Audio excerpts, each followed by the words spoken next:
but not too muffly. It's still clear. It sounds good. Obviously, it sounds different on FM. That's about it. Other than that, you're almost a 6 on my scale. All right, very good. This is KF2GV, Jack and Syosset. Over. And there you have it, folks. Steve, I thought you weren't going to be on tonight. Look at that, he's not. Proved me right. Hi, Clark. And hello, Bill. What's going on? Well, I figured that I'd do some ham radio today. Not exactly sure why, but it was just, I don't know, a thought I had. Bored, huh?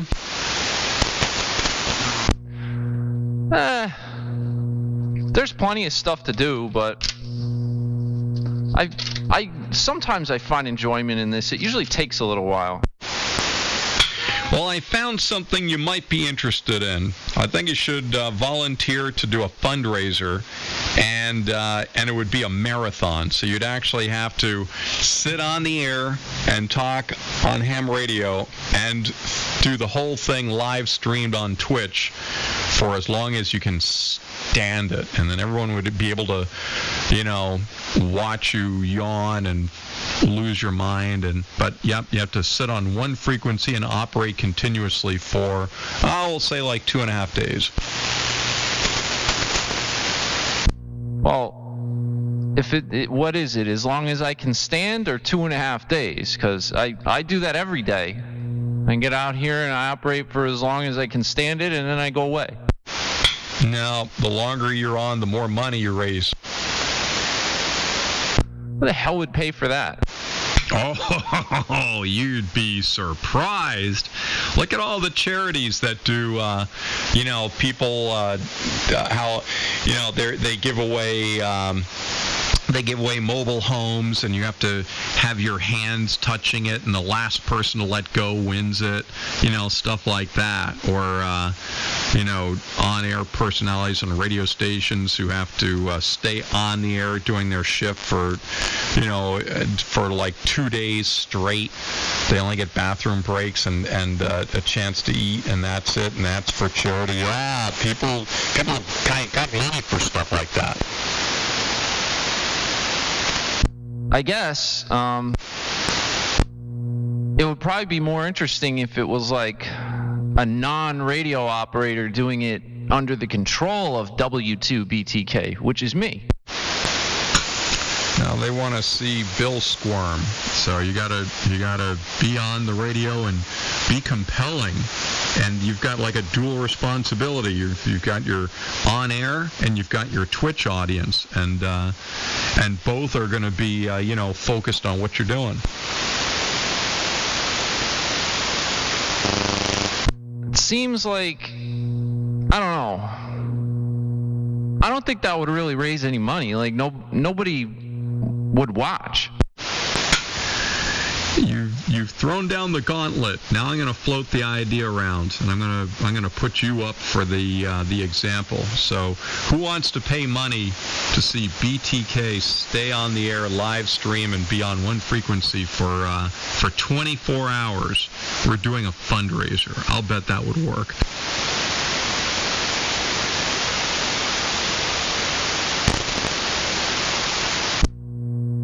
There's your answer. I don't mean now on this frequency. You're so not getting off the hook that easily. Oh no, I'm going online to shop the idea around. I'll get back to you on it, but get ready, because I think it's going to be really popular. Yeah, all right. Well, the 5 people that respond, I mean, good for $20 a piece. We could raise $100 for some charity. Absolutely. Yep. And if the band conditions change, then actually, you know what? You wouldn't be restricted to one band. That's right, because you'd have to be able to do QSOs continuously. So you'd have to have access to a number of different bands, and then when there was no one to talk to, we'd have to set you up on Echolink or have and then have people take turns communicating with you just to keep you awake. Yep. Maybe even 24 hours. Maybe that would be a reasonable thing to do. Just be on the air for 24 hours.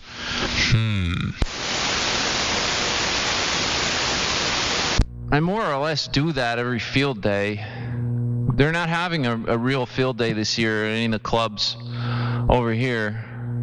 It's like, yeah, just stay home and operate and do it yourself. But for the most part, yeah, sometimes more than 24 hours, And there's obviously bathroom breaks and like maybe a half an hour to go nosh some food down. But it's pretty much what it is. I do it every year.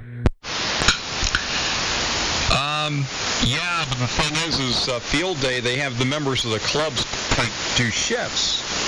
So, people would sign up for 2 hours, 3, 4 hours, and that's it. And you could take multiple shifts, like maybe do Friday night, 8 to midnight, Saturday, 10 to 2, whatever.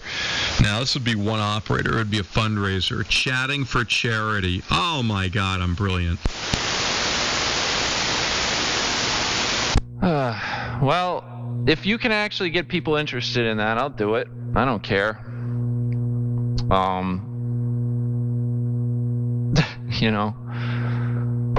But field day, I really do operate for a long time usually. It's not 2 hours. If you can get your Twitch audience interested in you strapping somebody, surely they would be interested in seeing you staying on the air for a whole day. Maybe. The strapping thing gets me in trouble because the main two people that people cash in their cool points and want me to strap, well, one of them gets very, very butthurt when that happens, and you know how that goes. There's recordings of it. And then, sadly, the other person that gets the most strap requests is you, Clark. And I don't know why that is. It's just it's what the people want. That is weird. It's like, why? And by the way, who came up with that? So see, that's partly your own fault. Trapping you guys from the bar to be too able. Strapping while strapping one on, huh? Yeah, man, just listening, hanging out with some friends, heading home soon. W2VW. This is the second time, the second day in a row you've operated bar portable? Well, hell yeah, it's working, man. It's working and I'm sick. Did you say you're sick? No, I said it's working and I'm sticking with it. Yeah. So what do people at the bar think when you're sitting there, you got your one hand around a cold one, your other hand on the microphone, is like, does anyone say, what are you doing? No, they know I've been into radio for a long, long time. Hanging with some close friends that I've known forever up here. And they're usually like, Bob, what are you doing on your phone? And they stopped asking that, I think, 10 years ago. So you've got your baseball cap with your call sign on it, and then the hello, my name is, and then your call sign on the badge, and then you've got a banner behind you that says operating live on amateur radio with your call sign in block letters. I can picture all of this. I don't have any of that. I just have a Francis kind of beer that I have in front of me. I have my glasses on, and I have my Donald Trump face mask on when I'm told to put it back on. And you're overmodulating. Sorry, I gotta back it down and on software. But for now, I'll keep away from the mic.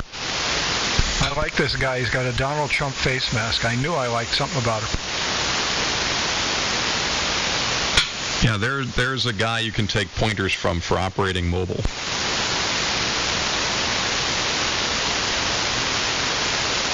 Hey, Rob. Hey, Steve. I don't think he heard me. Anyway, I'm going to sign back out. I'm in the middle of something, but I just had to throw that in. W1QIX. I think it needs to give away merch, like key rings, bumper stickers, concert tickets. I mean, if you're going to come on. Last time I was involved in broadcasting from a bar was with a radio station. And the on-air announcer would do fun stuff like saying, all right, I got a pair of tickets to go see, Leonard Skinner, and first person who puts a bra in my hand. First person to put a bra in my hand gets 2 Leonard Skinner concert tickets, good for this Saturday night. And you have no idea how much squirming around was going on, women trying to undo stuff without, and then running up. Like there was a charge to the broadcast booth, and the amount of bras that got thrown at them. It's like, yeah, I see why I got into radio.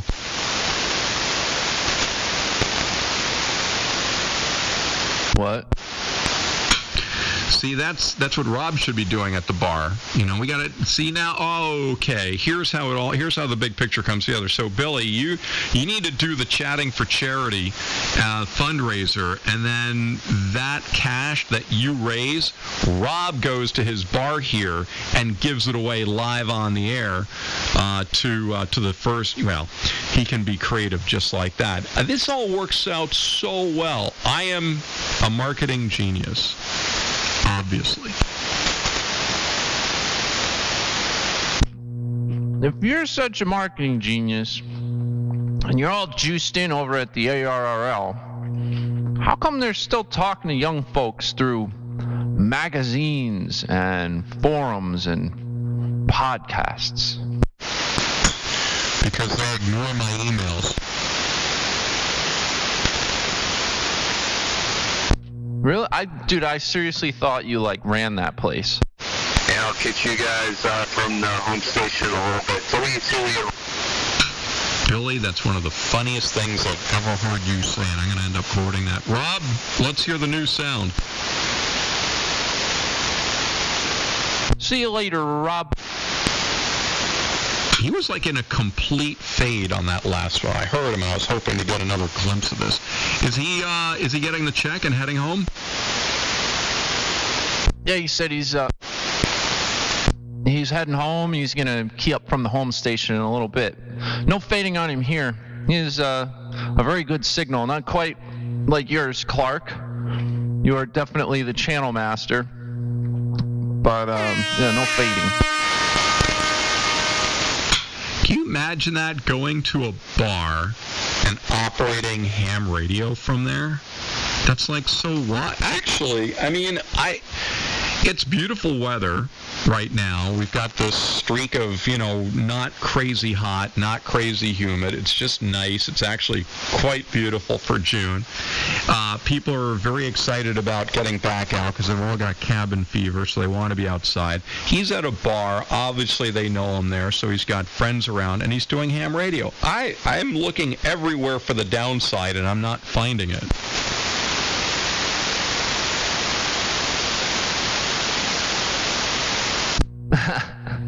Yeah, I don't know. I just, N3MF just subscribed to the channel, and I was trying to get my mic working so I could shout him out, and it's not working. How's your mic not working if we're all hearing you? What's up, neighbor? Yeah, I'm cashing at the bar, and I'm heading out, y'all. W2. All right. Cash out, tip well. Catch you later. Oh yeah, man. If you don't know how to, my way is, if you don't know how to tip, stay home. Listen to all that busyness going on. Let's see. Oh, N3MF, man, thank you for the sub. You're the best. That makes my day, man. It really does. Okay, there we go. I got my mic working. And Clark, to answer your question, I have multiple things going on here. Obviously, the one that's hooked up to my transmitter is working, but I need to be able to talk to the chat, too. I know you're a media mogul. Why don't you just take a direct feed from that microphone and feed it into Twitch? That's what I'm doing, but I was fiddle farting around with my computer today, and I must have jerked it to the side, and the little 1/8-inch jack that I'm feeding into the sound card came a little loose, so I just had to reinsert it.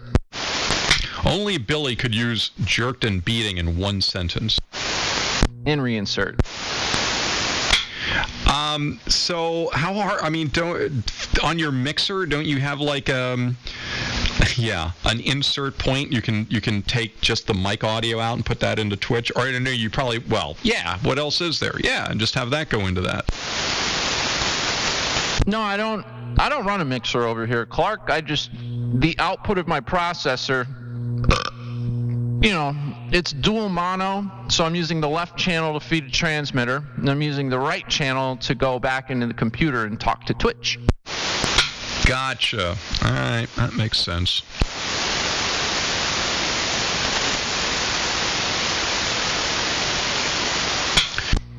But yeah, big shout out to N3MF, man, with the Twitch Prime sub.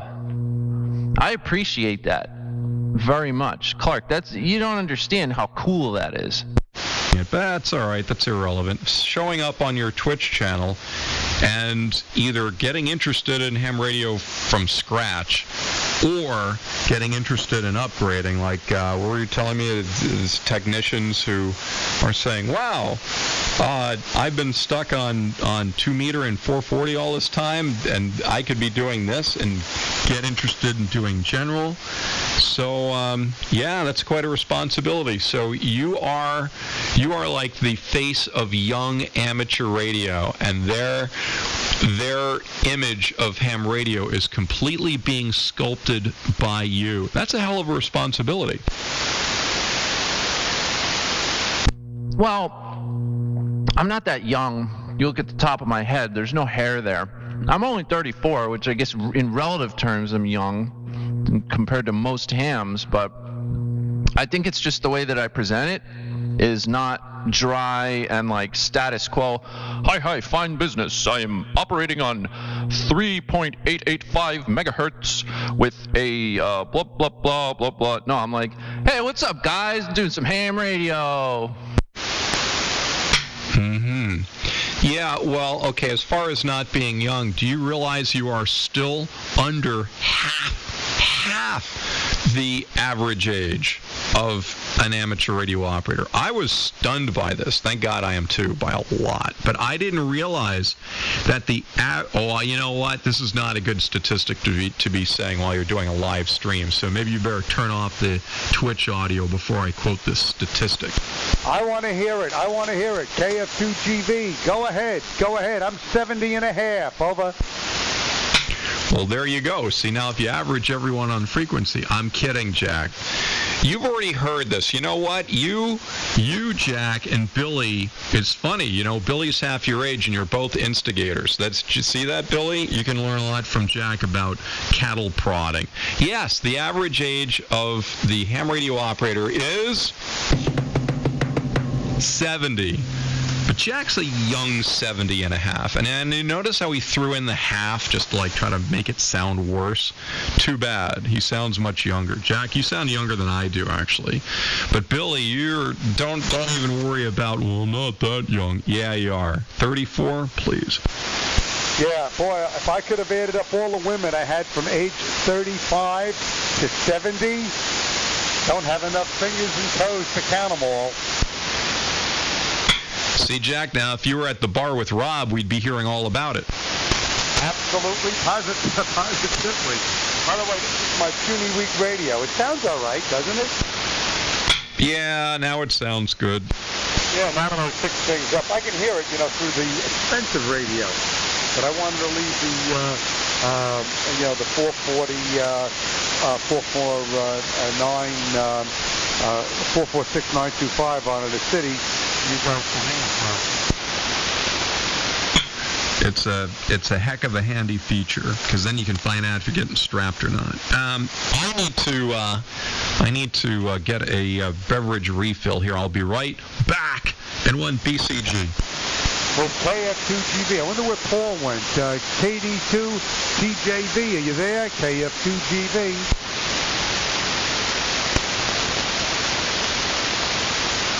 Well, I guess not. KF2GV, W2BTK. Yeah, I'm running a Twitch feed over here.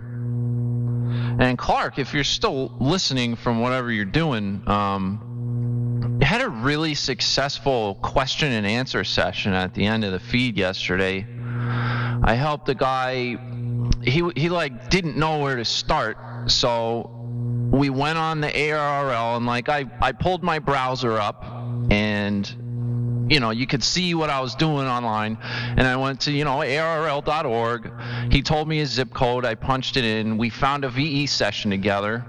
He wrote down all the info, and then just started asking a ton of questions. We went through like basic ham radio stuff. I pulled up the ARRL band plan and like explained to him what you can do with tech privileges, and then what you can do once you get your general privileges. And we went over all the frequencies and this and that and other stuff, and it was very, very cool. I mean, the dude's like ready now. Like he could go get his license. So I'm gonna start doing that more often,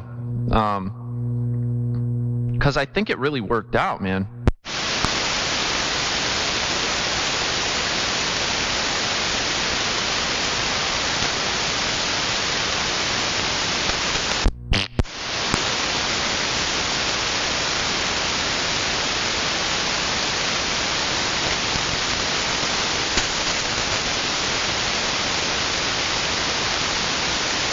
Yeah.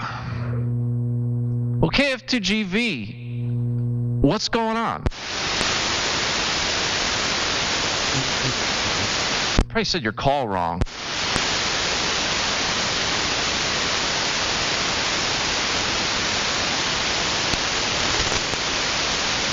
Well, that was it. All I had to do was talk for like 30 seconds, cleared the frequency. That's fine with me.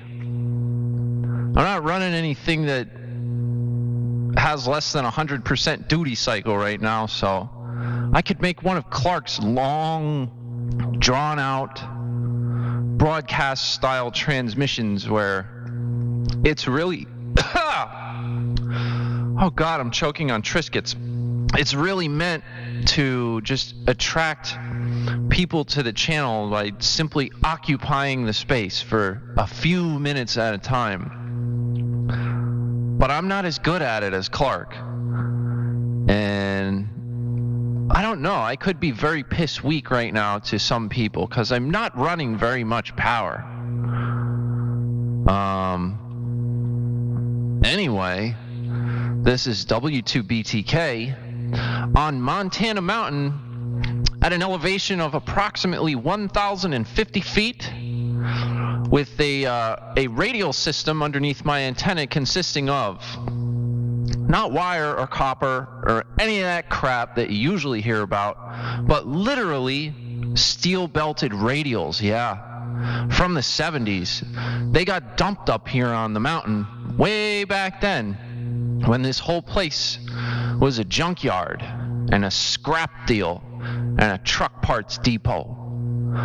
So out in the woods there, you'll find several automobiles and mountains of steel-belted radial tires, and they're conveniently right underneath my antenna, down a hill.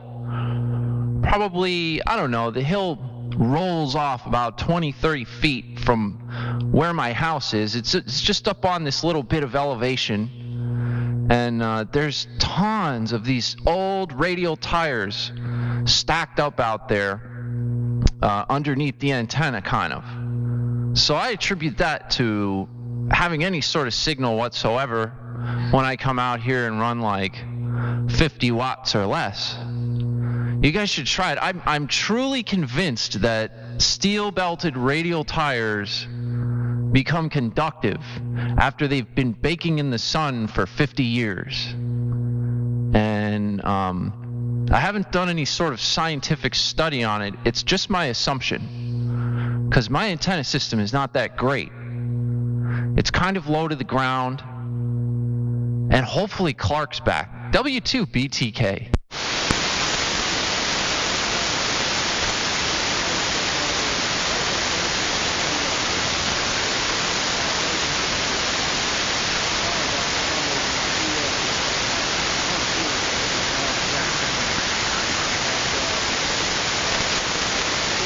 Interesting.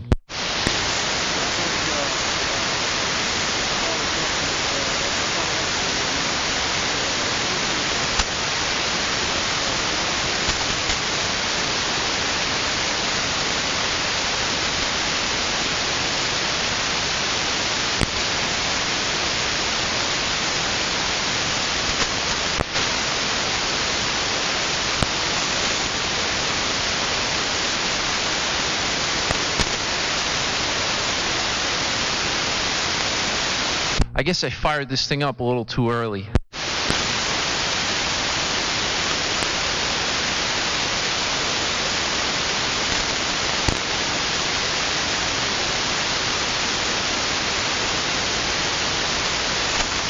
Well, what's up, y'all? I know Bob's in chat. I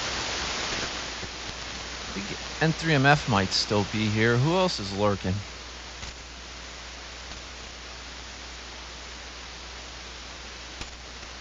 Oh, looks like just Bob. One viewer. I'm not surprised. It's pretty dead. Pretty dead out here on the airwaves.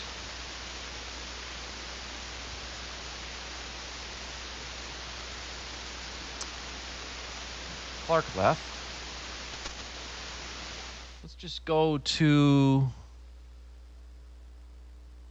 cam view. Oh, M3MF, you still are here. You're working on a 3D printer. I've been seeing more and more people building those from scratch. So I remember like a few years ago they were really expensive, and now it's just like you can like print a 3D printer, I guess. I don't know that much about it, but I could probably find some good uses for one. I should maybe make one.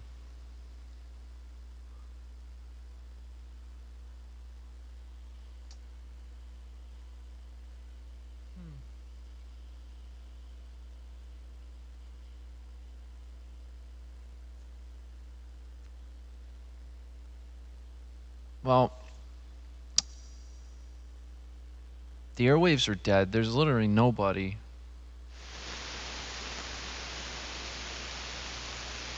Nobody to talk to right now. Maybe this is a good time to make a little bit of dinner. Yeah, you gotta have other stuff going on. What in the world? I go away for what, 2 minutes? All right. It was 4 minutes. And this is what happens? Who's the caretaker of this frequency? I literally talked for like 2.5 of those minutes. But that's all I got, you know. I'm not gonna... I can't drone on and on like you. I just don't have that gift. The word is blather. Droning, no, blather. Yeah, blathering. Blathering is different from bloviating. You don't bloviate, but there are people who bloviate out here. Oh, big time. So I was curious, since you brought up Q&A, BTK with Q&A. So what were the questions? And what were the questions that you were asked in your Q&A session? Well, that was one of the things I talked about while you were gone, I guess. But so like somebody came into chat and they want to get into radio. Like they're not even into like CB or anything. They bought a Yaesu, some kind of Yaesu, and so they have that. They're at a big advantage, and we've already discussed that. So they've got an HF rig. but he really didn't even know where to start. So I said, okay, you have to find a VE session. What? So, okay. I opened up my browser and I overlaid it onto the stream so you could like see what I was doing while I'm surfing the web. And I said, okay, we're going to go to ARL.org. And, you can follow along. So I go there. I said, what's your zip code? It's okay. Put in his zip code, and we find him a VE session. Some guy named Howard. I got his phone number, his email, and I said, okay, call Howard, find out, make an appointment with him to go test.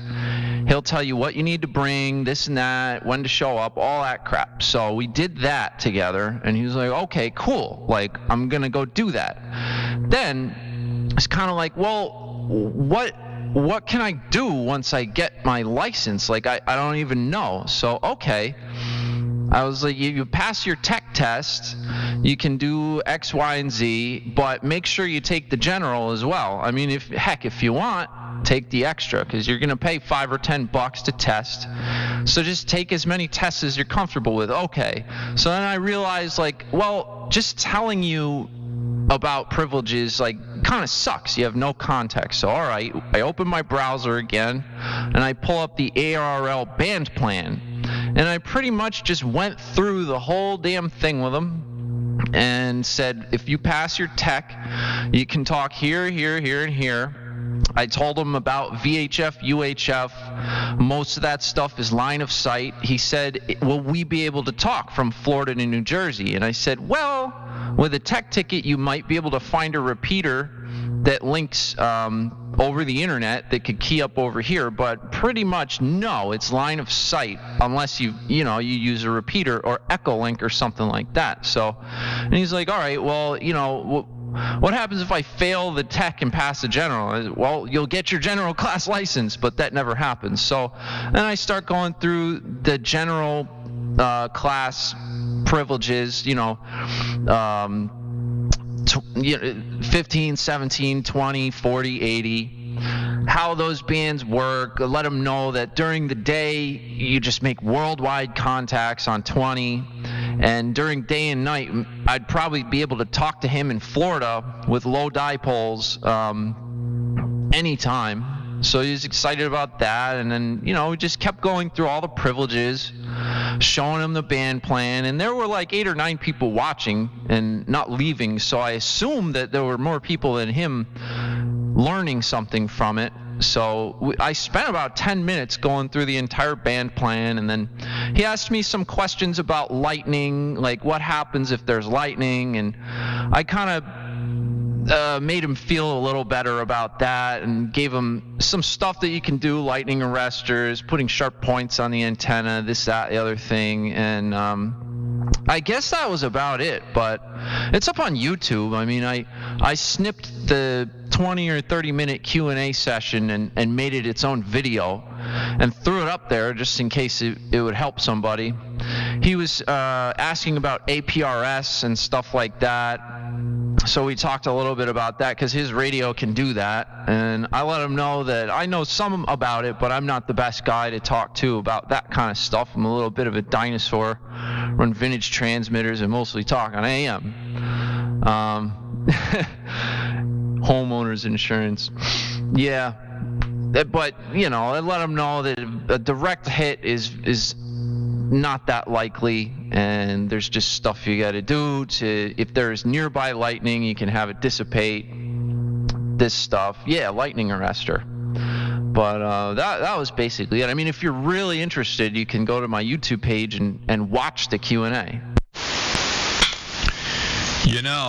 I give you a lot of credit for that. That is and by the way, solid rock with huge foreclaws. It says blah, blah, bonk, bonk on the head. Well, if you got something more interesting, get on the air. I am very impressed. I think that you are on to something here. I really do. I'm not blowing smoke, so and as you were describing that, I was thinking, wow, he should post these Q&As up on his channel. And then you said you did, so that's really cool. I will check it out. I think that video, that hands-on video demonstrating ham radio, and as you put it, yeah, not the high fine business. Oh, I hear you fine here at my home QTHOM. Hi, ha, ha. That's pretty lame, and I've always had an issue with. Field day, they say field day is the big opportunity for ham radio and the public to meet.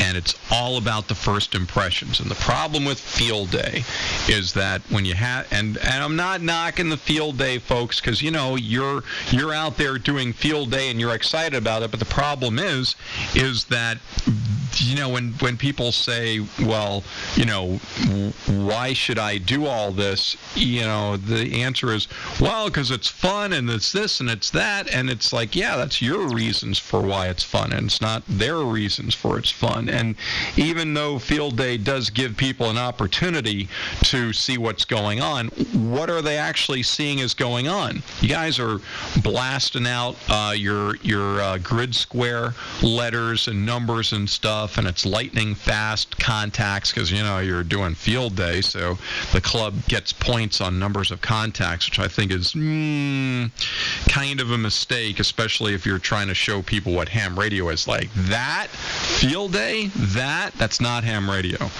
I mean, it's contesting, but that's not going to attract the majority of people. But I think what you're doing, Billy, where you're just kind of like hanging out, having fun and stuff like that, that's going to be the most compelling example of ham radio, I think, for the average person, because they're not going to know the lingo. They're not going to know what 5.9 means. And the more stuff that gets said on the air that people go, I don't know what that is, the more they say, yeah, this isn't for me, or I don't want to learn all that stuff. So good. I think that's actually pretty remarkable. N1B CG.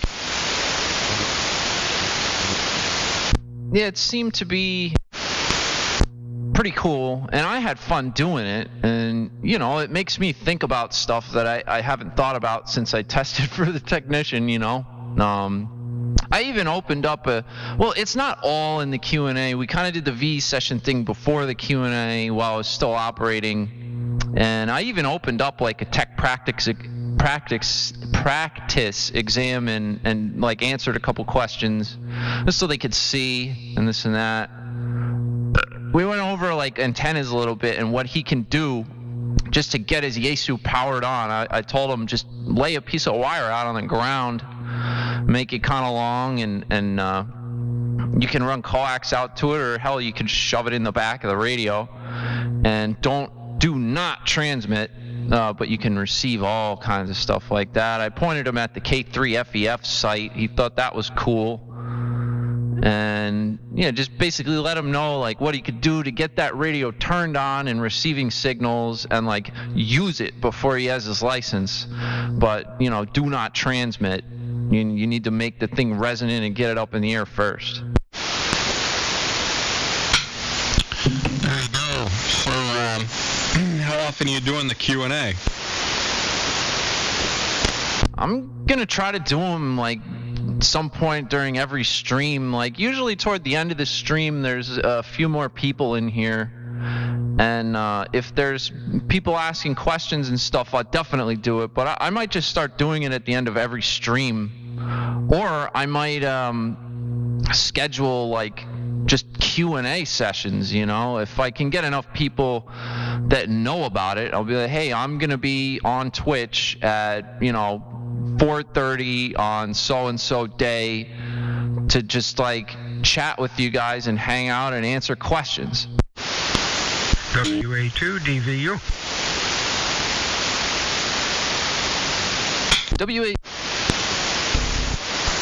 WA2DVU, W2BTK with N1BCG. Go ahead. Yeah, Bill, WA2DVU and Cape May. Didn't want to interrupt you guys. Both you're 20 over 9 down in Cape May.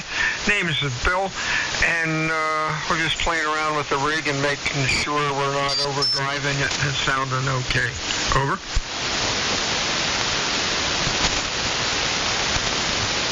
It's sounding pretty good here in New Jersey. No complaints at all. Strong signal. I don't have an S meter on my radio, but your SNR is extremely good. You're way above the noise. I'm sitting back in my chair. Okay, that's cool. Appreciate it. Just wanted to make sure I wasn't hitting it too heavy. Running about 200 watts a carrier, I guess. Apache 7000 SDR rig. We'll let you go. At least we know it works. Whiskey Alpha 2, Delta Victor United. Stay well. Hey, Bill, and you got a good signal here in southwestern Connecticut, and it's Clark and 1 BCG. So, yep, don't touch anything. Leave it as is. About 200 watts of carrier is about the limit, I guess. We're running it into AL82 amp, but I don't want to blow things up. Over. It sounds fine. Run it as is. Thanks a lot. You guys have a good evening. You're sounding real good. WA2DVU clear. Yeah, and use that rig more. I've never heard you on before. Will do. How's that for a threat? Yeah, it's sounding real good, Bill. I took a look at the SNR, and you're 60 dB above the noise level here, which is quite low. It's showing minus 95, and that's not calibrated at all. But yeah, you're 60 dB above the noise here, so it's like, I don't know what that would equate to in S units, but that's quite good. Yeah, the band's pretty quiet tonight. A little bit of static crashes, but nothing like we had last week when we were trying to run our nets on e-cars. Gosh, they were like 10/9 static crashes. And it looked like the storm was coming in this direction, and this bypassed us. But boy, some people really got rocked with it. 73 guys, WA2DVU, beautiful Cape May, clear.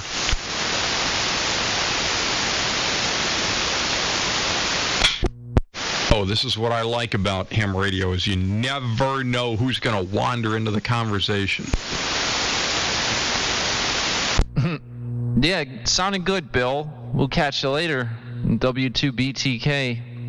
Hey, Clark, I actually went outside and pulled my antenna taut and came in and retuned it for the first time in months. Maybe it helped. Probably didn't do a damn thing.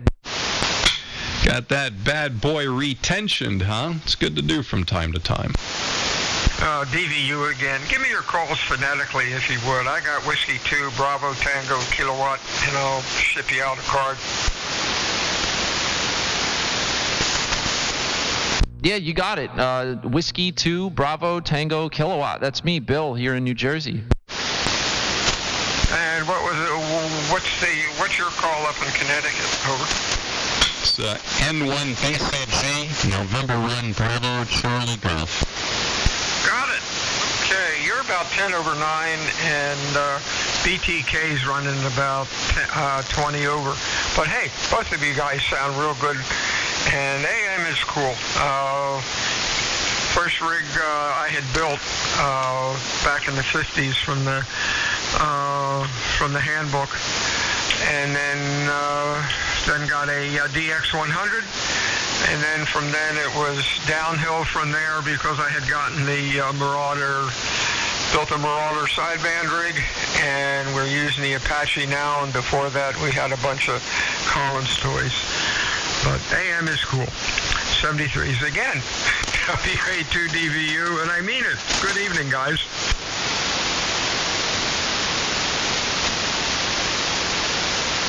All right. You know, it's like the greatest honor, actually, to be having a QSO and have a station join you just as he did, as Bill did, because It shows you're approachable. There's a lot of QSOs. This is one of the biggest hurdles that I've heard. People would say, yeah, I tune around, I hear these conversations, and these guys are all like in this clique. You know, they complete each other's sentences. They sound like they've known each other for years, and you know, it'd be like as comfortable as going up to a group of folks standing on the street corner having a talk and laughing and carrying on. You know, you figure they're all friends, and then you want to jump in, and you feel like you're breaking up the conversation, and too much spotlight gets on you. So to have a station get on frequency and jump into a QSO, Bill, you see what I'm saying? It says a lot. It says that you project an approachable demeanor. That's pretty special. Well, I think it just maybe that has to do with it, but it's more so just having some straight up operating skills and a good receive, and you know, checking to see if people are there in between keys, listening, you know, for others other than the people you're talking to, and like, you know, leaving a space and just straight up acknowledging people when they key up. There's a lot of times I'm listening to the regulars, and they just quick key back and forth to each other, and people try to get in there in between, and like I don't even think they realize it. Okay, I think you can put the cross down now.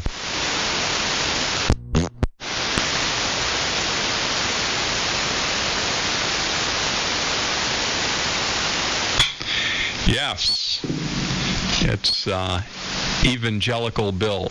No, I hear you. But anyway, you know, and I don't think that people do that, you know, to be. I don't think people do that to you know, be obnoxious. I mean, in rare occasions, but I think that you get it in your mind. I mean, I think we've all done that, right? Someone says something and they're addressing you, and you kind of quick key back because they get halfway through what they're saying, and you already know what your reply is, and then you just jump in. And then of course you've got the latency issue, you know, with people starting to like listening on SDRs, not at their home QTH where they live.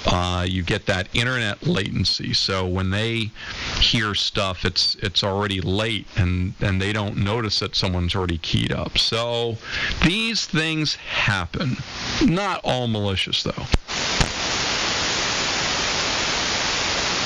You know, there's something else worth mentioning, though, and that's that running QRO and high power, and you know what I mean by high power, all the time, it dulls your skills.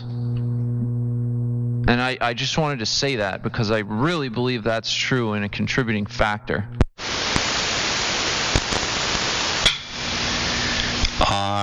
Which skills?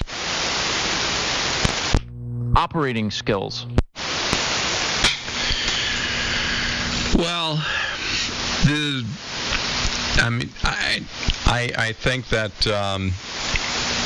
yeah, I mean, the amount of power, that's probably a whole nother discussion, but I think operating skills, you know, I mean, okay, so if you're running QRP, if you're running really low power, you are forced into having to be pretty sharp with what you do, because now you're already at a disadvantage. So if you're going to get in on a QSO and you're running, you know, let's say 20 watts, and by the way, folks who have 100-watt sideband rigs and they get on AM, and obviously you got to limit it to 20-25 watts, that's not a diss, that's an acknowledgement that that's necessary. And there have been stations who have been running 20-25 watts who have a pounding signal, you know, and the output power is not the whole challenge. The antenna, you know, people have a lot of say in how they sound based on their antenna, and of course propagation, band conditions and all that.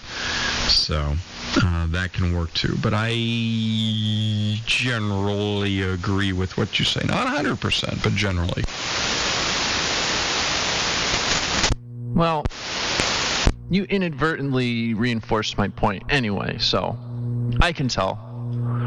It's a good point. It's got to be made sometimes. I mean, it's rare I get on the air with even close to 100 watts. Usually these days, every time I get on, it's 50 watts or less.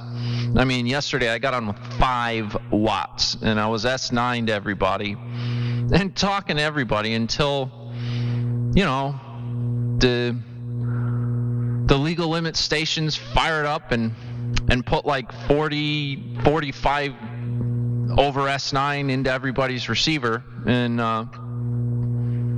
just went away, you know. All right. I'm on eBay now. I found a gold star. I'm going to have it shipped to you. Are you good on QRZ?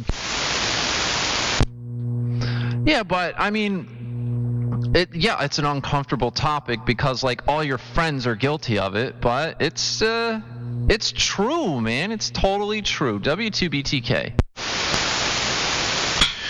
Oh boy. All right.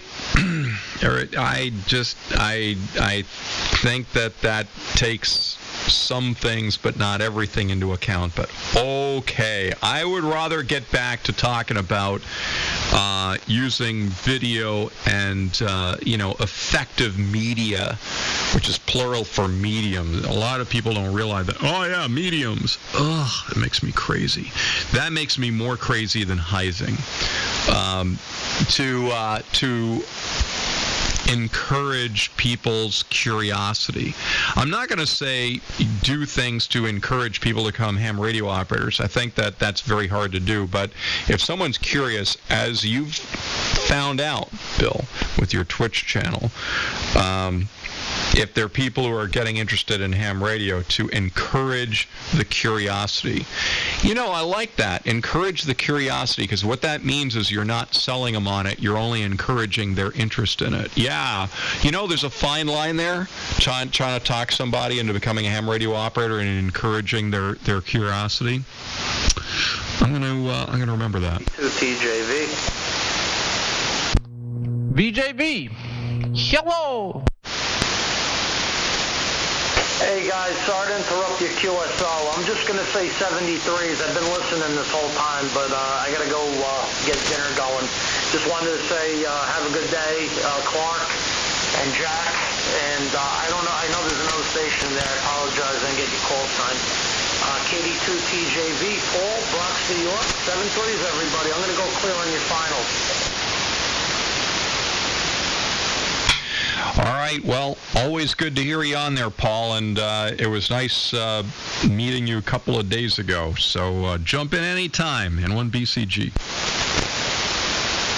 QSO, N1 BCG.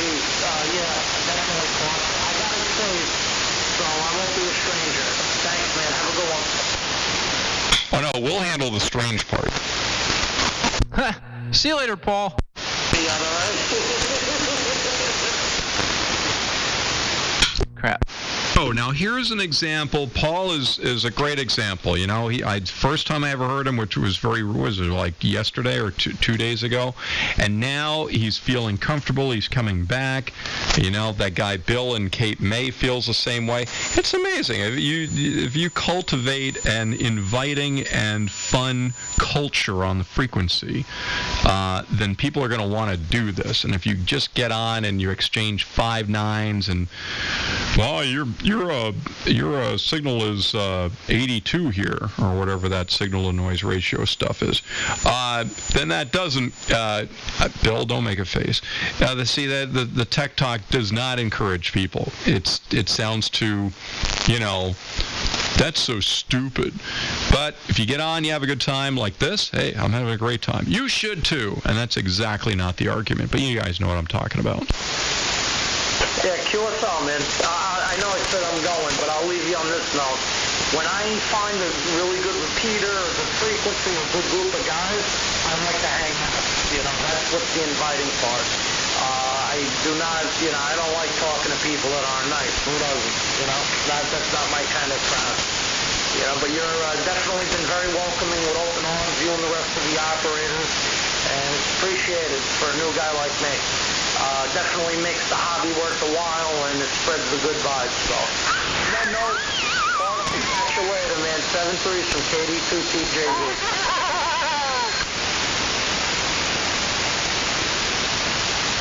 All right, Paul. We'll catch you later, man. You're sounding good here in New Jersey, by the way.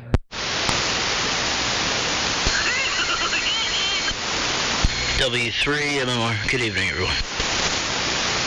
Para. What up? What up? Just having a night of nights here on 3885. I see. Just getting home, man. Settling in, sipping on some brew. Some coffee, that is. And, yep. Just, hanging out. Got a day off tomorrow, so gonna do some operating.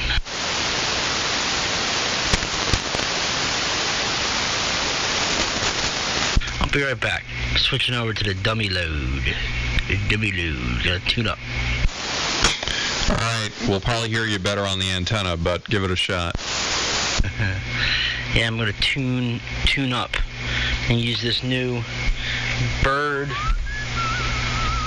dummy load, a 500 watt dummy load. Is it? Or is it 1,000? I don't know. I can't remember. Big, whatever it is.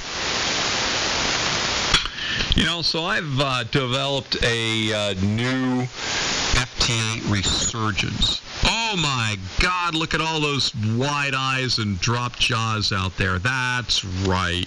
Oh, no, wait. You really want me to freak you out? Okay, sit down for this, because everyone knows how I think I just heard Connor strapping Clark. Mystery band.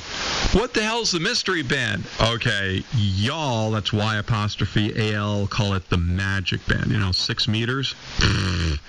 I call it the mystery band, because it's like, why the hell would anyone operate on 6?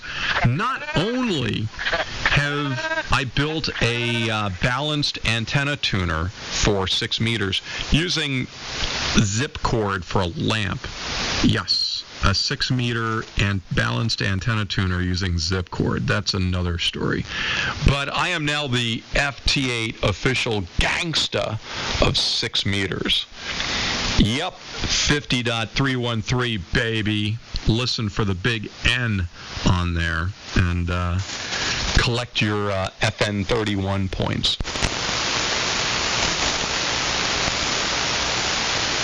I think Bill fainted.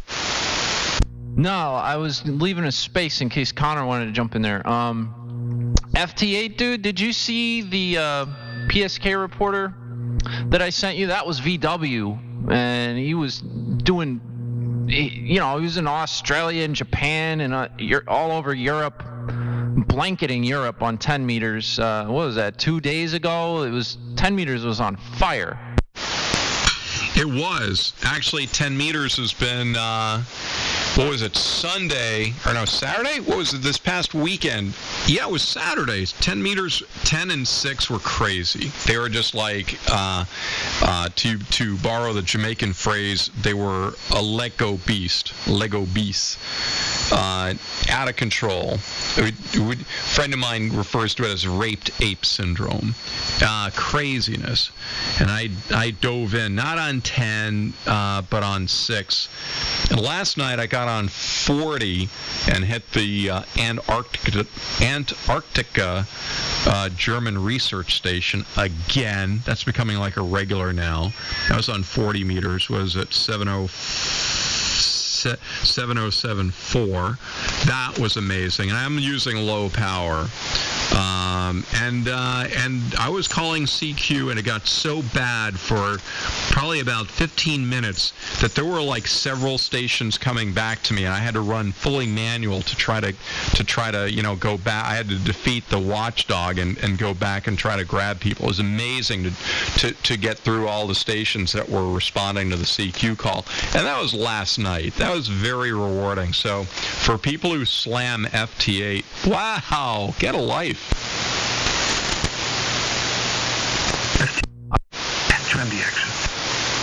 Hey, Mikey! Clark, I think the people that slam FT8 have never used it before, because, okay, a lot of people's opinion is it's lame, making contacts on FT8, bleh, whatever. So, yeah, I view that as a secondary, just benefit of FT8. The fact that you can get out there and call CQ and get a worldwide propagation map with spots and it's like all over the place. There's tons of stations receiving on FT8. Even if they're not actively transmitting, they're still uploading spots. And I know you went on and on and on about the reverse beacon network a couple years ago, how cool that is. And everybody was like, oh yeah, that's so cool. So now there's FT8 that's like one-upped that, made it even easier, and could be decoded even farther down into the noise. And everybody's like, oh, digital? Pfft, yeah, that sucks. So it's just ignorance, basically. Hi, Mikey! Hello, Billy, and I want to thank FTA for giving me such a great logbook, and FT4 as well. Over to you, Clark. Well, I'm not saying that FT8 is like all anyone should do. Like I don't think people should just do one thing forever. I mean, ham radio has got a lot of different modes to it. But if you need a quick fix, if you need to feel like really, really good about your station, that is the mode to jump on. FT8 is the opium for ham radio. I need a better expression. It's true. It's like such a rush, I'll give you an example with a modest antenna, 50 watts, an ICOM 706, on 40 meters. After like 3 CQ calls, I had just sprayed all of North America and Europe easily. It was, and I hit the German research station down in Antarctica. That's becoming a regular thing. You look, Billy's right. Go to PSK Reporter, the website, and bring up the world map, and you need to zoom out, because if you're on like 40 meters, you need to see the Americas and Europe, because you're going to be all over the place. And you do a couple of transmissions and hit the refresh button, and you start seeing all the pins show up. Wow, you feel good about your stuff. So, yeah, FT8 rocks. For full-time, but when you need that fix, oh, it's good. I'm back. W3 on my.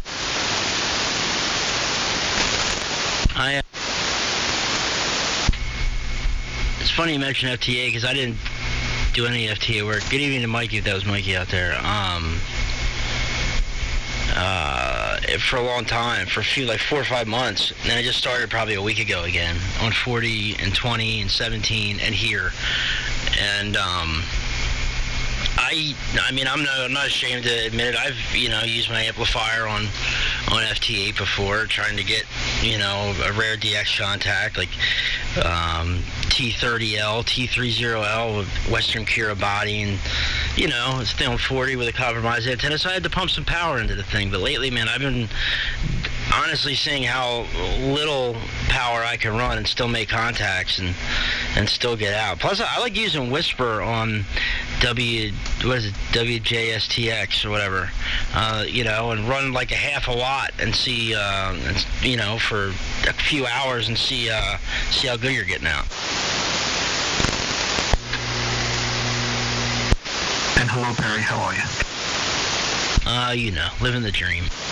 Yeah, I started FT8 back in 2018, and I've never stopped, man. I enjoy it, and like Billy said, it's great for propagation. You could see what's going on the map, check out your, how far you're getting out. I think it's great, PSK Reporter. I didn't know about PSK Reporter until last year when Dave told me about it, my neighbor VW, but yeah, I've been doing it for like 2 years. It's pretty cool mode into MDX. Yeah, I didn't know, but I think I heard Billy talking about it, and I went on there and tried it, and I was astonished. I mean, it's like this is too cool, man. Too cool for school.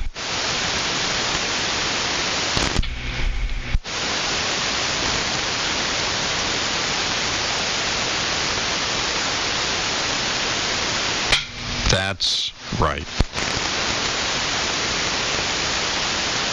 I think I'm going to take my wireless mouse and open up my garage and toss it out between my neighbor's window. Cool. These things suck, man. I just bought this thing on Amazon. It's like the third battery that I put in this damn thing. I'm going back to hardwired. What brand? It's supposed to be a good one. It's got like some Tesla symbol on it. I don't know, I feel like $30-40 for this thing. Had great reviews. I'm like, all right, this has got to be good, right? Yeah, right. I don't know. I've been using Logitech stuff. I got a Logitech wireless mouse and keyboard, and I mean, I got a fair amount of RF in here. Being as close as I am to my antenna, I mean, about 10 feet away. I don't have any issues with nothing. And this is the second battery this year that I've put, or in a year's time that I've put in this mouse, and I mean, I've used this thing almost every day, so that's pretty good.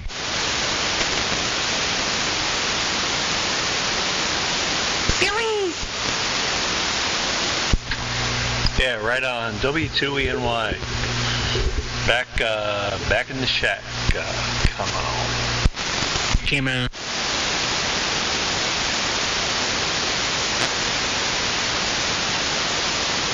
Yeah, hopefully we sound okay here. We're just running about 100 watts here, Perry. I'm sorry, Mikey, I walked away. What'd you say? Come home, I had to cut up some swordfish, some peppers and onions and stuff. I hear you fine. Doing a little grilling tonight. Should be good times. Cool, man. Sounds like fun. Sounds like you had fun at the bar last night, too. And I hear you fine, Mikey. No problem. I was there this afternoon, too, so it's all good. Cool. I moved to the other station and hear you just now. Whoever that might be. Yeah. That would be Whiskey Deuce eats new youngster.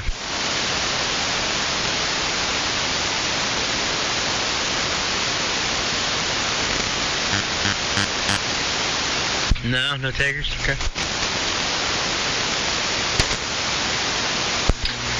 Yeah, I had to put some lime and some minced garlic on the tuna that I cut up. I got it's like a pan and a half. Or I'm sorry, it's not tuna, it's swordfish. About a pan and a half. I put in like I don't know, like a shot glass worth pineapple, pineapple liquid, and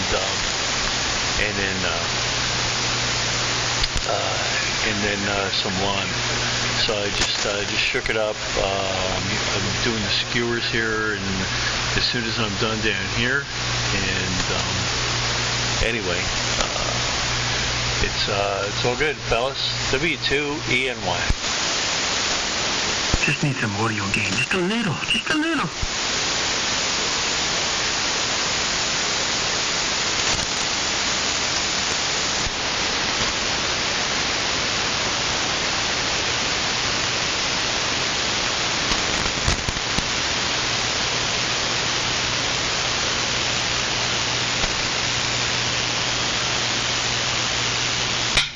And one BCG for ID.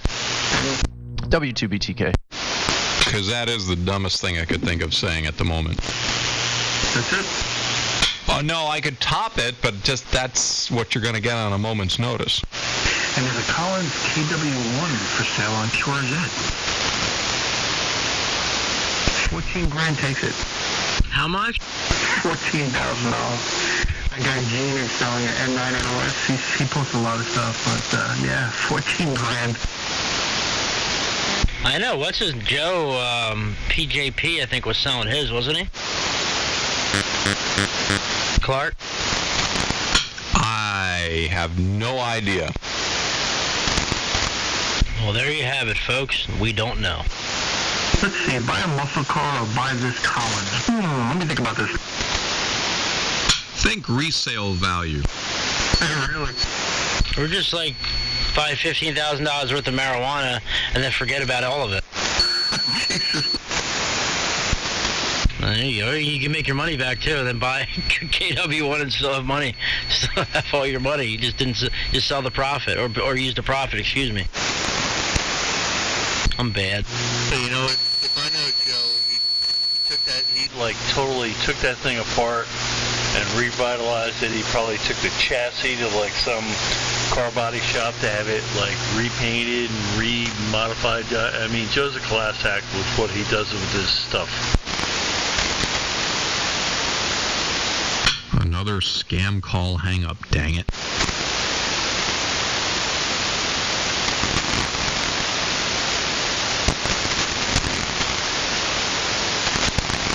Carry on, gentlemen. Yeah, howdy. You leaving? Carry on, folks. Carry on. Wow, here's your hat. What's your hurry? Would you like a cane with that hat? It was from a movie. I forgot which one, though. I think that was Nightmare on 3885. You know, Robert England actually has his own little show on, I think it's the Travel Channel, so he's still going at it, that guy, Freddy Cougar. Freddy Cougar, is that like John Cougar? No, I don't think they're related, but Robert England was the actor's name for Freddy, and still got a show going on, that guy. Hey, Cookie Mama!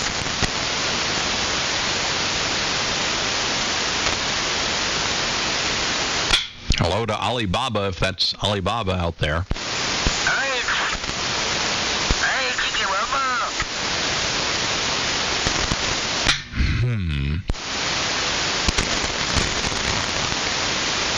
My name is Michael Obama. My Cookie Mama.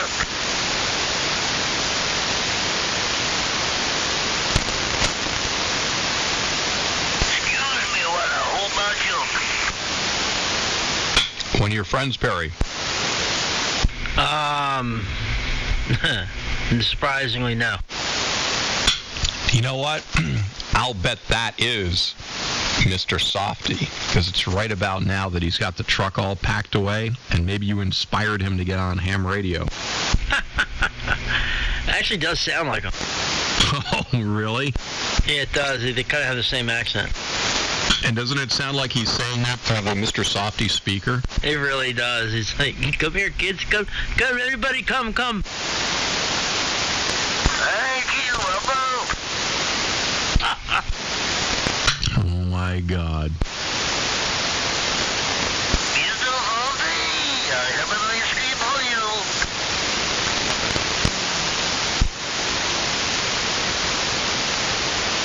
You know, you have the potential of freaking out one of your best customers. I know, you better watch out. I wonder if it's that one guy from Massachusetts. Remember him? God always used to like, Perry! He used to call me Charlie Sheen. He used to say I sound like Charlie Sheen. Remember him? Oh, yeah, Massachusetts. He was there? I thought he was in the Midwest somewhere. No, he was up in New England. I can't remember his name or his call, and it's in my log somewhere, but he was definitely in New England. Perry!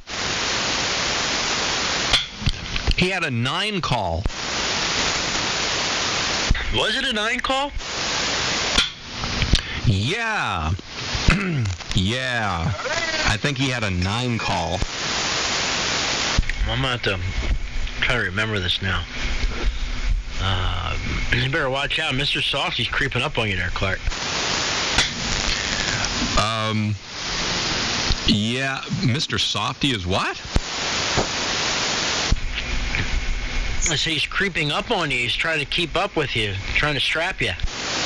Oh, that's fine. See, there you tried again. Hey, I'm out of here, fellas. I gotta go grill up some of that swordfish. Catch y'all later on. I'll probably be listening on the iPhone. W2VW. See you, Bob.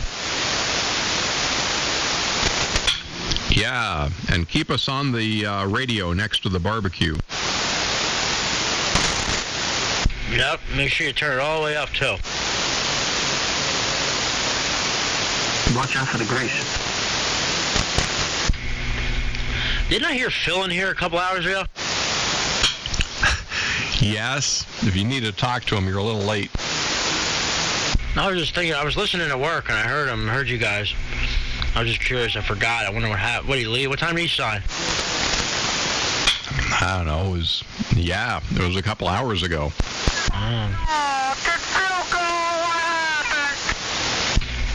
That's Phil's time. Phil gets out of there early. He's an early bird.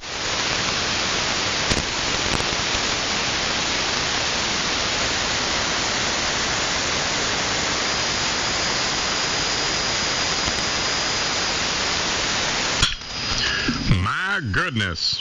What is all this? Junk mail from streamingexperts.net. Airtime is a radio automation platform that lets radio stations, internet broadcasters, some other junk here. Oh, well, I'll read it later. Whiskey 3, Oscar Hotel. Hey, Dave. W2VW. What up? What's up, boys? How you guys doing? Howdy. I'm doing well, man. What about you? I'm doing good. About as best as you can be for having to sit in an all-day conference. Then I tried to spend about an hour trying to look at that boat engine again, but my ribs started to get sore, so I said, you know what? I think I'll go jump on 80 meter AM, see what's going on. Yeah. It's a cure-all. You know, like Vitamita Vegemin. 80 meters for all your ailments. Dude, I would go nuts if I had a desk job. Sitting in conferences and this and that. Actually, I don't know. It kind of sounds nice compared to what I have to do for work. But I got one of those, like, clean construction jobs, you know? Like, I run some conduit, pull some wire, hook some crap up that can kill you. Then I go home at 3:30, unless I'm working overtime. But, geez, if I'm there past 3:30, it's kind of like, F you, pay me.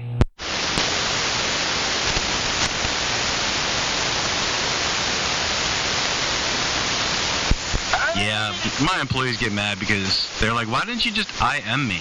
I'm like, well, because I've been sitting at my desk for an hour straight, and you're only like, 70 steps down the hall, so I thought I'd come say hi. Well, hello there.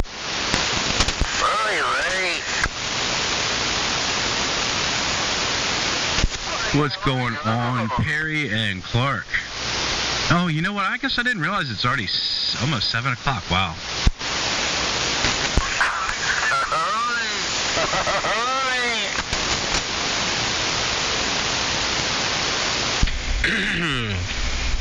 Hey, Dave. How's the ribs? You know, they're getting better. I shouldn't be out in that boat twisting and turning, trying to... I don't even know what I was trying to do, honestly, Perry. I'm waiting for parts at the moment. What are you doing to your boat engine? I went to de-winterize it and changed the oil. Yeah, I started up the engine to heat up the oil. And then when the oil started coming out, it was not the color it was supposed to be. So somehow I got water in the engine. It's kind of common on inboard boat motors if one of the risers exhaust, I guess you call it an exhaust manifold or a heat exchanger, whatever you want to call it. After about 5 or 6 years of living in salt water, they can break down and they'll leak water into the exhaust ports, which then will get down into the cylinders and down into the oil pan. It's either that or I've got a cracked block, but I don't think it's that. What do you got, Dave? Like a speedboat? No, it's a 1986 blue green 22-foot Seafarer. It's a fishing boat. Pretty much a fishing boat with an inboard-outboard in it. I've had it for about 7 years or so, and it's been pretty maintenance-free for the most part. When I got it, I changed the risers, or one of them anyways. Apparently, I should have changed this one last year. Oh, excuse me. The closest I ever came to crapping my pants was on a speedboat, but it's probably more enjoyable to own a fishing boat, honestly. Oh, geez, sorry, I'm drinking soda. Speedboat's always breaking down, scares the crap out of you.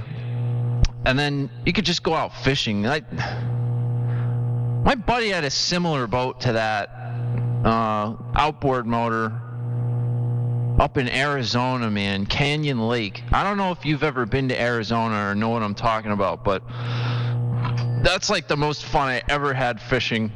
Probably the last time I went fishing.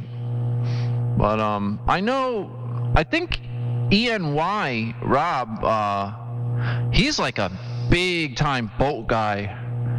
And he gets on here later. He goes out in the Hudson all the time. He's always talking about it. But boat ownership, I give you credit, man, because it's like having a kid.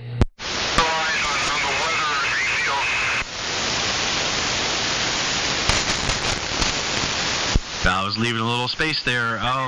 Yeah, they can be a pain, and they can be expensive if you don't do the work yourself. I mean, boat stands for bet on another 1,000.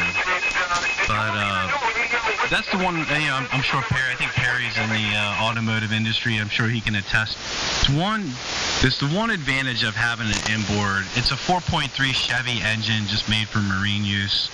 It is probably about one of the easier engines you can work on. It's pretty basic, and it's carbureted. But this is just one of those things that just kind of sucks. I winterize my boat, so I'm pretty sure it's didn't freeze over the winter or anything like that.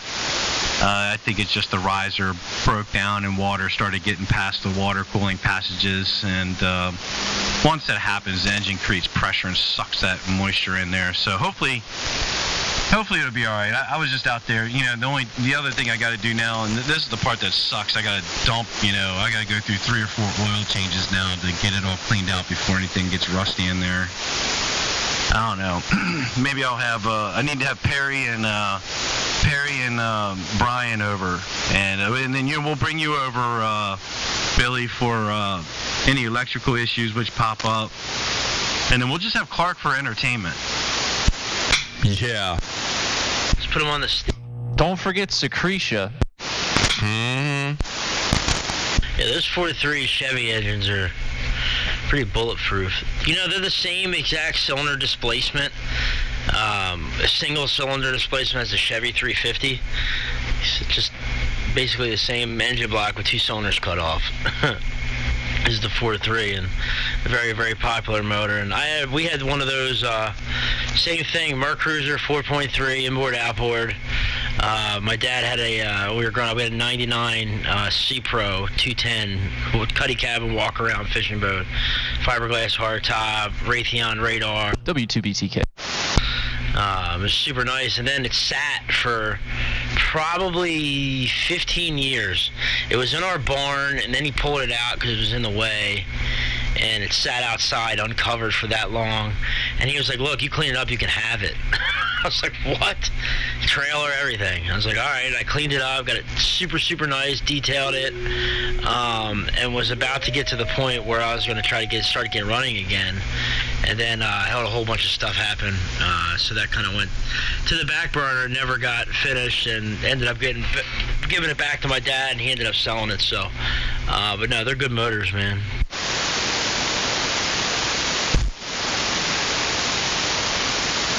Yeah, I'm just waiting for the new exhaust manifold and riser to come.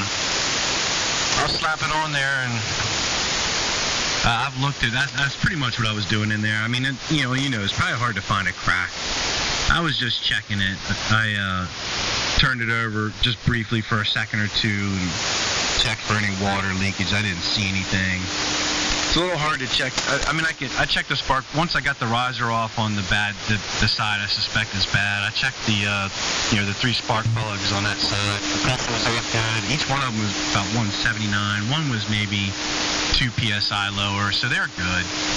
I was a little surprised I didn't see a little bit more moisture though, so that had me a little worried. I mean, honestly, for all I know, it could be the riser on the other side. I'll just have to. I'm kind of doing it the wrong way, Perry. I'm just kind of throwing parts at it at the moment, and fingers crossed. Well, that's a good way to learn what not to do.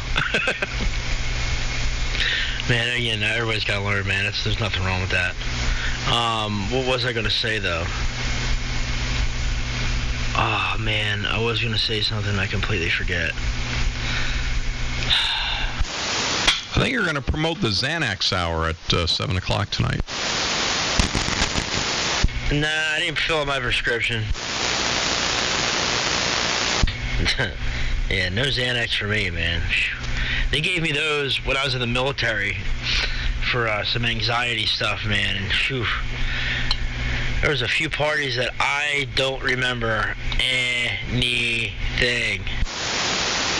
All right, so Perry, how would you like to participate in the Chat for Charity fundraiser, where you have to stay on the air for like a day or more continuously, and live stream on the internet video so people can verify that you're actually not sleeping but operating on ham radio?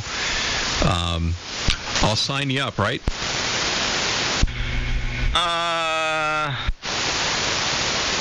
And then you can get extra points, like you earn additional money in that same amount of time by popping Xanax pills. Ooh, where do I sign up? Well, I'll send you the form. Okay. Yay. Okay, people, don't take this the wrong way, all right? No, don't get any wrong ideas here. We were just talking about how FT8 is like the opium of ham radio, and so might as well keep the theme going. It really is. Did you know that Marlon Brando was a ham?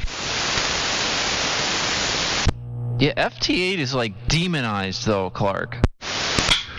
This Marlon Brando character. Ham radio, can you imagine that? He gets on. CQ 75. I need to know who's out there. I want to have a conversation with you. Capiche? F, Foxtrot, Oscar 5, Golf, Juliet. Marlon Brando. Martin Brando. That was beautiful. Is that Clark? Does it well, doesn't he? Hello to Clark, if that's Clark out there. It's like pretty impressive because it didn't. Well, yeah, that was pretty impressive. I thought maybe Sylvester Stallone was joining us on 3885. No, that's Carmine. Somebody call him Sylvester. Yeah, that's pretty good, Clark. Yeah, Jim Croce is also ham. Ronnie Millsap. Arthur Godfrey. The list goes on and on here. I don't know how I stumbled upon this list of famous hams and ex-hams. Arthur Godfrey. Can you imagine having a QSO with him? You'd be talking like this the whole time! Affleck! Oh, yeah. Hopefully he sticks to CW. That's what we were yelling to that guy who would always make fun of Perry. We'd be like, Affleck, Affleck. That's exactly what he sounded like. Hey, you're right.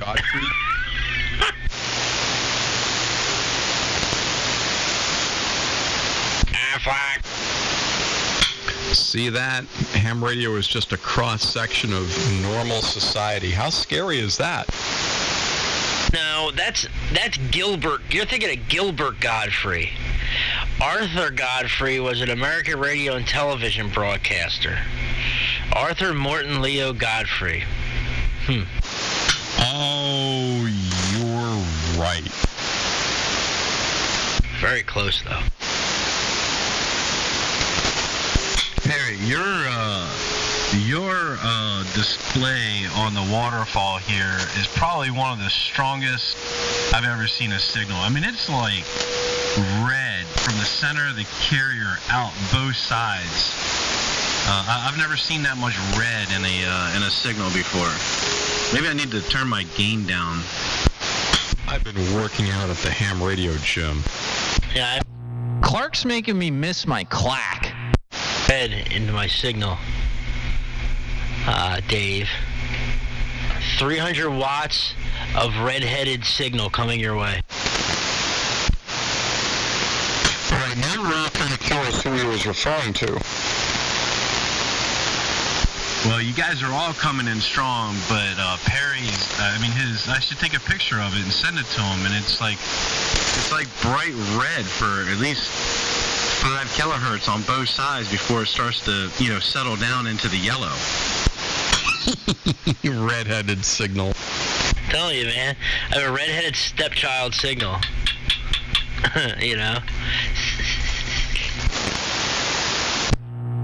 It's like a lot of audio density, I suppose.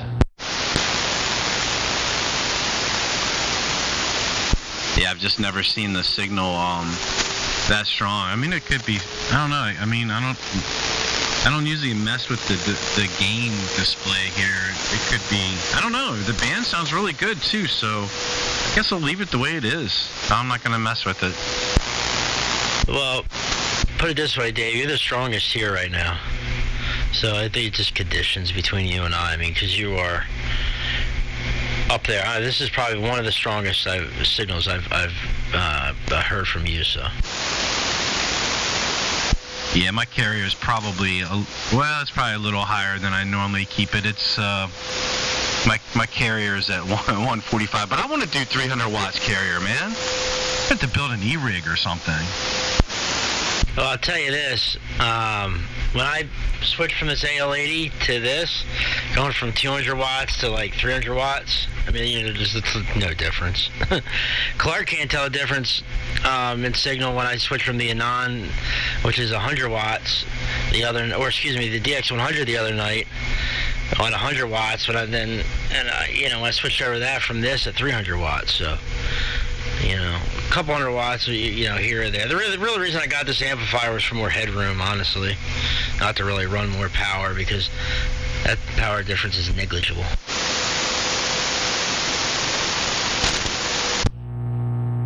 I gotta get on frequency. Where the hell am I? 3886? I can't do it from here. I gotta get up. Hold on. Yeah, it keeps the synchronous AM jockeys off balance. 85.7. 716. Keeps my synchronous working. That's weird, like with this synchronous detector, as long as like the same 3 people or whatever, like Billy was a little bit off frequency, and say like Dave, if you were off frequency, and Clark, and I was sitting here talking to you guys, like it would automatically lock into you. But if somebody else was to come in that was different, who wasn't in the QSO for 5 minutes or so, it wouldn't lock into them. It's weird how it does that. That inspires me to vary my VFO. I'm going to have it jump on different frequencies with each transmission. You know what? It'll use a random number generator to calculate the offsets every time I key up. Wow, how's that for obnoxious? Man, you're really asking for it. Oh, absolutely. That would be pretty funny, actually. That would be pretty funny to have someone, every time they talked, it just moved up and down within, say, the 10 kilohertz wide segment there. That would be pretty funny. And that's something Clark would do. Well, 10 kilohertz is a little bit far, but if you set it so that like it was up to 1 plus or minus 1 kilohertz, and a random number generator was used, so literally every time you keyed up, it would choose that number right there, and that would calculate the offset. Boy, oh boy, you'd find out very quickly who was using synchronous. Did I make it on frequency? Wow. I did it.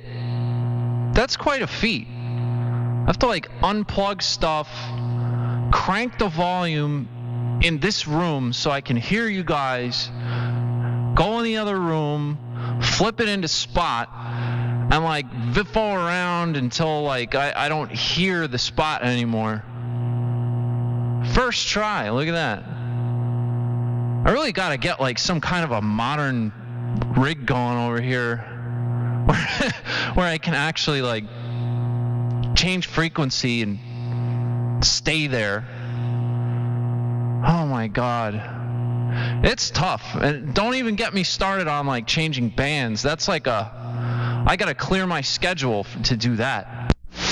The tracking number for the gold star I bought you says it'll be there on Thursday. Well, sorry. I'm just trying to get my crap working, man. Taking a look at my meters for the very first time since I got on the air. All this crap works. It's just this crap in the room behind me. It's old. Older than Grandpa. Clark, did you get insurance, the U.S. Postal Service insurance for the Gold Star? It's under $50 in value, and it was sent priority, so it's included. When is it going to get here? 2 to 3 days. Thursday? Come on, man. I know you drive a Range Rover. Just pay for the overnight. I need it. I'm a millennial. I want instant gratification. If I earned a gold star, I want it now. Come on, Clark. I drove through your neighborhood. We know what it's all about. Yeah, exactly. Well, anyway, it's 2-day priority mail, and in the meantime, rocking back and forth in the fetal position under your desk will have to suffice. Dude, can you see me? Oh, wait. Yeah, you can see me. No, I can't, because I'm not on your nervous Twitch channel. Oh, by the way, if Bear GCR were on frequency, we could give you a teddy bear. Oh, God. Bear, he made me a little bit ticked off the other night, because I was trying to talk to Tommy on his 54-foot-long attic dipole, and it was, like, working just fine, and God, he just wouldn't let him be. He just kept keying on him. It's like, damn it, we had to change frequency and get away from the Bayer. Maybe his stitches were coming out. Probably. What does that mean? Build-A-Bear. He's the Care Bear of the air chair. Yeah, well, I don't know. It's just not polite. Not polite at all. Damn, Billy, I just had to watch a 25-second commercial on Star Trek to get to your Twitch page. Dude, I'm sorry about that. There's nothing I can do about the pre-roll ads. They're just there. And Twitch is greedy as hell.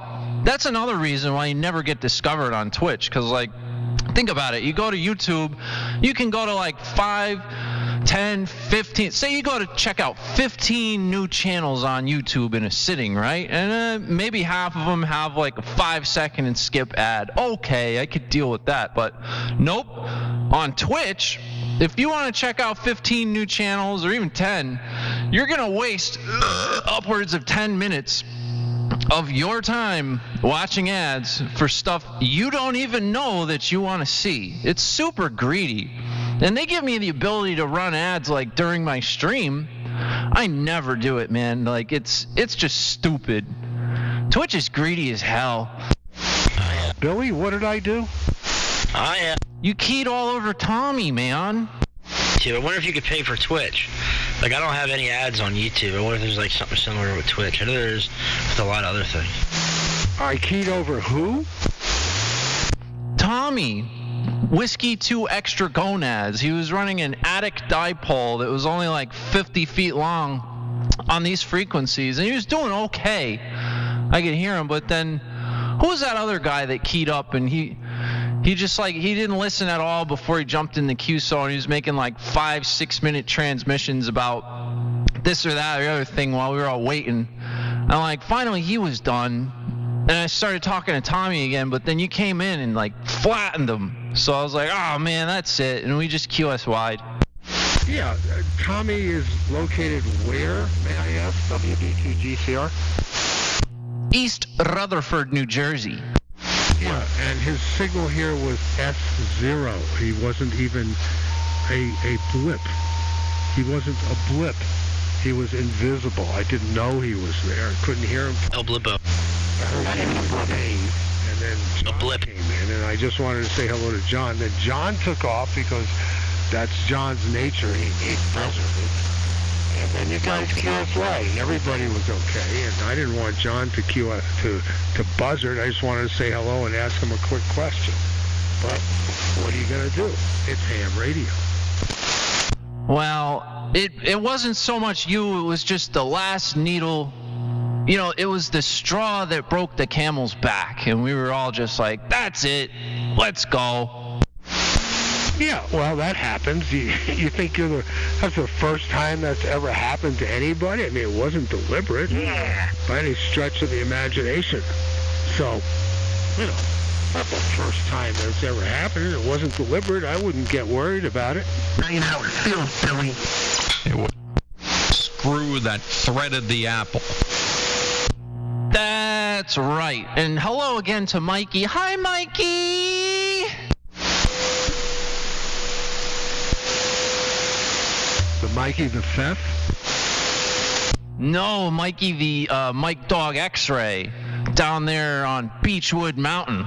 That's right. I'm Dave's neighbor. Howdy, intro the X. All right, well, you guys carry on. I wanted to make sure that I'm not leaving any bad taste. It's not my style. WB2GCR, over and out. He's out and over. Well, Bayer works better than Advil, so you're good in my book. See you, Bear. Perry says as long as you taste like pistachio, you'll never leave a bad taste. I'm not going near that, Clark. You can deal with that. I'm just reporting. Okay. Unless you got your period, then you'll need my bowl. I don't know what's going on right now. I don't know, but I got hungry for pistachios and a beer now. I haven't had pistachios in a while. They're so goddamn expensive. Oh, yeah? Try almonds. Nah. I'm just like a regular peanut guy. You know, like peanuts at the baseball game? And pistachios. That's it. But just alone. I don't like any nuts in, you know, candy or ice cream. Just nuts by themselves. Oh, my God. Yeah, that's Creamy G who just said that.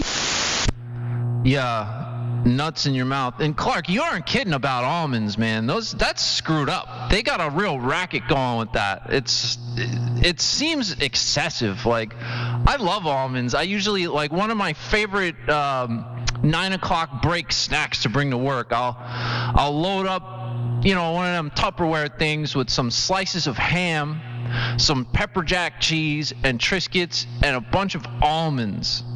You know, the high protein thing. And I go broke buying almonds. And don't forget these. You know, I like smoked almonds.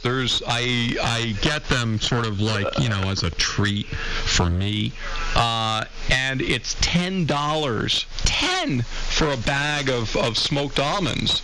It's like, are you guys serious? Are you on who's on controlled substance who prices this stuff? But I guess, yeah, smoked almonds are the Blue Diamond ones. They're delicious, but damn, $10 per bag.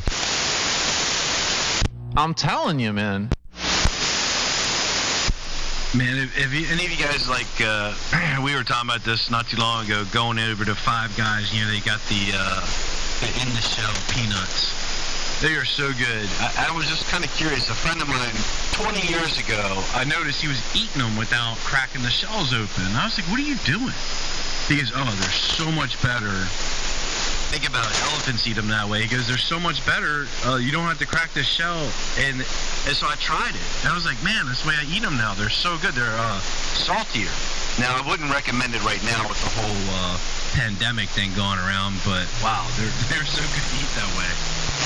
Yeah, and they leave you looking the same way. You know, you gotta... Five Guys is great. They get fresh peanuts, man. But you gotta tell that there was a restaurant, a steakhouse, Lone Star. They used to be all over the place, and their claim to fame was like they'd bring you buckets of peanuts to the table, and when you're waiting and here, there was just peanuts everywhere. And the thing was like, when you eat the peanuts, you just throw the shells on the ground. Like it was like a thing. Like you go there so you can eat peanuts and toss the shells on the ground. And it was like cool. Everybody liked it a lot. And then, somebody slipped and fell and sued the crap out of them, and now no more peanuts. And then what happened? All the Lone Stars disappeared.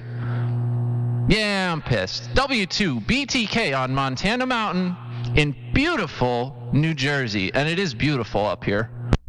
Anybody else hear Billy talking about Five Guys with fresh peanuts? Yeah. In my mouth, Clark. That's where they go. All right, that's on some SDR somewhere. It's live on Twitch, and it'll be archived on YouTube, as is every single QSO that I've had for the past 2 or 3 months. So behave. I feel like I just got fussed out. I'm a fussy Gus.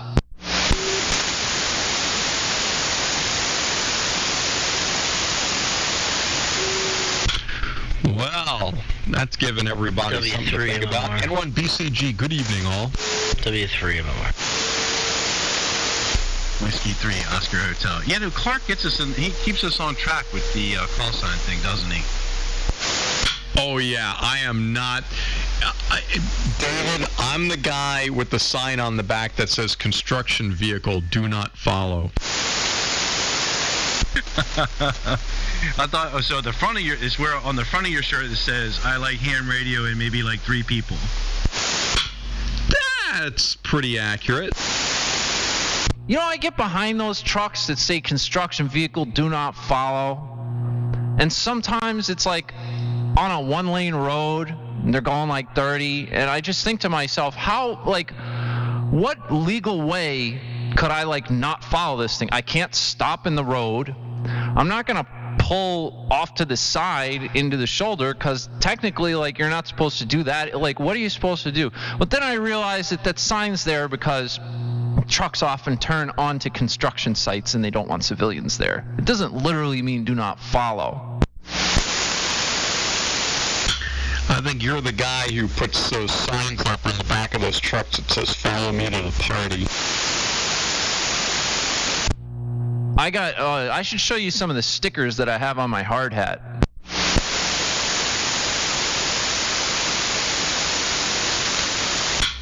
All right, folks, this is why this is not the high, fine business, your 5-9 good luck in the contest net. Yeah, Roger. It's QRO hour. Well, I guess if it's going to be this kind of party, I'm going to go ahead and grab an adult beverage. I'll be right back. Whiskey 3, Oscar Hotel. Yeah, I got my adult beverage. I got a cup of coffee that I like it cold, and it's got creamer floating at the top. It looks disgusting. Anybody on frequency of the sake? And honestly, I hate it. Really? Did you have it hot or cold? Both.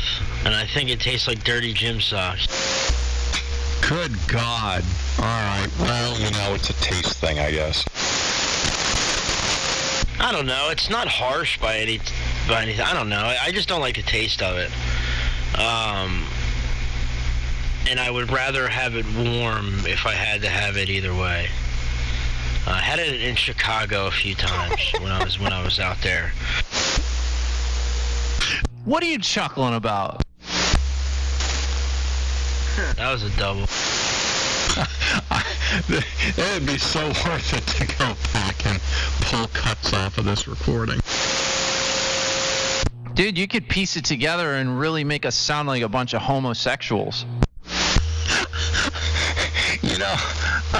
Alright, so the funny thing is, the last several times I've had sake, I think I paid for half of it. But I remember several times Bubble Girl and I going out to the Japanese restaurants, and we would never get billed for the whole thing. And it's like, this is crazy. It's like they just stopped billing you after a while. And finally, it was this one restaurant, and I asked the guy at the what is it, the sushi bar where she likes sushi. I asked the guy at the sushi bar because he gave us the bill. I said, I don't think this is everything, and he goes, oh no, we only bill you for first 3 sake. And I said, what about the rest? He goes, you too much fun, we give it free. So apparently we're really funny to the Japanese folks when we get sake in us. Oh, God. You know what also works too, Clark? You wait until it's a crowded night at the bar, and they're going to make money hand over fist no matter what. So you get good with the bartender, and you drink a lot, right? And they give you the bill, and they only charge you for like 2 or 3 rounds. And no matter what the bill is, you leave that amount of money, except you pay the bar for the 2 or 3 rounds they charge you for, and you leave the rest as a tip.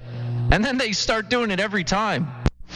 Oh, absolutely. Because we figured out, yeah, I'm onto that, because you're right. And that's another reason why they do it all regularly. Not only are we funny, ha, ha, ha, ha, that kind of, Oriental funny, but I did that. It's like, all right, let's be real here. Let's figure out what one of these sakis is. And I just multiplied it out and walked out, so he got it anyway. In cash, by the way. I didn't put it on my credit card. I left it separately in cash, so that way there'd be like, no issues. The other thing is, like, I'd go to the bar and they'd have that King Louis stuff, which, by the way, tastes like crap. And I'd think to myself, God, who drinks this? Who would pay, $200-300 a shot for this stuff? And then the other night you were drinking it, so I found out. It's it's Clark. You were doing King Louis, what is it? Now I can't remember which it is. King Louis VIII shots? No. Yeah, one of my neighbors, he's a contractor. He was pretty well off, and he like bought a round of that stuff. I think he dropped like a G. So I got a shot of it, and boy, does that stuff taste bad. Well, yeah, I mean, at $250 a shot. Just in case people are wondering, did he say that? $250 a shot, yeah. It's insane. I hate paying the prices for these dog fish heads from Rehoboth Beach, Delaware. I wonder what these guys were thinking when they came up with a name for their beer. The beer is really good, though. Ooh, do you go with the 90-minute or the 120-minute dogfish? On a regular basis, I just drink the 60. I do the 90 every once in a while. They're just, one, they're really strong, and I like to drink beer, so, 4 of those are pretty good. But there's too much sugar in them. That's how they get that alcohol so high. They're just too sweet. I can't drink that many of them. That's one of my favorites, man. I love Dogfish Head.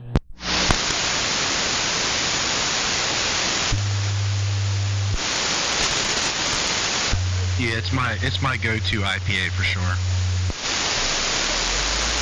Well, good news. I think my VFO is stabilized finally. I'm still on frequency. How cool is that?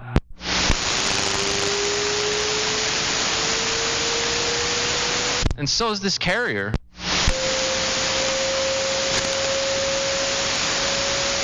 Yeah, you're sounding good, Billy.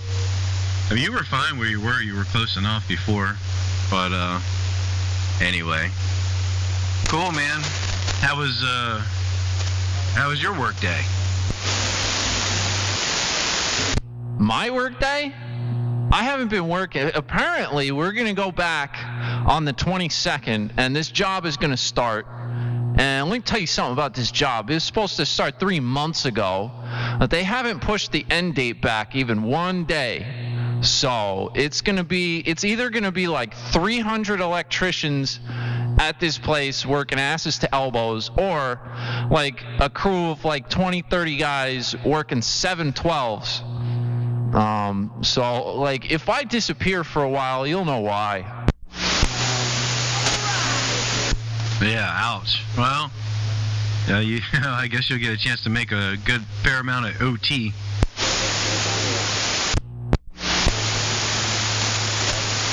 I think maybe is tonight net night? Is that the pre-net firing up? I think so. Didn't sound like someone trying to talk to us. But yeah, mad overtime. So I'll make up for the few months that I've been sitting on my butt here at home and make like a year's salary in 4 or 5 months. That's one thing I miss, man, is working overtime. I make salary, man. I make the same thing every day.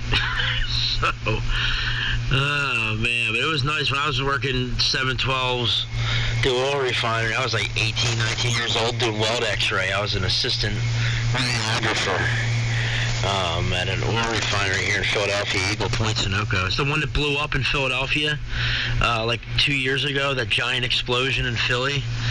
It was there. I was working there. And they used to shut down these units, and they would do they call them turnarounds. They do 712s, and all these different union guys, boiler makers, steam fitters, pipe fitters, crane operators. I mean, riggers, and we weren't union, but I mean, just the amount of money that was going into this place, it was just, and the amount of people. I mean, it was literally like asses to elbows. There were so many people there, and there was so much welding going on.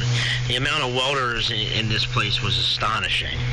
I mean, it was absolutely, it was mind-boggling. Guys up 300 feet down to, guys that are, 40 or 50 feet below the ground.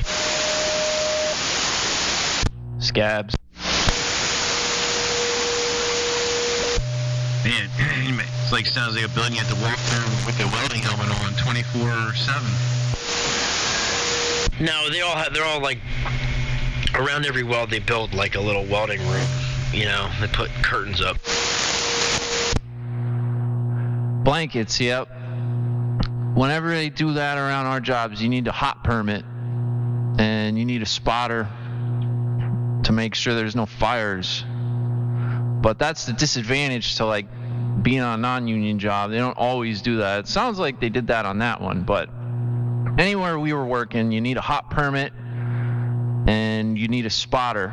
A guy just stands there and watches for sparks, puts stuff out. He stands there with a fire extinguisher. Yeah, well, see, like during the turnarounds, like you would get basically your engineering permit. Like if you tried to go into the unit, you would have to go into engineering, the guys that actually work for Sunoco. And we were just a contractor, and you had to get permission to go on a unit, and he'd sign you on basically. During the turnarounds, like you're signed on as a company for the day. You know what I mean? And like you said, there's fire watches everywhere. Usually there's a welder, and then there's like 2 other guys around them, and there was always 2 of us together. But yeah, it's crazy. I mean, it's really crazy you think about it, and that times all the other construction that's going on in the United States. I mean, all these other big union jobs that have been all put on hold, and it's all been like a mad dash. We had a job one time where, it was like a half union, half non-union, and everybody was all butthurt. The business agents were coming down like, yeah, you can't come in here, blah, blah, blah, blah. So like these 2 like Russian guys pull up in some crappy van, and like, I don't know what trade they were or anything, but like we're walking in there at like 6 a.m. and we're all carded up, our IBW stuff, and they're like, oh, hey, what's up, boys? Like, we walk right past the fence, and then these 2 Russian guys are like, whoa, like, can I see your dues receipt? Like, are you guys union? And he like keeps walking through the fence, and they're like, whoa, like, where you going? And he's like, yeah, I union, Soviet Union. And he just keeps walking, and the dude was like so taken aback. He was like, what? Like, he just let him go.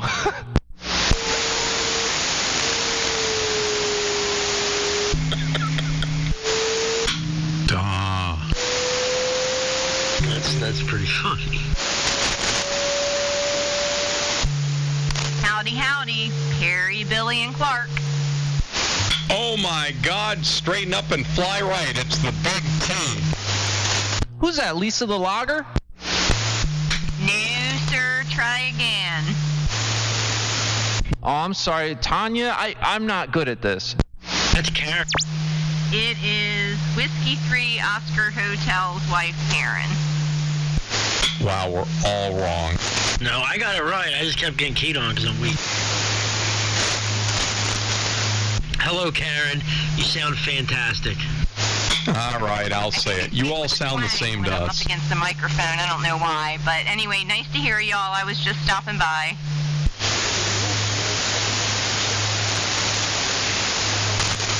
Well, you sound great here. And Clark, what'd you say? I forget. No, you don't. He said you all sound the same. I'll say it for you, Clark. All of you sound the same to us.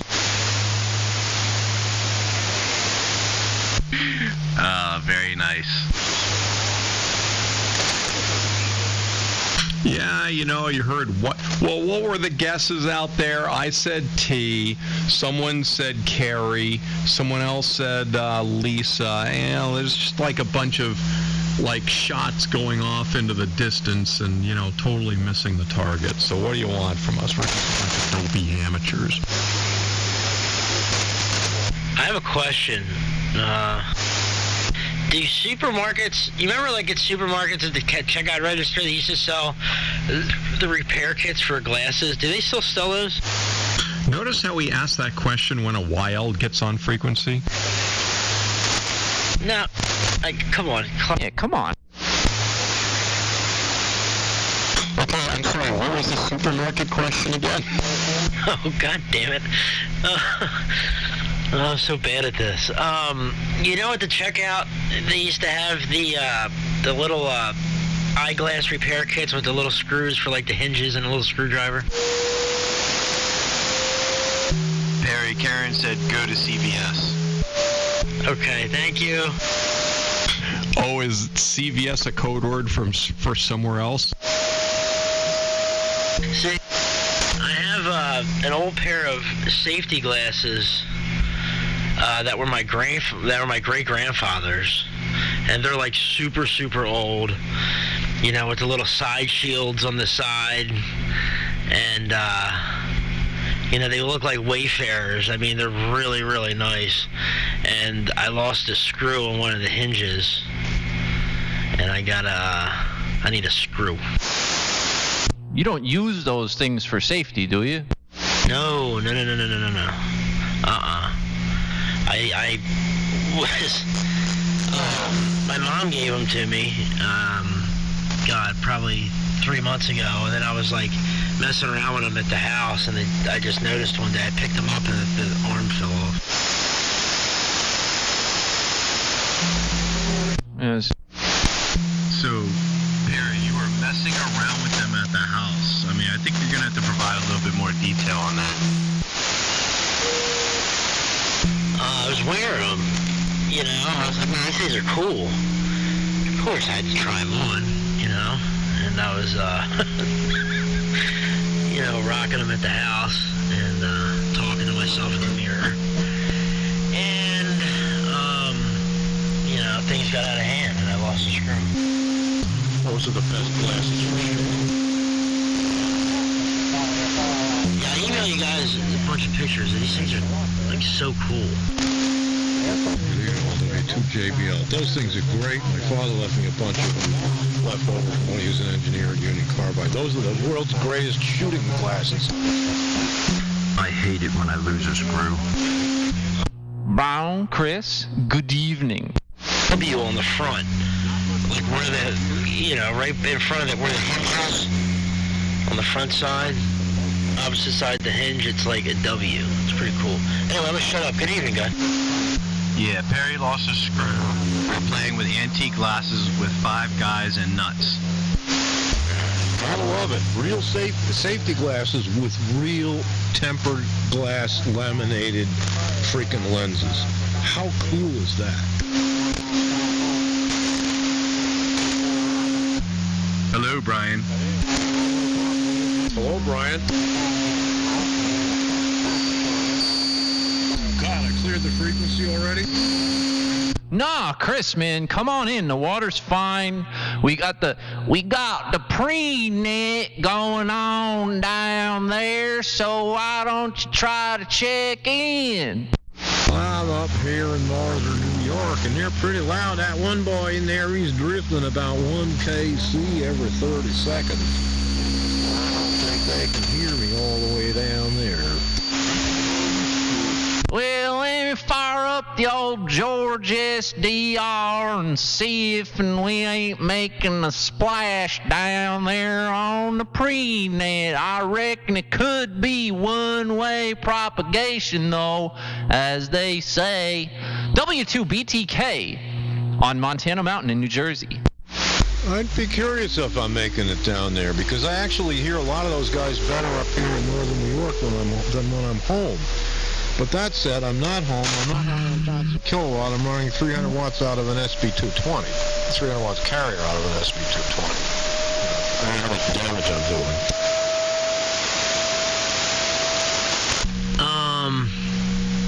I can barely see my carrier down there. I couldn't see yours, Chris. I didn't get on in time for Billy's. Let's see. Well, I'm a lot farther west than I normally am, and as a result, it gets dark much later up here, so that's probably why I'm not making it down there. Yeah. I don't think they're hearing us. It doesn't look like it. Well, I got news for you. Even if they are, they don't give a crap. They're strong into that machine, but hello. I think, yeah, I'm slightly off frequency. I can see my carrier. Hell, it's almost as bright as this guy. Let me unkey and key right back up, make sure it's me. Oh, yeah. No, they hear me down there, bro. Excellent. Of course, that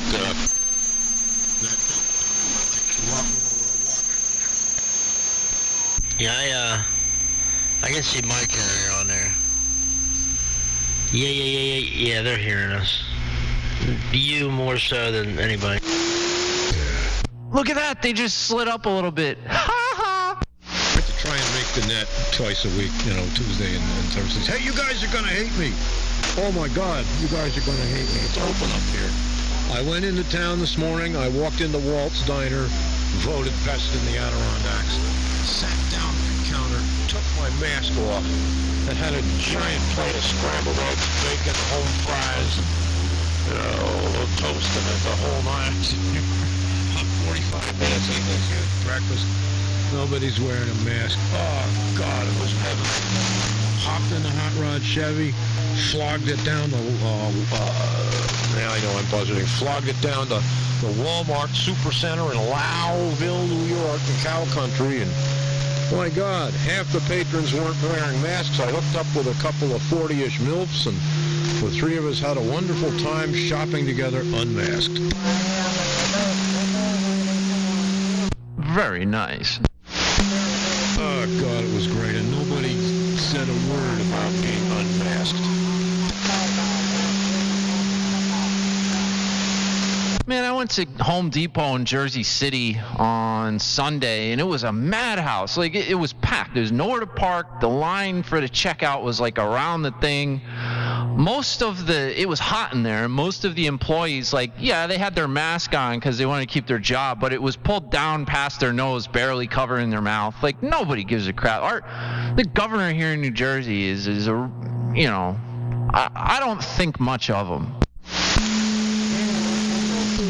Yeah, he's right up in there with our governor, King Cuomo, here in New York.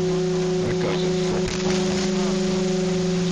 Yes, Home Depot started falling nuts last week before I came up here. Right off of Home Depot. Fishkill, New York. He couldn't get in the door. Telling you, man. Thank God.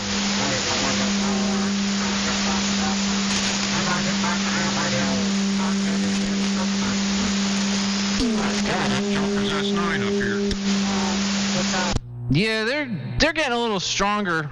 They've been coming up and up. There's been a steady carrier on 3885 for like 45 minutes now. And that's heterodyning with, the pre-net coming up from down there. And then when, one of our guys keys up, that's 3 carriers, because nobody's quite on the same frequency. And, well, it's getting a little bit interesting. I kind of like this. Can you slap that thing a little harder, Chris, or you kind of tapped out? Well, it's a Heathkit SB220, and it's got mods. It's got a Peter plate transformer and tubes and this and that. But that's it. 300 watts carrier. That's about it. I could do 5, but that would be abusing. This is it. Look up Old Forge, New York, in the map. That's all. Oh man, you got to get on the kilowatt. Yeah, the Empire booster. Actually came from up here. Yeah. Herb had a camp over the mountain from here. Yeah, get on that buster. Billy, your carrier, I was talking about Perry's signal being bright red. Your carrier, maybe it's because there's a couple carriers at the same time. Your carrier is now purple. You're going past red. Yeah, I've been known to do that from time to time. I've got a Variac in the other room, and, well, sometimes I get to turning it up, but I reckon that's not too nice. But, oh well. W2BTK.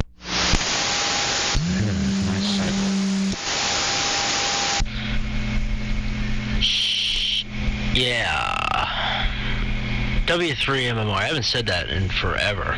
Oh, here's a good one for you car guys, Brian and Perry. Before I came up the Hot Rod Chevy to get it inspected, and in New York, it's a 78 Chevrolet, okay? So that's the safety inspection all over.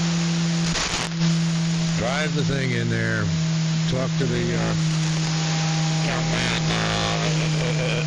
outside the garage, say, hey, I need an inspection on my 1978 Chevrolet. He's looking right at the car. And he goes to me, is the check engine light on? W2VW. Uh-oh.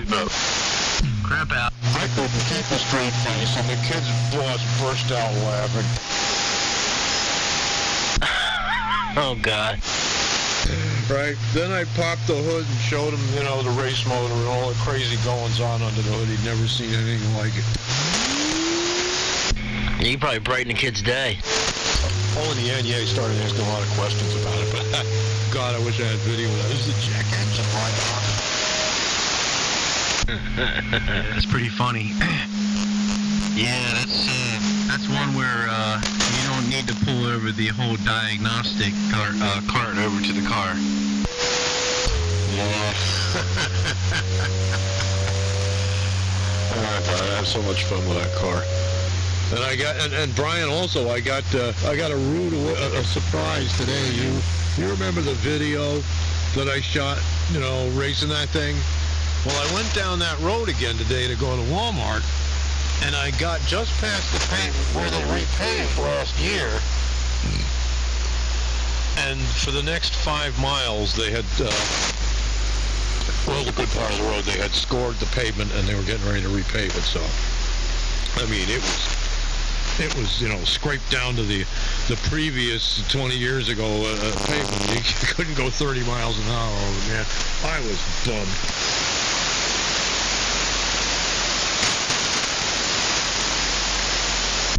Brian?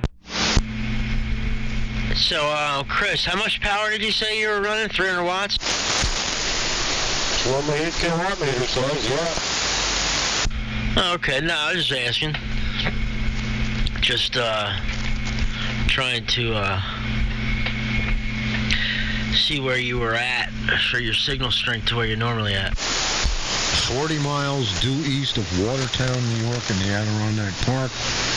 And I have an 80-meter dipole up at about 70 feet, straight in the clear, fed with 200 feet open wire line. Nice antenna. I do well from up here. I really can't complain. Oh, are you up at the cabin? Yeah, I'm up at my camp. Oh.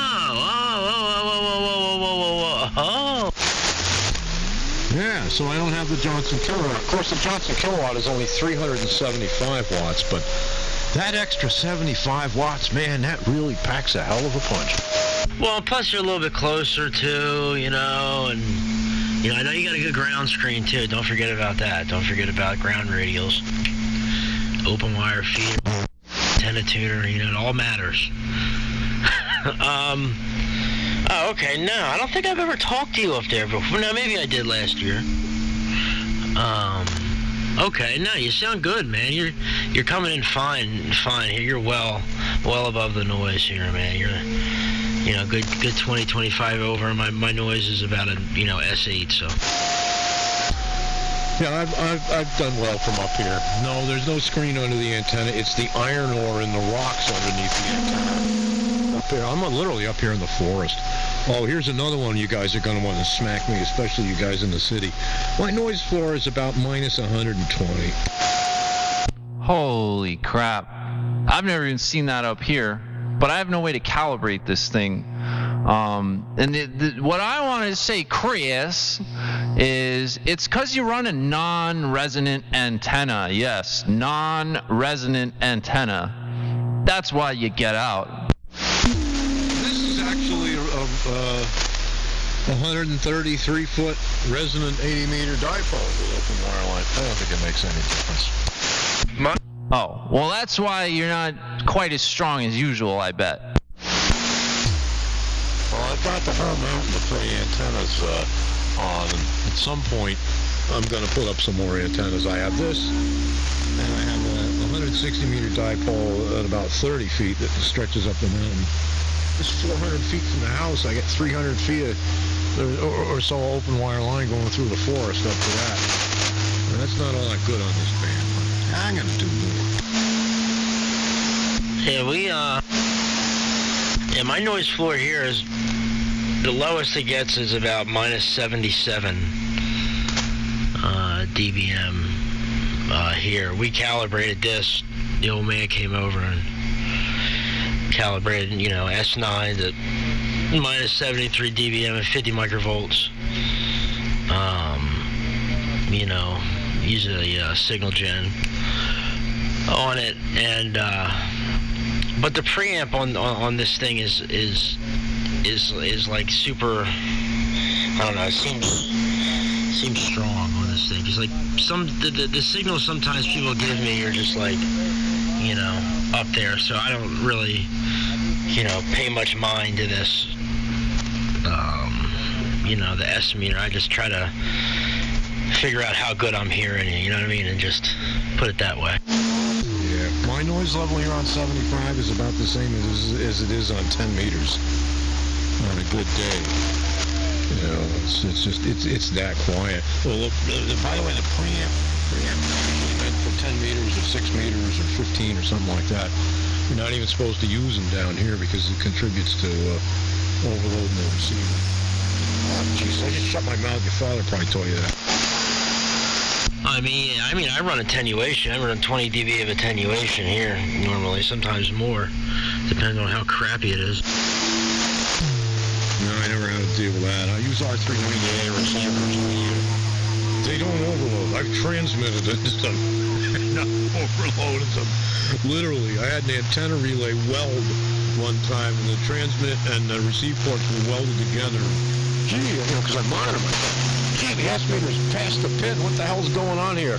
But I'm still listening to myself, and it didn't overload. In Christ, I was running like 500 watts. Yeah, what happened to Clark? Like, there'll be people who are close to me. Sometimes, I'll bump it up if somebody's running really wide. There's so many different things that you can do with the SDR receivers. KB3W and 3. Hey, Brian, what's up? As listen to the upper hole lower on synchronous. It has there's no degradation of the audio whatsoever. Because on this radio, if you drag in one side of the passband, it has like a notching effect, like a Q multiplier effect. and it's annoying. So I'll like switch and just listen to one side or another if somebody's like running really wide, or bothering me a little bit below, or if there's QRMers down there or whatever. And there's multi-notch filters where you can just click on a carrier and boom, it takes it out, it's gone. I don't have a notch filter. These receivers don't have notch filters in them, but the mechanical filters, I have no problem on one side band or the other. It's always been that way. But no sync detector. There's external ones, but I've never seen the need for that. These are really good receivers. I'm very happy with them. I don't care for the war. I don't even do war for these things are just brick outhouse. That flex used for the selectivity for those filters is actually modeled after these mechanical filters. And I'm going to model myself out to the kitchen and get a beer. Billy asked what happened to Clark. Clark gives me a complex because when I come on, he disappears. Now, he'll come on here in his defense and say he's been on here since 4 o'clock this afternoon, which he has. But he doesn't sign out. He doesn't say, hey, Chris, you take the frequency for a while, I'm out of here. He just disappears. That's never really reflected. Quick famous for Brian got there. He went there in 73. I don't usually lose Brian. Irish exit. He's Dutch. That's the Dutch exit. I'm going to get... Well, that's just what we call it. We'll be back in a bit.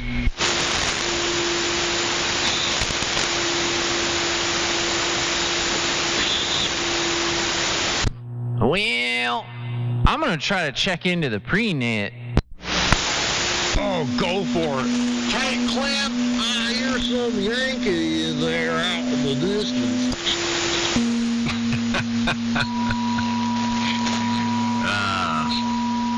Yeah, I can hear those guys here. Where is that net at? I think, like Georgia or Florida or something like that, way down there. They have their net on the, 3885 every, Tuesday and Thursday. And, they fire it up whether frequency is occupied or not, because, I guess this is their frequency. So, I don't know. It's not that cool, but everybody straps over them so hard, it's like, it doesn't matter. It's just, somebody's a little weak, you get some heterodyne, but it's not that big a deal. But it kind of makes a mess. I just tried notching some stuff out, and while Chris was talking, I completely got rid of everything. But then when I keyed up, you couldn't hear me on the stream because my carrier was in a notch, and then certain people are in a notch. So screw it. I'm just taking all the notches out, and there's a little heterodyne, and just strap and ignore, as the Timtron says. W2VW. W2GCR.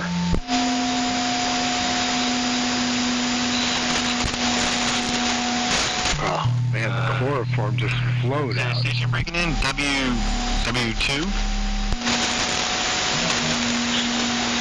What? I like the guy in that net that's got, I think it's... maybe not. It may have been someone on the net. It was hard to tell. Looked like it had an AM carrier, though. About 1 kc per minute, maybe faster than that. And Bear, congratulations on fixing your vehicle. Nice job.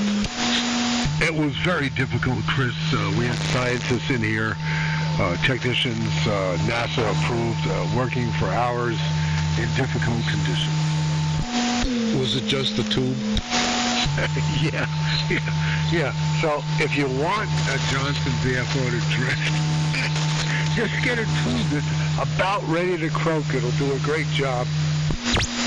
How many times in the last 5 years did I tell you the tube was bad? Yeah, I know. And the first thing I had to do is get the dang thing, the case off the dang thing, Billy, those guys on AM on our frequency, I can't really hear anything.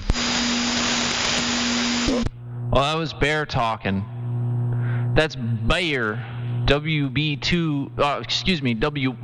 2 GCR. What was that? Was that a question? Dave keyed up on you, and I guess he couldn't tell if you were in the pre-net or if you were talking to us, so I was just letting him know, like, yeah, you're talking to us. If that was you guys talking on AM or the net, my apologies, I talked over you. Yeah, we're all on AM. The net is on AM too. And we're all on AM. Okay, I didn't realize the net was on AM as well. Okay, now I can. They're coming in a little stronger. I can see it now. It's Heterodyne City, man. It's like we should all zero beat, but like we should all zero beat at like 3886, and then we can all notch out those carriers. I disagree. I think that we should all spread out approximately 100 hertz apart from each other. And, you know, every time we key up, it's going to be somewhere else, you know. That way it's just like beep, boop, beep, boop, like every time we key up down there. That would be effective. He's right. And this is coming from a former professional jammer. I mean, I got the jazz. Absolutely spread out and keep the heterodynes generated in the range of like 300 to 500 cycles, because that's if you have a variable crystal filter, that's the hardest to notch out. Yeah. Alright, I'm at 3885.3. Where am I? I'm just below 3885. Yeah, this is all good. This is all good. Where am I? Well, I just looked up. I'm at 385 now.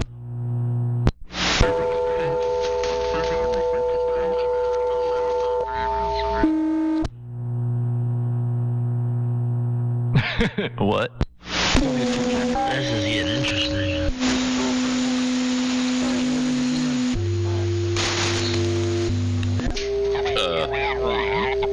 Sorry, I wasn't listening to the content of the QSO, and I tuned up on top of you, and I'm joining now. Perfect. Oh, God. Welcome to AM. Welcome to 3885. This is how we do things. Is that W2 very weak? We need you, buddy. Yeah, it's pre-net night. It's pre-net night out there, Cletus, so I reckon if you want to check in, now we're taking all check-ins for anybody with the Y in their call. That is to say, anybody with a Yankee in their call, please check in now. Taking check-ins for the Yankee stations. Anybody with a Yankee in their call. It don't have to be 3 Yankees or just 2 or 1, but you gotta have a Yankee in your call. Anyone with a Yankee in their call, please check in there. Welcome to approximately 3885. You're making a lot of friends, Billy. What if I have a number in my car? Well, you got a Y, which phonetically would be Yankee. You check in now, anybody with a Yankee in their call. Taking Yankee check-ins. Don't like that blind Jersey Yankees up there. Oh, Lordy. I'm coming in pretty strong down there now. Yeah, we're making improvements. Yes. I'm watching the Georgia SDR, and I got a big fat skid mark down there, bro. Right now, my skid mark is a little bit stronger than their skid mark. You must have a diode in your transmitter somewhere. Hello. Let me go check my clipper light. Thank you. Yeah. I'm pretty bright down there too. Yeah, we're getting this somewhere. Yeah. And I guess I'm still not making it down there. Oh, I'm so No, Nah, Chris, I see you on there. It's not bright, but it's there. Oh, good. Important to know you're getting out. Yeah, you're definitely in there. like swimwear. Yeah, I should do it. I should haul up and put up a wire array here like Timmy does. What the hell? The first antenna that I put up here, in fact, the one that I'm on now, Timmy designed when he was up here. It's a shaded dipole, just like his old shaded dipole. He's looking around the property and the lay of the land. He's like, put it up over there and run it in that direction. It'll kill the alligators anyway. It does. And being down this way gives me an advantage. I'm, obviously. Ooh, nobody's talking right now. Anybody with a Yankee call, please check in now. You guys are crazy. I'm gonna grab another beer. I might move down to 3873 and see what my neighbor Brian's up to. Make sure you grab that beer. That's important. Yeah, Chris, that is definitely the most important thing, my friend. Yeah. I'm up here at my camp in northern New York, and I've got an 18-pack in my 1949 General Electric refrigerator, and that sucker is What print does that thing use? causes death if inhaled. Well, like the ammonia? Yeah, something like that. I have two of them here. I got a Banter by General Motors from about 1939 or 30. The main refrigerator in the kitchen is my 49. You remember, man, I'm chewing on something here. It's rude, but everybody else does it. Remember Charles N2GII? He used to restore old refrigerators. And I remember he had some, well, this was in the 90s, early 90s. And he had some pre-war fridges, and he said you could still buy brand new gaskets, insulation, and parts for them at that time. Yeah, I don't know what year you're talking about, but I was a master technician for General Electric Appliance Service. That was his career. And I had a failure on my 49 GE out in the kitchen about 10 years ago. He could not find anything for it. And that was, if anybody could have found it, it was a thermostat went bad. The fix, I went to Granger Industrial Supply, and I got an external thermostat with a big long bulb and a coil, copper tubing, meant for like a Dell freezer cabinet. Mounted that thing on the back, and happily ever after. I just looked at the 38 GM one. I just looked at the hood ornament on it, and it says Frigidaire by General Motors in chrome. Gotta love it. I thought Brent would have told you to put a Transorb in there or something. Yeah, Steve told me to convert it to no parts of our ability, but that was it. It lives on. My beer is served at 34 degrees. How are you going to beat that? You just can't. You can't beat that.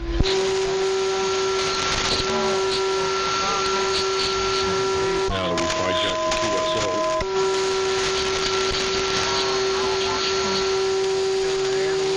Geez, that boy's up to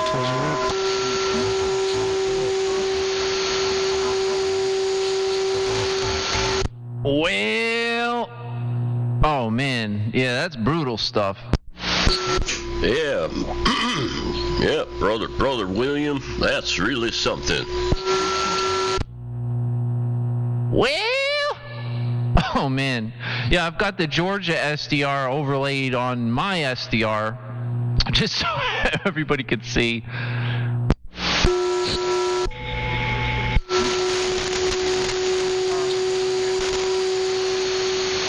Yeah, man, the stupid transmitter drifted on frequency.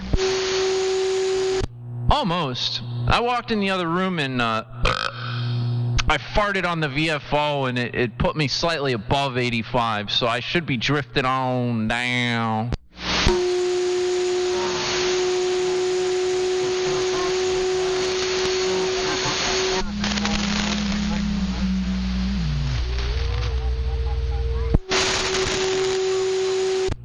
you go. Yeah, this way it'll drift right on frequency then. You think you're like 75 hertz above me now. Okay.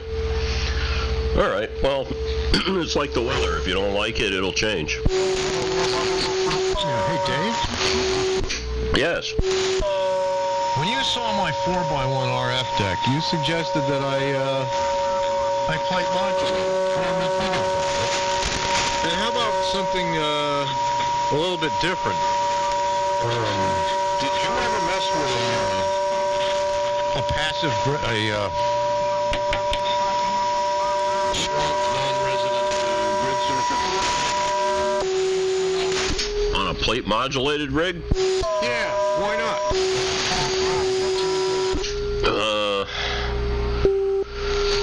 Well, I guess you could probably do that. It would waste a lot of power, though.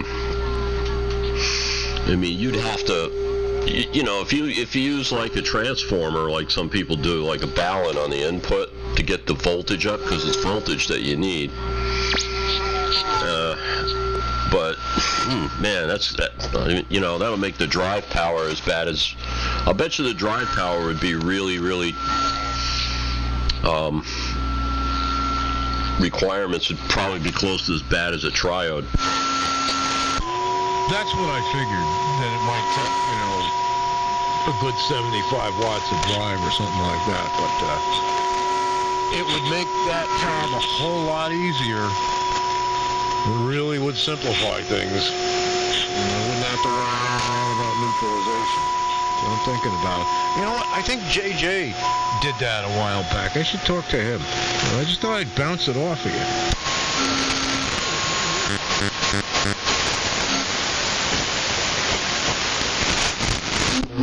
By W2JBL, portable 2 in the Adirondack Mountains.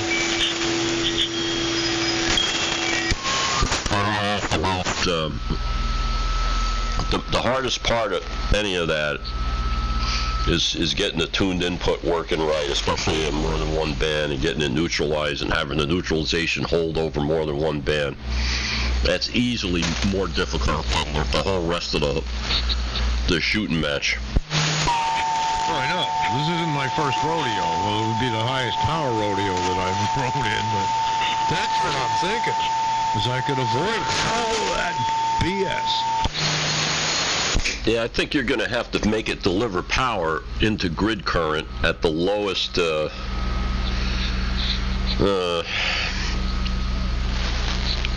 know, grid voltage that you're ever going to see. So it's going to really take a lot if you do that. It'd be interesting. I would never try that with a 41000 though, because of those stupid long leads it's got. I'll take it up with, you know, a few other. I'll get a few other opinions, and we'll see. Yes, obviously, I would need like a 10-to-1, you know, step-up transformer. I realize I have to deliver power, and there would be, you know, the swamping would be on the secondary, the transformer and so on. But I'm just kicking the idea around because that thing is still sitting on that cart in my shop, and now that it's warmer down there, and I don't have to run the freaking heat. I want to get the damn thing going and get it out of the shop. Yeah, it'd be good to hear you on with a good man. That would be just what the doctor ordered. Yeah, W2VW. Well, you know, I have the desk. Obviously, I have the desk, which is doing just fine. But I'm thinking in terms of maybe doing that up that way and it transitioning its way up here when I get my road cut into the house. W2JBL.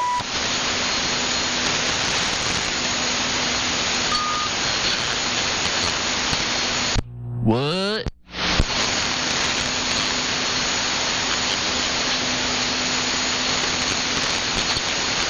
Dave, you gonna check into the prenet? I'll be honest with you, I hear heterodynes, but when nobody's talking up here, I can't hear what the hell they're saying, so no. Yeah, the prenet is 6:30 to 7, and that starts at 7. Yeah, I got the same deal. I can't hear them, but there sure are a lot of carriers. It must all be that, like, those guys that get on and they got, like, a pretty decent signal, but, like, they're only, like, 20-30% modulated. It must be all those dudes. Oh, it is, definitely. And decrepit, unrestored, or restored and unmodified boat anchors, putrid audio, and next to no audio, and don't forget the first in the world.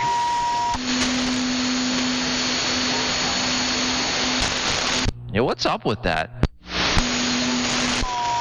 Oh, this is very common. Restore a boat anchor. I mean, bare chassis. Rip the wiring harness out, drill the rivets out of the tube sockets, total frame-off restoration like you do to a Camaro pace car. Put it all back together, shiny and new. Don't touch the putrid audio. Leave it stock. I remember one time there was a guy that got on here with a DX100, and he had worked on it for literally years, and he got on here, checked in, said hello to everybody, and he said, yeah, I did this, I did that, I had the chassis, blah blah blah, sent it out to some place, and they put it in some kind of chemical bath because it's copper, took the thing apart, put it all back together again, and measured everything while it was running to make sure all the voltages were right. This, that, and the other, and then somewhere along the line he asked how his audio was. Oh, God. Whereas my former co-worker, he's still working after I retired. W2RIK, bare chassis frameless restoration of a DX100. His first boat anchor project, his first serious boat anchor project. He put it all back together, did the tinfoil lines, and you heard him. He sounds like $1 million. That is a good sounding DX100 he's got. To listen, and if it's a cultural thing where you got this whole gentleman thing going on, all that that whole fertilizer deal there, you got to have a certain brand of fertilizer. Oh God! Speaking of that, today as I plowed through Route 26 in Turin, T-U-R-I-N, through the cornfields, got it up to 130. Yeah, I was moving fast because the windows were open, and they're planting the corn. The manure's down up here. Oh, man. With the windows open yet? Why didn't you shut the windows? Because it was beautiful out, but you got a good point. I'm afraid at times that if when I do that, that's a Florida car. What's left of the tape that's holding that magical piece of fastback glass in there? I'm afraid I might pull that out of the roof. I forgot to look. Do you still have the little fiberglass dam that's underneath the car in the front that came with? What, the little chin spoiler? Yeah, that little black, it's almost vertical thing in the front. No, that's long gone, and it's got to get replaced with I finally found the loosely interpreted NASCAR rules for the front spoiler for that car. It's going to get replaced with the appropriate NASCAR period correct front spoiler. Yeah. I remember when they first started putting those on cars, it was for fuel economy. I'm sure it makes a difference.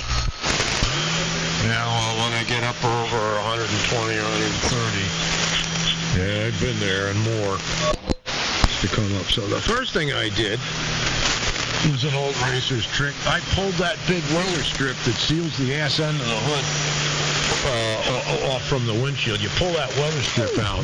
Well, that's a lot of hot air out. It also lets out a lot of pressure, and the noise doesn't come up as fast.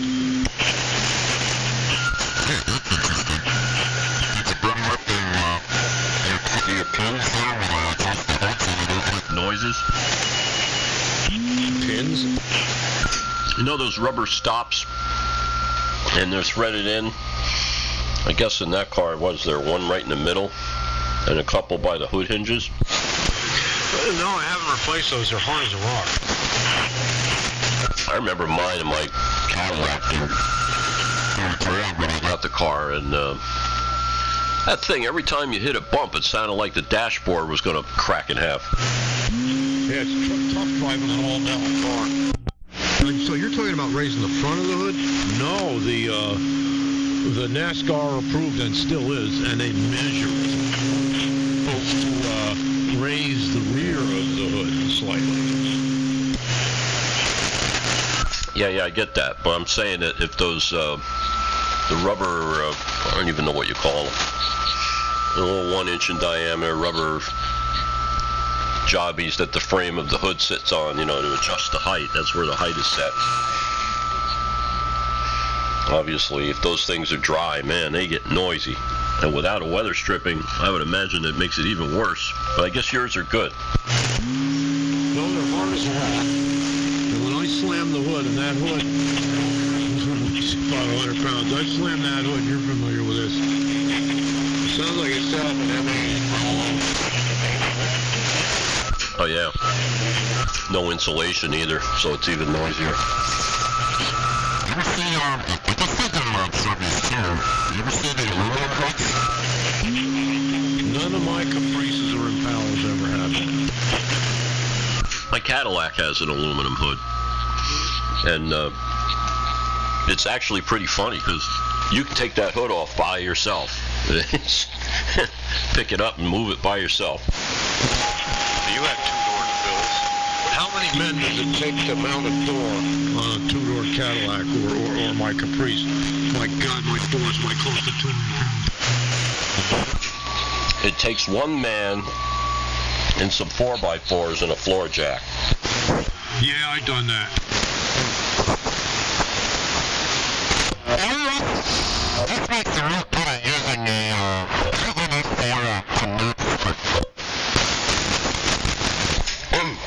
I don't really hear anything here, Billy. I see stuff on that SDR that you're talking about, but right here, I don't know. And I don't think I have much of a signal into that SDR.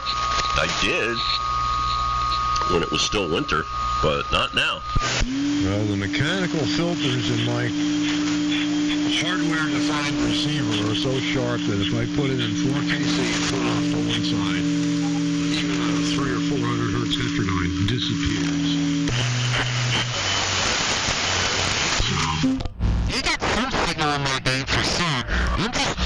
It's a real time right now when I'm in the stream with it. It's really difficult to get everyone here and not put it on.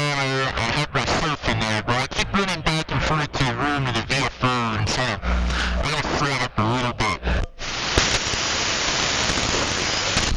Yeah, well, maybe it's time to move the VFO or hook up the 440 as an exciter. I know that's not what you want to do, I guess. That would take care of your problem right there. Yeah, well, I could get that done. I have it hooked up now. I just don't have any interstage stuff to go between.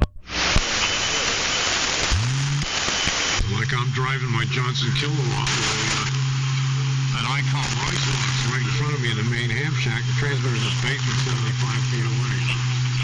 But the VFO is right in front of me.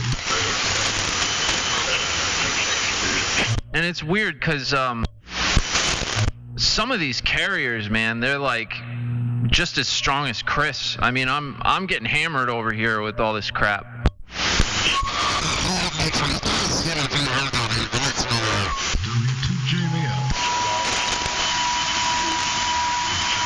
And I'm chasing you around, Dave. That thing drifts pretty hard. Yeah, I wasn't going to get on, but I heard you on.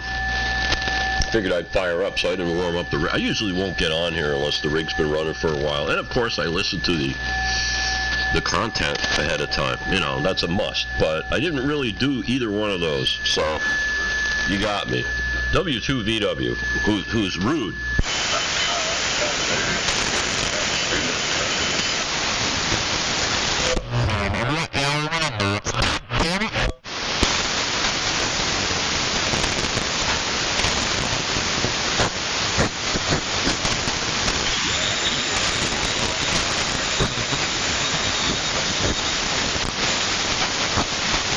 There's somebody in there now, but I can't make out a single word. Those guys are...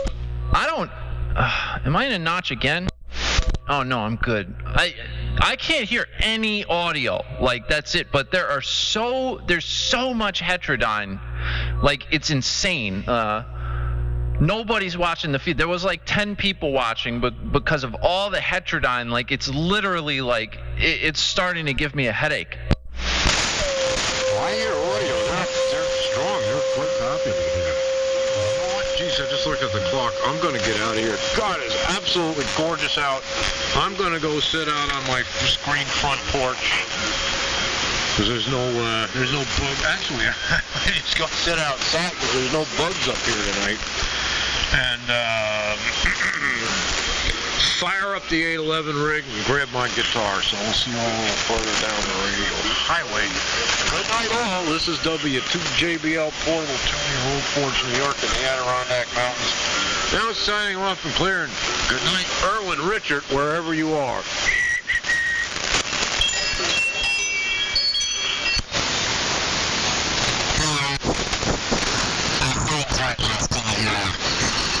I'm going to do the same thing. I already got the 811 rig fired up, and I'm over here playing Roller Coaster Tycoon, the computer game, building an amusement park. That's what I'm doing on the other monitor. I got the DX100 warmed up. It's been on the whole time. I think I might fire that up here in a bit. W3NR. Juvenile delinquent. I didn't know. Oh yeah. I do, my friend. That's how I keep my sanity.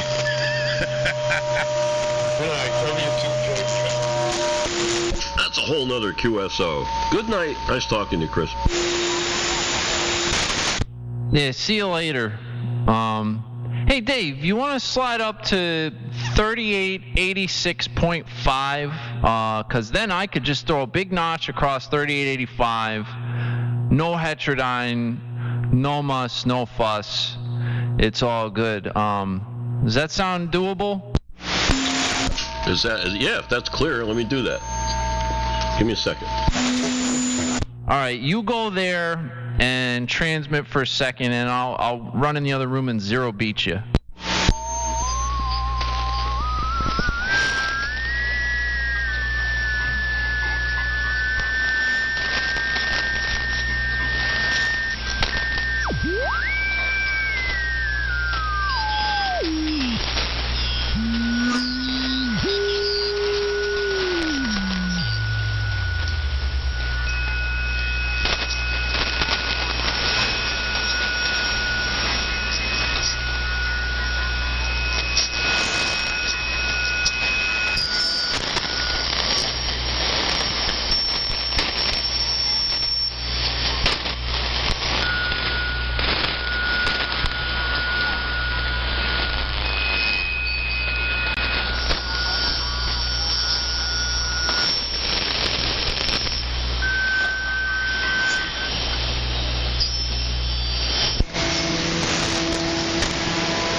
I think that worked pretty well. W2BTK.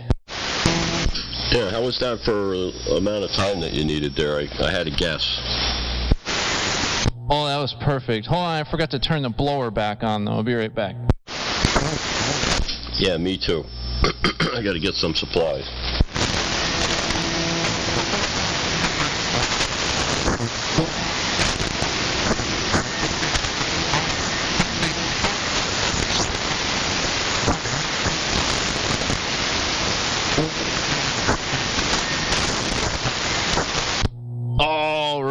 Yeah, that's better. Ha!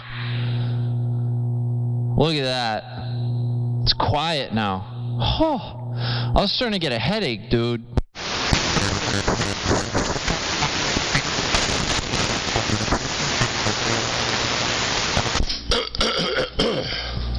Yeah, you don't want that. I mean, it's amateur radio is not for giving you a headache. That's for certain. Yeah. Well, I got to think about what I want to do here with this here sky hook that I got. If I want to optimize it for this band or not. Ooh, you should do it. I mean, where else are you gonna optimize for? 160? 160 is like worse than here in the summertime, isn't it? Yeah. Well, my plan was to get on there a lot more than I did, and I just didn't. I got on there, was playing around on Slot Bucket, and found that it was sort of okay, but lack of intellectual stimulation going on Slot Bucket on the low bands. You know how it is. I mean, it's fun if you want to clown around or all, whatever kind of stupidity or. It's the same 5 guys every night in the same spot doing the same thing. And I mean, that's okay if that's what they're into, but I'm not. Yeah, I know what you mean. Well, you know why I wasn't on 160 much, but I didn't have too much of an excuse. I just needed to optimize my antenna. I never did it. So I've just been down here or up here or whatever. Why do people say, like, when they go higher in frequency, they say down here, and when they go lower in frequency, they say up here? I never understood that. But anyway, you should do it. Optimize for right here. Or, you should optimize to make a big fat streak on this Georgia SDR, which you do have right now, by the way. Yeah, W2VW. Yeah, I don't know. Like I said, the 160 thing that I'm using here right now, it's very handy because it's got a lot of rejection from here to that part of the world where most of the interference comes from on this band for me and you and a lot of other people these days. And it works well. But if I put it back the way it was, like I said, my signal that I have into Europe here in the winter goes away. And then my signal into that region, that's if you add our region and double the number in it, that region down there, the signal comes back. So I can put a lot of signal to areas that I don't want to listen to.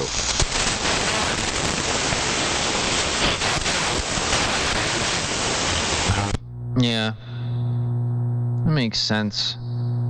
I don't know. So just hammer local people. That's cool. That's what I do.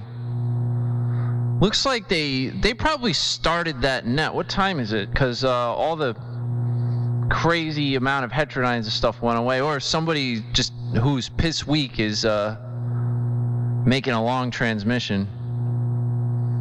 I'm looking at my skid mark down there in Georgia, and it's like kind of it's almost as strong as those guys. Well, if you ain't got no heterodynes for us to get away from, I would prefer to move back down to 85 and leave a spot for somebody else who might want it. But let's see what happens here. Yeah, that's cool. We could go back down to 85. It seems like it kind of cleared up. We got to do the whole zero beat thing again. So if you wouldn't mind, I'm going to run in the other room now. All right, let me get her my tube again.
Yeah, I got it pretty quick that time.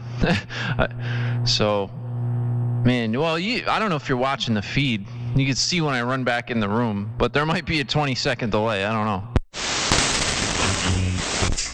W2VW. That's all right. I know I got a hard vacuum in this tube. Yeah. Man, that's insane. Like, everything just kind of went away. I don't know if they gave up. Maybe they found a clear frequency. That's what intelligent people would do. Maybe there's a few of them among the others. Yep. I'm seeing stuff on 3890 on the George SDR. Maybe they slid up there. That would be amazing, and, you know, honestly, would kind of shock me. Yeah, well, whatever. I think it's had too much discussion already, if you ask me. I would rather talk about my grid current. Yeah, how is your grid current? I know you got a lot of it. That's one thing I need to get going, is I got to set up another webcam to look at that. Yeah. Well, I got about 15 mils, which is a lot more than I used to run. I used to run about 12 mils on this thing.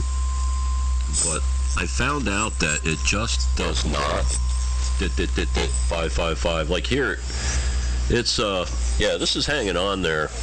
I'm not hitting my clip light at LO5. Got a lot of limiting though. It's kind of in your face. Anyway, with this amount of grid current, say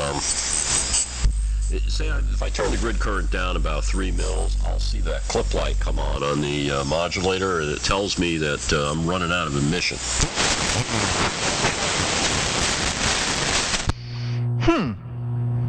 Interesting feature. I'm gonna send you a video real quick. I'm gonna start the video now.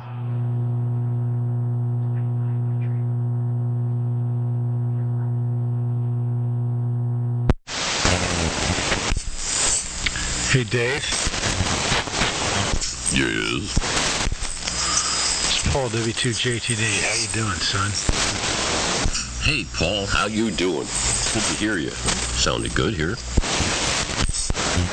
You sound good here, too. Yeah, been a while. Heard you modulating, sliding up and down the old band spread, and dagnabbit, there you are. So, yeah, we're making it through, and I hope you and you are as well. Yeah, man. Just actually did some serious stocking up on the bulk groceries here a couple hours ago for the first time since I think February it's been. And yeah, things are going okay. You know, I've been seeing a few people and kind of sort of being careful about it and all that, and you know how it is. So we'll see how things go, if the world ends or not. Yeah. Hey, you're coming in here like a house of fire. Well, dagnabbit, such are thee. It's, yeah, hanging in here, man, doing the best we can, you know, with the mask and the hand washing and wet wipes on the steering wheel, and, oh, man. You know, I used to watch Monk, and I used to laugh at the guy, and I'm Monk. Yeah, remember, you know, back when you used to make fun of people that lived through the Depression? That's going to be us when we get a little older. People will be making fun of us. Look at this guy. He's got a whole closet full of toilet paper. What's wrong with him? With my digestion, I had it going already, you know. Sock in as a preppy, man. You know, magnitude 12. I'm not going to be able to keep up. I'm going to fall short. No, I can't imagine that. You're too happy to have those kind of problems. Oh, I'm happy, but it's from the waist up. Yeah. Hey, I'm not dying on the air. Wait a minute. Hold on. Pull my x-rays back. That's crazy. W2JT. W2VW. So I had a brother William up there. Oh, I'm not going yet. I didn't say you were. No, you're sending me off to DUQ, man. Biopsy next week. It's not death. Oh, you're doing a biopsy? What are they going to check you for? Second biopsy for, wait a minute, drum roll, prostate cancer. Oh, would you get a high PSA? Yeah, it kept me from wearing a hat. Well, that's rough to you. Well, look at Ralph. Ralph's had prostate cancer for like 55 years, I think. Oh, it's a slow grower, man. I know a lot of folks with it, and I'm not yet worried. No, I'm not carrying a thought heavily on my brow with regard to this particular situation, because I'm either going to beat it or I'm not, which was pretty much a yes or no choice with Christ, everything else I had to do in life. W2VW, W2JT. Roger. Well, man, best of luck to you. I'll be thinking of sending my thoughts to your mom. Might even have to talk to God about it, but I won't tell you that. Hey, what do I know? It's a 50-50 chance, man. If you pull on your side and it's real, then I got that going for me, you know? Yeah. No, that can't hurt. Can't hurt at all. But, no, everything's pretty much copacetic, and we're rocking along, and then hope you guys are rocking along as well. Pam's rocking along. I got to tell you, she's alone in an apartment in Secaucus, and she's going bat crazy. Oh, yeah, I'll bet she is. Yeah, I can just imagine. I know kind of, sort of what that's like. So you see all the people, you see all those people during the day and surrounded by people, and work and all that stuff, and then you go home. Yeah. Mm-hmm. Yeah, that's not good for the psyche. We got a big screen TV. We periodically set it up on the bar, and Maggie and I start pouring cocktails and getting a load on, and we dial Pam in on Skype, and it's as if she is there. So we have, and man, it's too bad ZRF wasn't involved, because we did it with him too, and that was the bomb. That's where he actually got the idea. But that's kind of how we keep each other from going crazy. It's a mutual thing, but a lot of it depends on the technology at JTD Radio, and I am retarded. Oh, come on, man. This stuff, it's not too hard. I mean, you find yourself a young person. Like, I got a couple of them. Well, I used to have one of them went on to better things. He doesn't help me with this stuff anymore. But I got a couple of guys, right, Billy? Right. Wait, you got some young people. The young people I get are women. Every time I do that, Maggie threatens me. And it's so tempting, and yet, but it's so tempting, and yet, yeah. What in the hell would you do with a young woman? I want to tell you, I'll give her the best 30 seconds of the next 10 minutes. They don't know what they want. I know what I want, and this will be pretty great, wasn't it? Stay transmitting as she beats you. I want to hear it. No. It's, you hit that point in life where it's like it's all cerebral. And anything less just doesn't cut it. Yeah, well, I don't see any blood coming out of my person here, so I think I'm going to change the subject. Oh, you want blood? Get the biopsy. I'm getting next Monday. Wednesday. Monday I start taking the antibiotics. Wednesday I get the 12-point up the wazoo prostate sampler. And it's a trip, man. It, especially for me, because, I'm not, just rubs me the wrong way in 6 different kinds of religions. Yeah, so is that like a day thing and then you go home, or they keep you, or what? No, it's like an hour thing. Then you walk out of there like Stan Laurel or Charlie Chaplin, and you go home, and for 3 days there's like a weird feeling down there, but it's nothing unusual. And then, Susie goes out to get the groceries and dial up porn, and one thing leads to another, and all of a sudden you're looking at this stuff and it's like, God, mayonnaise. No, catch that! Alrighty then, W2VW.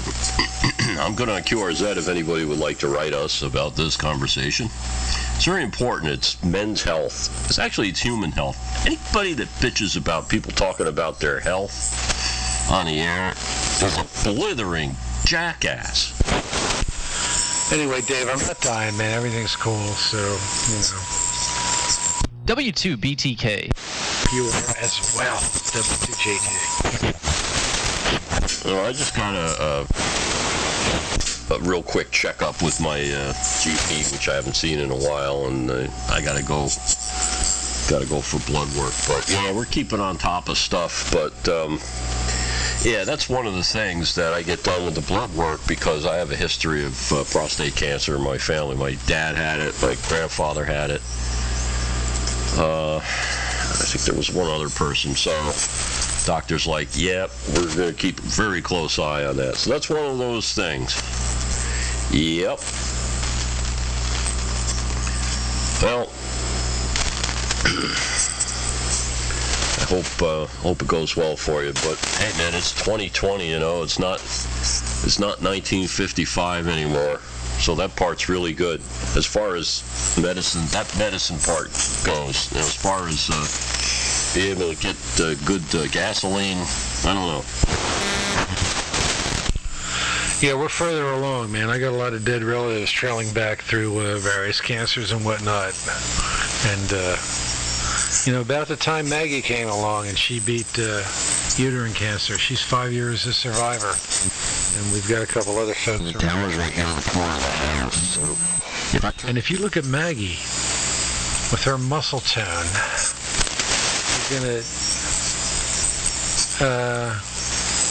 I might have to QSY for 20 minutes. Well, maybe you should do that before you go for your biopsy, I was going to go for my extra, but the biopsy got that biopsy thing. He says there's going to be a noise. It's going to sound like a spring. Bang! I said, make it sound like a percussion grenade. I think that would relax me more. Yeah, they take 12 samples. And then the next time Ben Franklin discovers electricity, it's all blood. And it's very, very disconcerting. Yeah, I had a dog who got hit by a van one time, and he lived, but fractured his pelvis in 4 places, and he was the urethra on a dog is it's pretty long, I guess. So it was bleeding, and the vet said, "Don't worry about it. He's gonna be giving you several different colors, and you got to cage him, keep him in a cage, and carry him out to do his business, and that's it." I had to do that for 6 weeks. And after that was all over, he was fine. It's amazing. He ran out in front. Some guy was flying up the street in a van, which nobody ever used to do here. We're talking 24 years ago. And he ran out to the van to stop it, and he actually ran into the side of the bumper of the van. It was an old Chevrolet van with those one-piece rear bumpers that stuck out further, and that part caught him. And I watched that whole thing like in slow motion. I thought he was going to be done for, but no. So, no brain, no pain. If you'd had video back then, it would have made the Weekly World News, man. That's like, that was awesome.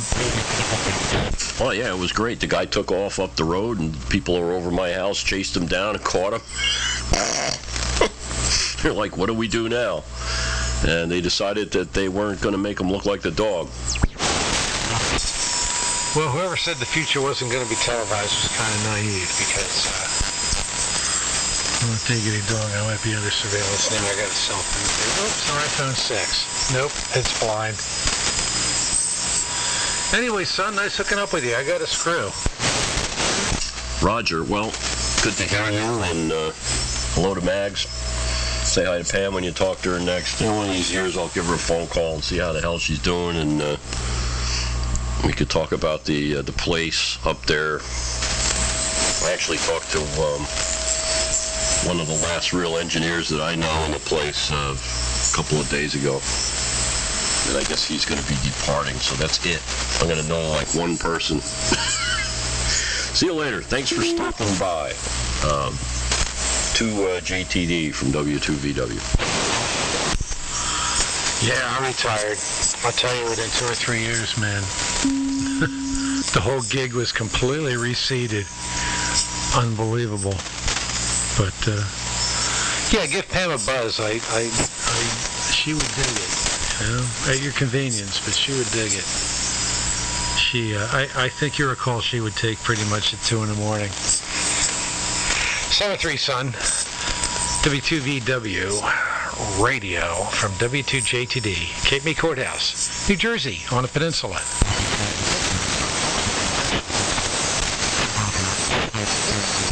Roger. So, Billy, I was looking at this video.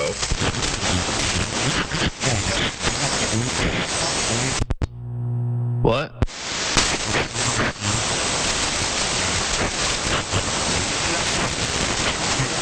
Sorry, I had the volume down. I'm that boring, for Christ's sake, Billy. Give me a break.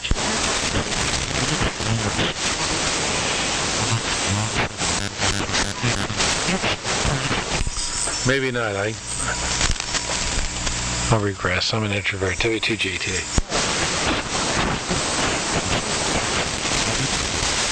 Billy's got a multimedia thing going on over there. I was looking at the video, Billy, that you sent me, and it's very nice. I love the parallax mirror. Yeah, a really nice guy hooked me up with that. I mean, that's how you know you got a good professional grade meter. It's got a parallax mirror on it. Yup. And you know what the forward slug is in there, and then that's I'm sorry, I shouldn't say that. You know what the forward element is, and then it's a 50 watt on the reflected side. I went outside and pulled my antenna taut today and actually retuned for the first time in 2 or 3 months. So that came way down, and I don't know if it did anything for me, but it looks better on the metering. Yeah, and that's about what it'll do for you. Well, you don't redip your final, so it probably would make a little bit of a difference. I mean, you've got all that dynamic headroom in that final. You don't even need to ever touch it, which is pretty cool. But if you did dip it, say you were running just the Johnson exciter there, and you redip it, then obviously, as long as you're making rated plate current, everything's cool, and all you're doing is you're normalizing the system to make the meters read correctly. But you all know this is metering 095. You've already graduated from that. Yeah, and that's one thing I didn't do. I haven't dipped that exciter in a long time. I just let it ride. I mean, it doesn't care. I've seen that thing get spanked, and it doesn't care. I might walk into the other room and dip the exciter, though, into the input of this thing. Oh, you want to take your variac and stick that in your control point, or that'd be a real good stepper motor thing, man. Hook a stepper motor up to that sucker.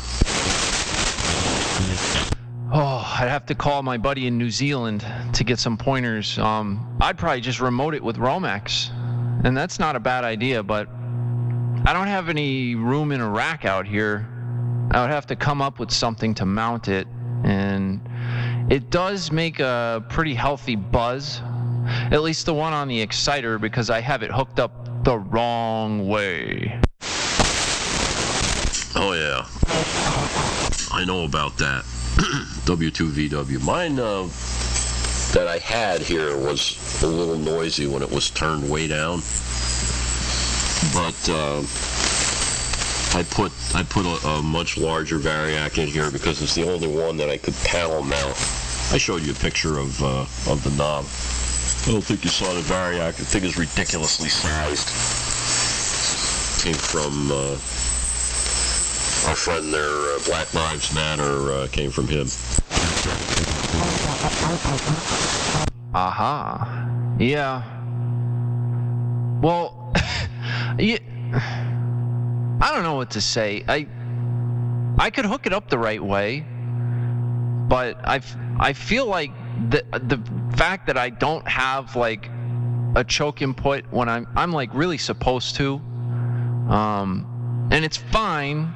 You know, like it works, but if you scaled this up, it wouldn't work anymore, but it works. So the way it works when you hook the variac in series rather than just like the right way, I guess it kind of acts like a choke at that point. Am I like far off base with that? No, that's exactly what it does. You're placing a reactance in series with your AC load, and so you're delivering less voltage to it. It's that simple. As a matter of fact, I used to have a plate supply a while back that I used to cut a choke. I don't even know what the choke's rating was. It was really an old pre-war choke. I used to cut that in series with the primary of the thing for a tune position, and just short it out with a toggle switch for operate and choke. So yep, that's what you're doing.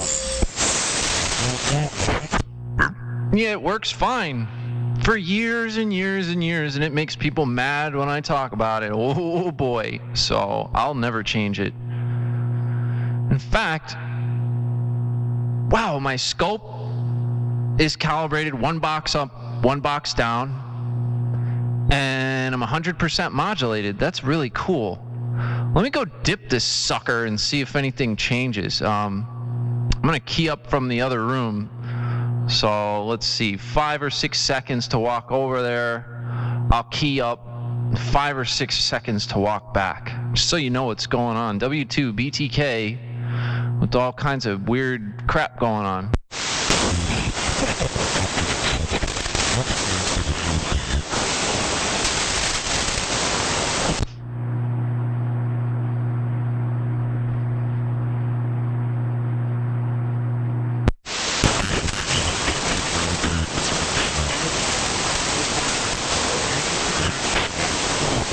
She was dipped right on the money. She'll love that. I did that too while I was when I was putting my signal out there for you. I dipped the 500 and it was right on the money as well. It doesn't move. It doesn't move at all, not one iota. I don't ever have to worry about it. Yup. And you got extra grid current. I got extra grid current on my Viking too. I read the manual, I really did, and it said, do not ever exceed 8 mils. Oh my God, the world will end. It'll rain cats and dogs. It'll rain. I don't know what it said in there. It said, don't ever do that. But I've got 9 mils of grid current. there's a guy. I don't know if you've run into him or not on online forums. He's been on there since there were online forums and news groups and stuff that has a big blurb about 6146s and how civilization will end if you run any more than 2.5 mils of grid current on them, and that he worked on 573 million Motorola VHF radios, and you can't do that. But, of course, this has nothing to do with the plate-modulated Class C final. That's got to be deep into Class C. I'm thinking to myself, I've been running 4 mils on my 6146s now for over 40 years, and I can't remember one ever running out of emission from that. Other things have happened to them. But like the plate cap will fall off of it. That'll happen before it'll run out of emission with 4 mils. And then one could make the argument that you're not measuring it carefully. Maybe your shunt is off, but you've got a calibrated external meter that you put in there within the last year, and you know that it's working. So much for that. Yeah, I wouldn't think twice putting 4 mils on a 6146 and plate modulated service. There's no reason to do it on CW or FM. And yeah, if you're on VHF with a pair of them, which is what this guy was talking about, you probably can't run all that. You start getting weird back heating of things. You get backward screen current. You get all kinds of weird stuff at VHF and up in the UHF that doesn't happen. So yeah, there I could see it, but not here. Well, I've been doing the 4.5 thing on a 6146 for a while now, and they don't care. And it proves itself. Like, I changed the tubes. Like, that time when I bought new tubes for the thing, I had the two 6146s that came in it, and they were both different. And I was like, oh man, like, I'm just gonna get some brand new Taylor 6146s off RF parts, and I'm gonna stick them in there, and it's gonna be the best. And then nothing changed. Like, it was exactly the same. And those two that came with it, you know what I did with those things. I beat the hell out of them. It was a learning curve on a boat anchor. I mean, it was my first time tuning the thing up wrong, and I'd be paying attention to one thing, and it would take off, and I wouldn't notice, and I'd run it, and oh crap, like a lot of times. And they're fine. I have them as backups. I was running those for months, and then I recently, a couple of weeks ago, and it was trippy because he asked me which set of tubes I was running the day that I changed them. But I've got the new ones in there now, and it just, they don't care. Yep, W2VW. Nah, especially of what you're doing. They're being very carefully tuned up. That's where you kill stuff, is when you go to tune it up. So you're not even putting it in the tune position, where it lowers the screen voltage. I mean, when you tune, you're tuning with limited plate voltage, limited cathode current, and everything's good. Yeah, they should last a good long time. Probably tomorrow when you turn the rig on, it'd be like a wisp of smoke coming through the holes.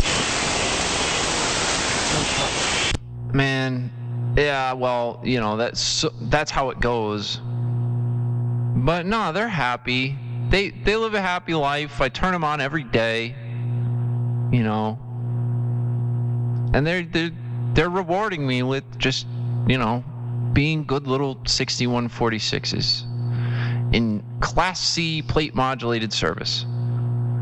But speaking of VHF, man, I keep looking in the radio handbook at that 8877 and the crazy tank circuit that's just like pieces of strap, and like that whole design just fascinates the hell out of me. You mean W6PO amp? Yeah. Yeah, man. Well, that was, what was that guy's name? Bob Sutherland? He worked at IMAC, and he published a lot of stuff for Hams. And that was when things were happening, you know. As far as amateurs getting involved in electronic careers, a lot different than it is now. It's like, how the hell do you come up with something like that? And then I've seen like 70 centimeter stuff with, you know, a large tube, and that's even crazier. It's just like little tiny short leads that are like gnat's ass lengths, and it's crazy. Like, it almost seems, I don't know, it's just trippy to look at. Well, if you look at strip line amps, and you know, you look at the stuff that's done in the solid state. Look at a Larkan amplifier. You ever take a good look at one of the circuit boards on those?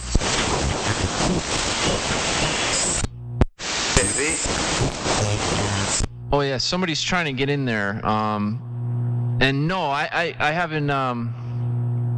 I don't have one of those. I guess I could look at a schematic. Who is that trying to get in there? This is W2BTK in New Jersey.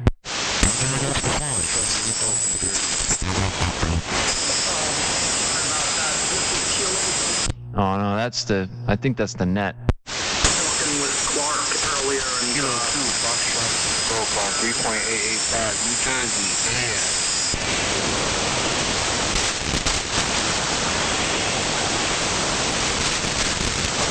Did you get that, Dave? I got that he was in New Jersey on AM, and that's all I got. You want to try the call again? I was tuning around. Sorry. Okay, it's Kilo 2, Foxtrot, K2FIG. Okay, K2FIG. Okay, where are you located? What town?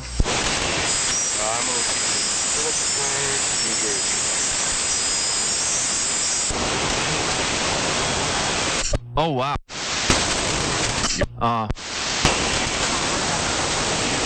You're right up there. Well, you're not far from BTK. I guess the way the band is working, we're doubling. I guess you heard him that time, Billy. He's right on 3885. I had to use a prod duct detector to get him, but I'm hearing you down here on Beechwood Mountain here near Tom's River. W2VW. Go ahead, Billy. KD2CJV. I heard KD2CJV in there as well. K2FIG, yeah, the man of the hour. I know you were talking to Clark, and I missed you the other day, you know, when you were on, but your buddy Paul was talking about you, and Clark was talking about you. I'm basically in Phillipsburg. I'm in Harmony over here up on Montana Mountain, so we're probably only a couple miles apart. Which could be a challenge, you know. We're almost too close, but as long as you're hearing me, I heard you pretty well that last time. Yeah, I was hitting me 30 over, solid 30. Well, okay, you're hearing me. That was 20 over 9, but yeah, it's always 20 and 30 over 9. Let's see if we get Paul in. I think Paul's trying to get in there too. I heard him in the background.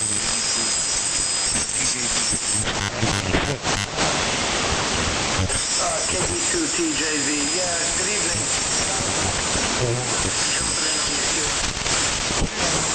We just wanted to check. What's up, Louise? K2FIG. Kilo Delta 2.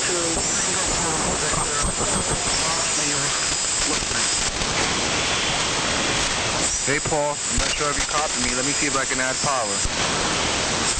Paul, let me know if you copy me. I'm adding a little more power right now, and I'm just up to about 400. You got me?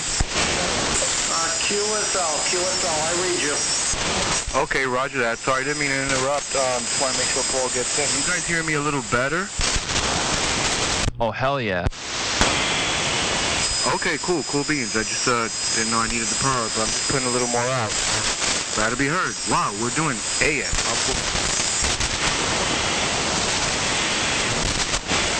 Yeah, you're doing AM with the guy who taught me how to do AM. That's W2VW out there down in Beechwood. And if you're interested in AM, he's a good guy to talk to. You're hearing about FIG and Paul out there, Dave? Yeah, but I've got to use the product detector to get those. They're kind of right. There's a little bit of buckshot coming in here, so it's not a good night for anything but QRO. But yeah, okay, you guys are both making it, and Billy, for crying out loud, don't blame me. Great, what a good sound. Great to be using AM. Everyone just sounds awesome. Well, if you're used to sideband or slot bucket, as I call it, yeah, the switch to AM and the fidelity that you gain can be somewhat mind-blowing. It is really good. You're coming out my single speaker. I used to have this all hooked up to like a stereo system almost, and mono stereo, whatever. But this is inspiring me to connect everything back to my stereo system.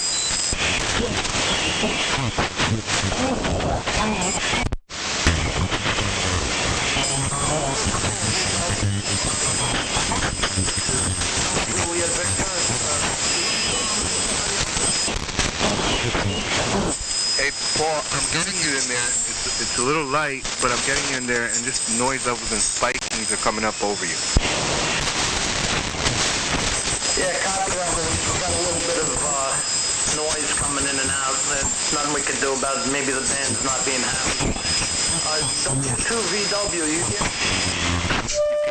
I hear you. You fade up out of the noise for a little bit and then back down in the noise. You and Luis are both about the same signal strength here. You come up to about 5 over guess 9 and then back down in the static crashes and little chuffing from stuff off to the side somewhere. So if I pop and listen to you on lower sideband, because you're on AM, you still got lower sideband and an upper sideband. If I do that, I hear you a little bit better. So, probably not the best night for AM for low power. Go ahead, Paul. I'm sorry, I also have... You should be hearing me a lot louder. Yeah, right now you're in the clear. You're about 10 over 9 at the moment. Yeah, thank you. QSO, yeah, likewise. Yeah, sorry about that. I got to get used to switching my mic gains when I go from Southband to AM. The other station out there that, I know your name and I apologize. I know I spoke to you with Clark. This is KD2TJV Paul in the Bronx. Yeah, Paul, my name is Billy, and the call is W2BTK, like Billy the Kid, BTK. And you just came up, 10 dB from where you were before, so stuff's shifting around, and you're doing real well at times, and then I'll get these fades, and it's kind of hard, but you're hanging in there real well. Luis, I got you strong, man. Like, you're very, very solid now out of Phillipsburg, and like I said, I'm only a couple of miles away from you. Okay, awesome. Hold on, my ALC level.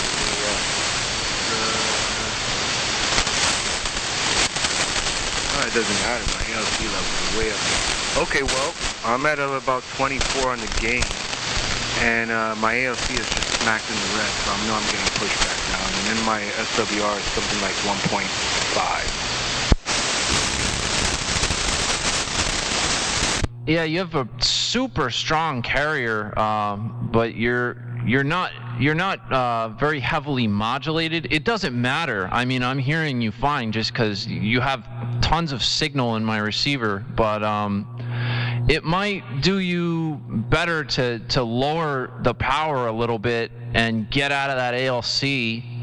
I'm not sure what kind of rig you're running, but if it's a 100 watt radio that you're using before the amp, I would suggest, if you can, lower the carrier power down to about 20 watts or so and let it peak up to 100. or wherever. Again, I'm not sure what you're running, and you might already be doing that. I'm not sure, but the modulation is light, but you have so much signal. I'm hearing you crystal clear. Okay, roger that. Thank you. I dropped the RF power down to 20, so I'm putting about 250 watts now, and I put the mic gain down to 20. Mic gain, and here's 35, 40 on the mic gain, and here's 20 watts power, 20 on gain, and then it's giving me 200 watts out. And I'll adjust the ALC level a little more, and that's the ALC on the amplifier. So I'm trying to get as much as I could, but I'm far from an expert on AM. Yeah, no problem. You're doing fine here. You'll get it worked out, but for the most part, you want to run, a 4-to-1 peak to carrier ratio out of your exciter there into the amplifier. But it's good. Both you guys are doing fine. Let me throw it over to Dave, see if either you guys came up down there in Beechwood. On average, I would say they're readable here. It's not comfortable. I can't do it on AM though. There's just too much. There's some stuff I don't even know where it's coming from. I don't think it's even that close. But I'm hearing like side wash from something, and I don't hear it when I turn on the prop buck detector. So that's what's going on here. But it's all right, Billy. And I'm not zero beat either. Anyway, W2 very weak at 914. Good evening, AJ1G.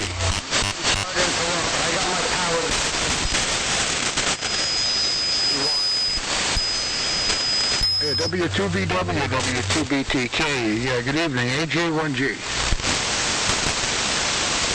Yeah, AJ1G, I hear you. There's you got Paul out there. KD2TJV was transmitting. I'm not sure if you're hearing him. No, I'm not. I'll stand by. Give me a call when you can. Yeah, hi Chris. Doing well here. Good to hear you. There's a couple guys in there near Billy that we're conversing with.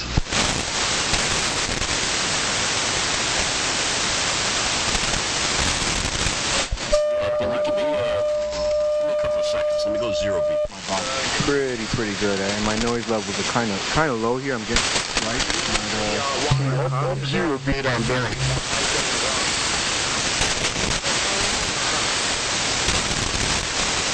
Yeah, we got a little bit of doubling, and that's okay, because when you can't hear stuff, it happens. I don't blame anybody. But welcome to the QSO, and holy crap, Luis, you might be the channel master. I mean, you keyed up with Dave, and you almost took him out.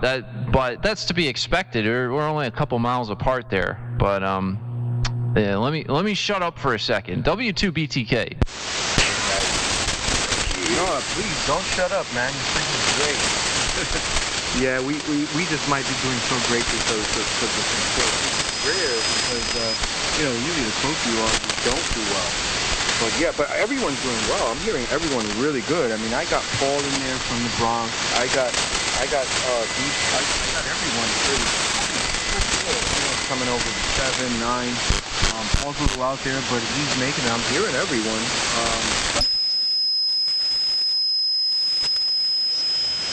Everyone's intelligent here, so we're not getting out.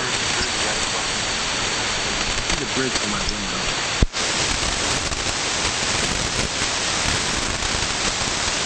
Yeah, good deal. Luis, if you could get a little bit more audio on the carrier, I'm sure it would help everyone else out. Like I said, you have such a strong signal here that even with the low modulation, I'm able to hear you. But I'm thinking about the other guys out there. If you can, I know you're battling that ALC, and that's a big problem when you're running the, as we call them, the rice box style exciters. But if you can maybe you have to lower the carrier a little bit or put some more audio on there, but it would probably help those guys out. Like I said, I'm hearing you fine. I'm just thinking of everybody else. Okay, roger that. I just came up just a little bit. I'm up at 40 now, and I put the voice emphasis on the microphone, and I'm just barely nipping the ALC, so I hope it's not kicking me back too much. I am hitting the red on the ALC though, but I hope I'm coming through okay. I'm at 40 now in the mic gain, and 25 watts on the power out is giving me 300 on the amp. That's way better. Write those settings down. Yeah, that's way, way better. It came right up out of the noise. But there's somebody out there in the distance now firing up. They probably think nobody's on here. Well, there's people on here. Oh, that's great, man. Thanks for helping me out, guys. Let me see if I hear Paul. Paul, am I doing any better to you? Come back from the Bronx, man. How am I doing, Paul?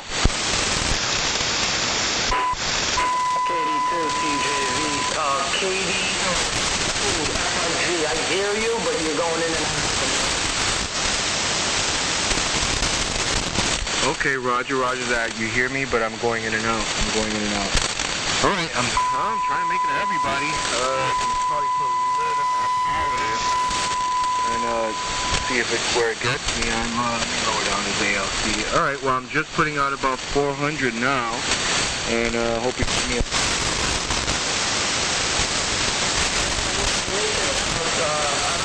maybe the mic gain and out here in the Bronx.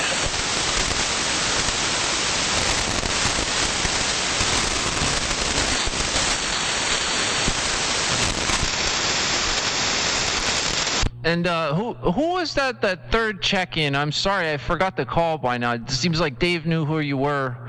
This is W2BTK Billy in New Jersey here. I wonder if you're hearing these guys any better now. Yeah, I'm not hearing the PW stations, Billy. This is Chris, AJ1J, Stonington, Connecticut. And, 100 watts to, right now I'm on the inverted V, 100 watts with the Central Electronics 20A and 600L. And listening, RTL SDR on an iMac. Also got K3FBF as a backup on the iMac here. And you are Berlin, as is Dave, W2VW, and I could barely tell the guy that is your channel master down here. He's just not making it either into my receivers here or FBF. W2BTK from AJ1J. Yeah, okay, good stuff, Chris. I'm definitely hearing you. No problem there. And yeah, running an SDR receiver. Well, you need it on nights like tonight. They had that net fired up for a while there. I was playing with the notches and this and that and the other thing. But yep, you're very strong here. So no problem. And I know Dave is putting his stuff on frequency, so he should be back in just a second. But yeah, good group we got here. I'm going to shift the antenna here. This is the inverted V, and I go to my inverted L vertical, and lately today I just put a new feed line on it, and all of a sudden today, I think it's the propagation. A lot of people, including you, are sometimes stronger on the vertical than on the inverted V, which is kind of unusual for signals this close in. But stand by, I'm going to drop the carrier. I don't like the hot switch.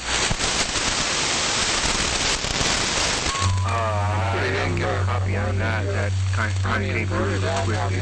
Vertical, which is, well, it starts out as a 40-meter wire vertical with an 8-foot elevated feed point and 12 elevated 40-meter radials. And it's all hung from the halyard. The vertical arm is hung from the halyard and out of a big oak tree with a very high crown. All the branches are above 50 feet.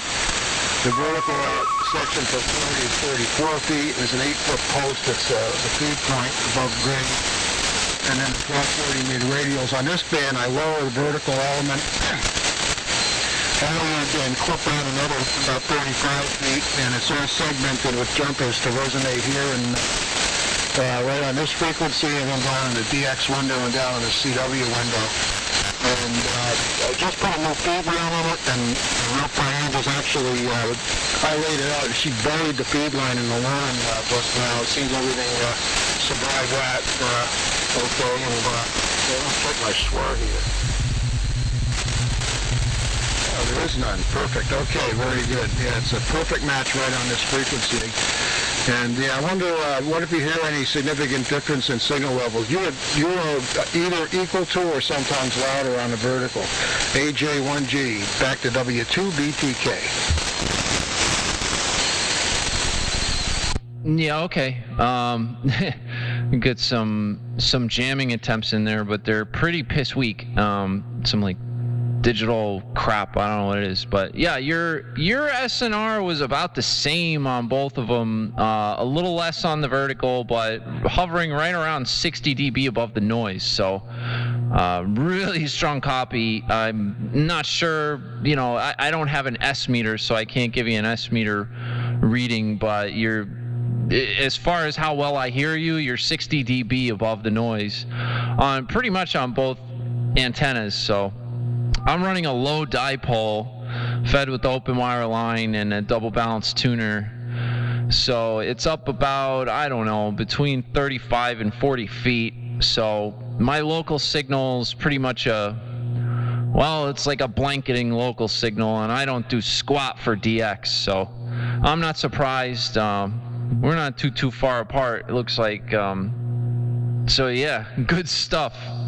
And yeah, it's a shame you can't hear the other guys very well. Luis is out there. I think it's one of the first times he's running AM, and he just got his stuff figured out. He was a little light on the modulation, but he did some adjustments, and now he's got plenty of modulation. And then Paul out there, he's doing pretty well considering the conditions. He's shooting up to about sometimes like 30 dB, and then shooting up to like a 40 dB SNR, and that's not an S meter reading. That's just signal to noise ratio.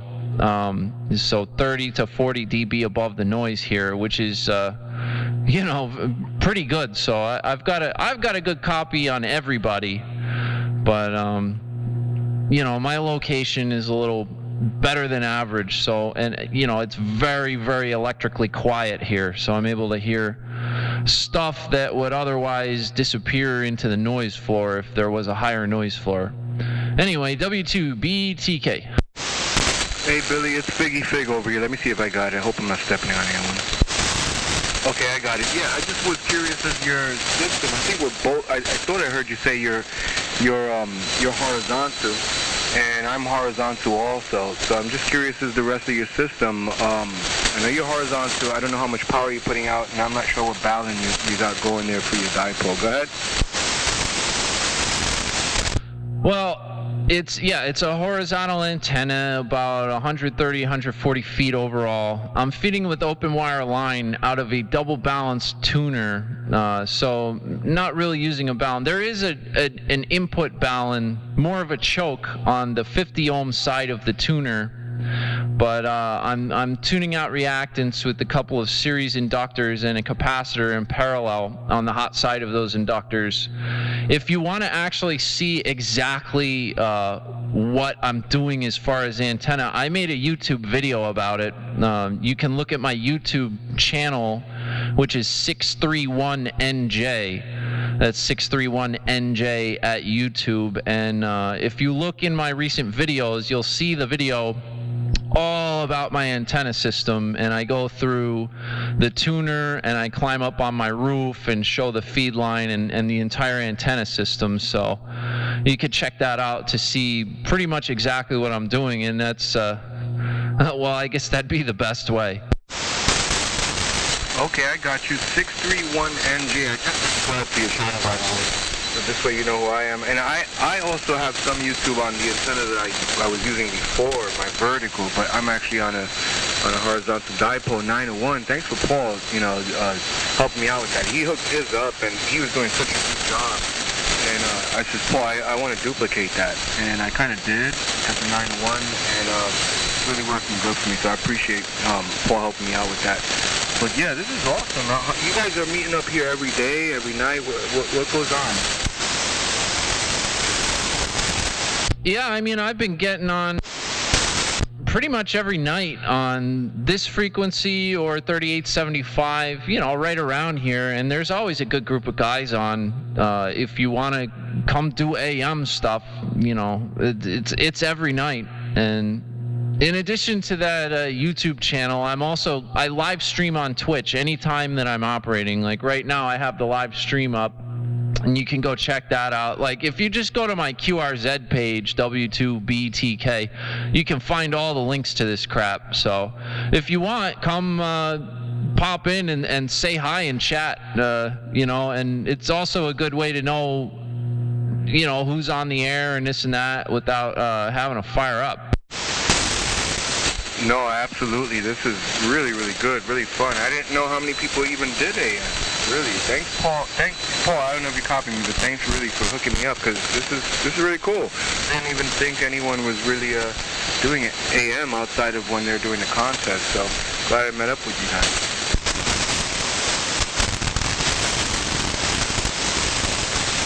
Yeah, just figured I'd leave a space in there in case anyone wanted to jump in. But yeah, you already met Clark. He's on here usually every afternoon, or most afternoons. He's a real good guy to talk to. He's pretty smart with the technical stuff. He can help you out. Dave, who's also on frequency, W2VW, he's kind of my Elmer. He held my hand through a lot of this stuff, taught me a lot of the stuff that I know.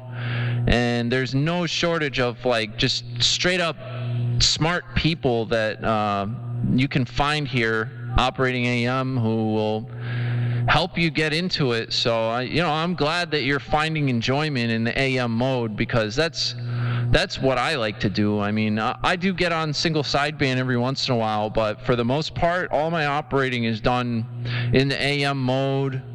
Honestly, around these frequencies, but you can find AM in certain places on every band. On 40 meters around 7290, there's sometimes a group of guys doing AM.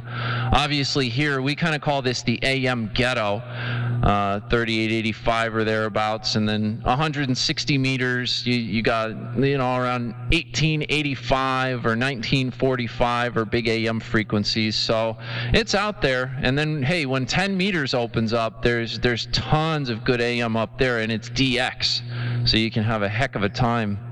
But let me pass it around. I've been talking a lot, and I know there's a lot of guys on frequency here. So this is W2BTK.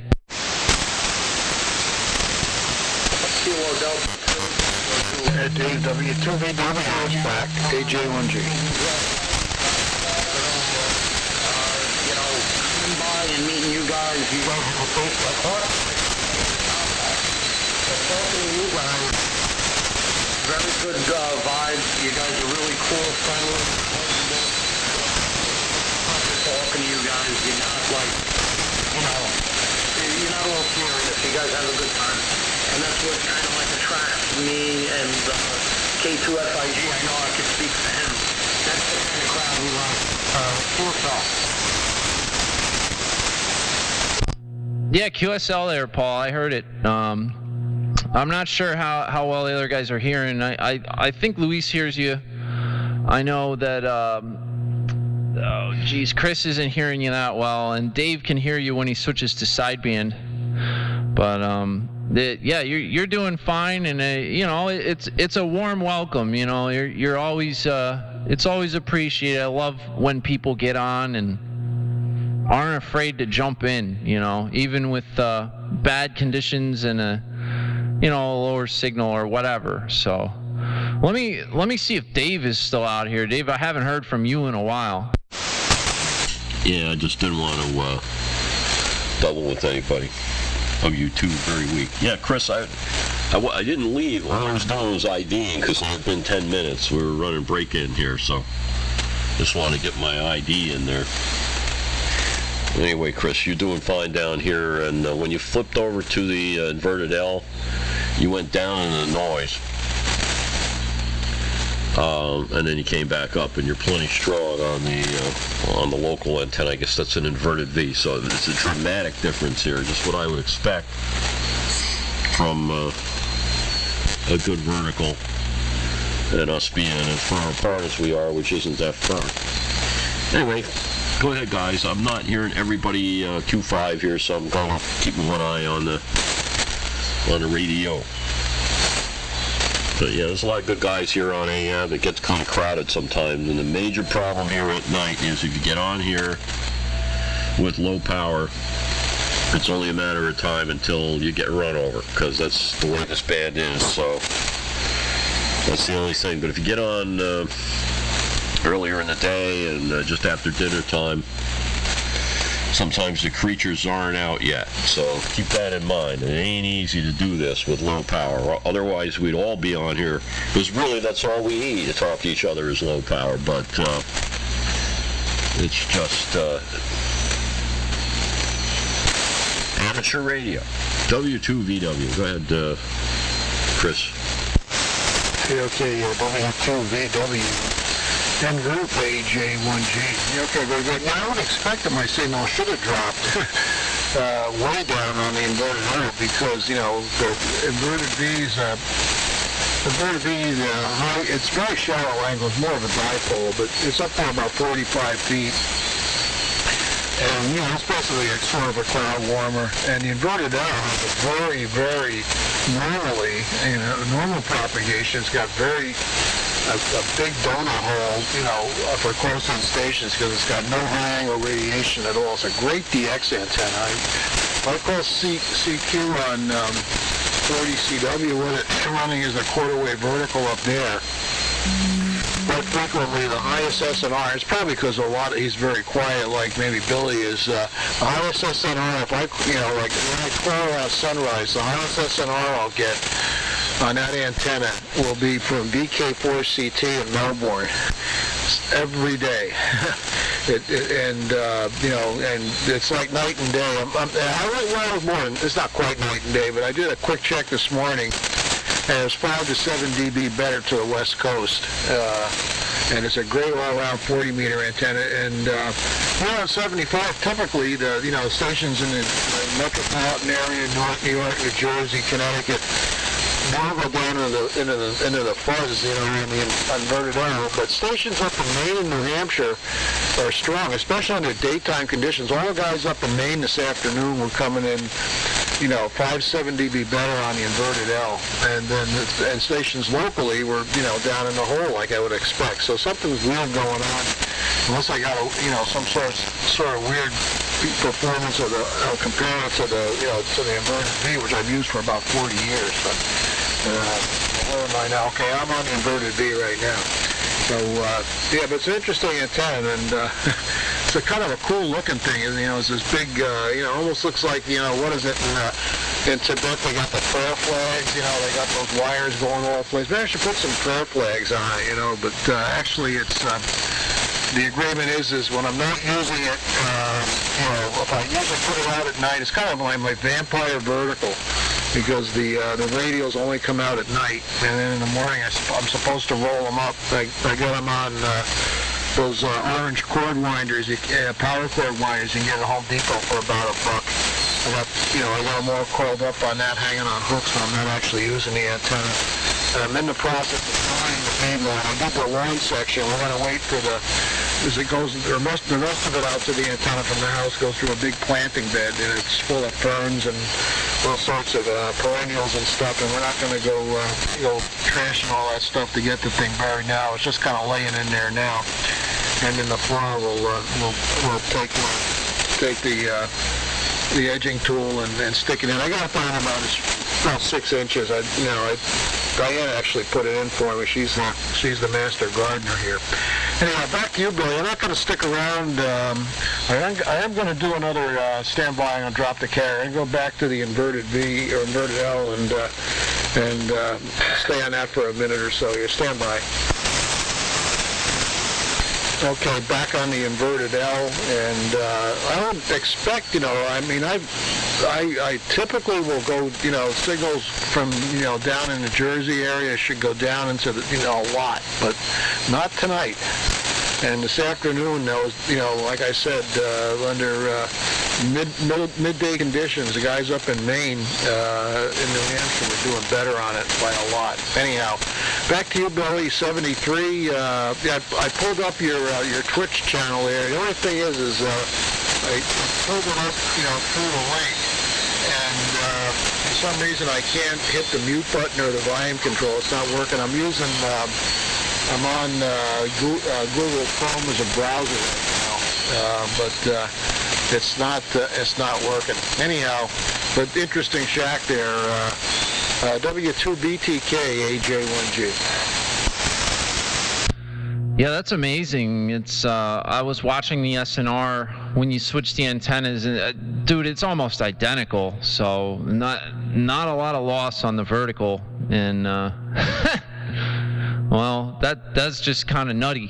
But yeah, your SNR, you're in here, you can see it was peaking at about 52, 53 on both antennas. So they're both working tonight. It's I'm sure that you're making a little bit. I have the Georgia Web SDR open right now, and I forgot to take a look at that, but that would be interesting to see, make a comparison between the two antennas. I bet you're doing better on the vertical down there.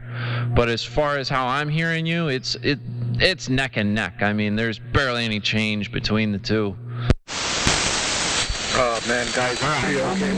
Actually, what's wrong? I feel like I'm in the airplane. Like, you guys, if there's anyone else listening, and if you just hear me and you haven't tuned in yet, you guys really have to go over to the QRM page and go over to W and look for W property with E2 Bravo T. Click on the chat screen, click, it's really, really cool. Also, go ahead and on the Spotify. Do that, and it worked great. Billy said, well, great job. I'm like, set up the meter come up and down, and have a lot of fun just watching. So, hey, thanks for that. It was a shit show on the what a mess. Yep. Hey, up, dear. Let me see if I got it. Nope. That's all I'm using, and it works just fine. I have little bungee cord hooks with camera line going to trees or shrubs or other 4x4 posts and birdhouses. Some of them are in good spots to hold up the radio. But it's a fun project, and I really enjoy making it. It really works great on 40, especially the DX antenna. Well, so let's turn over to Dave, and then you get your low power friend guy in there. 73 has been great, and stupendous tonight. W2VW down there in. Hopefully it's happening. I'm on the inverted L now. W2VW down on the Jersey Shore, AJ1.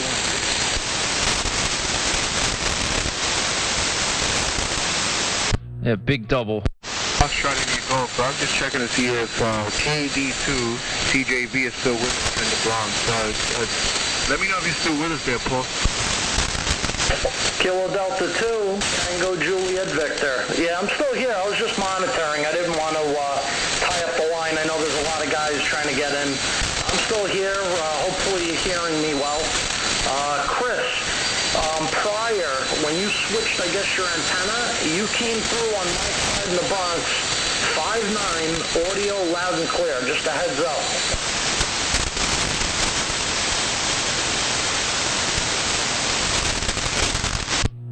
Did you hear Paul there, Chris? He said you came way up in his receive. Is that your close in, buddy? What I can't hear? I can just barely hear a whisper. No, that's Paul out there in New York, I believe. I could hear something, but not very much. I thought that was your buddy over there, next town over or whatever.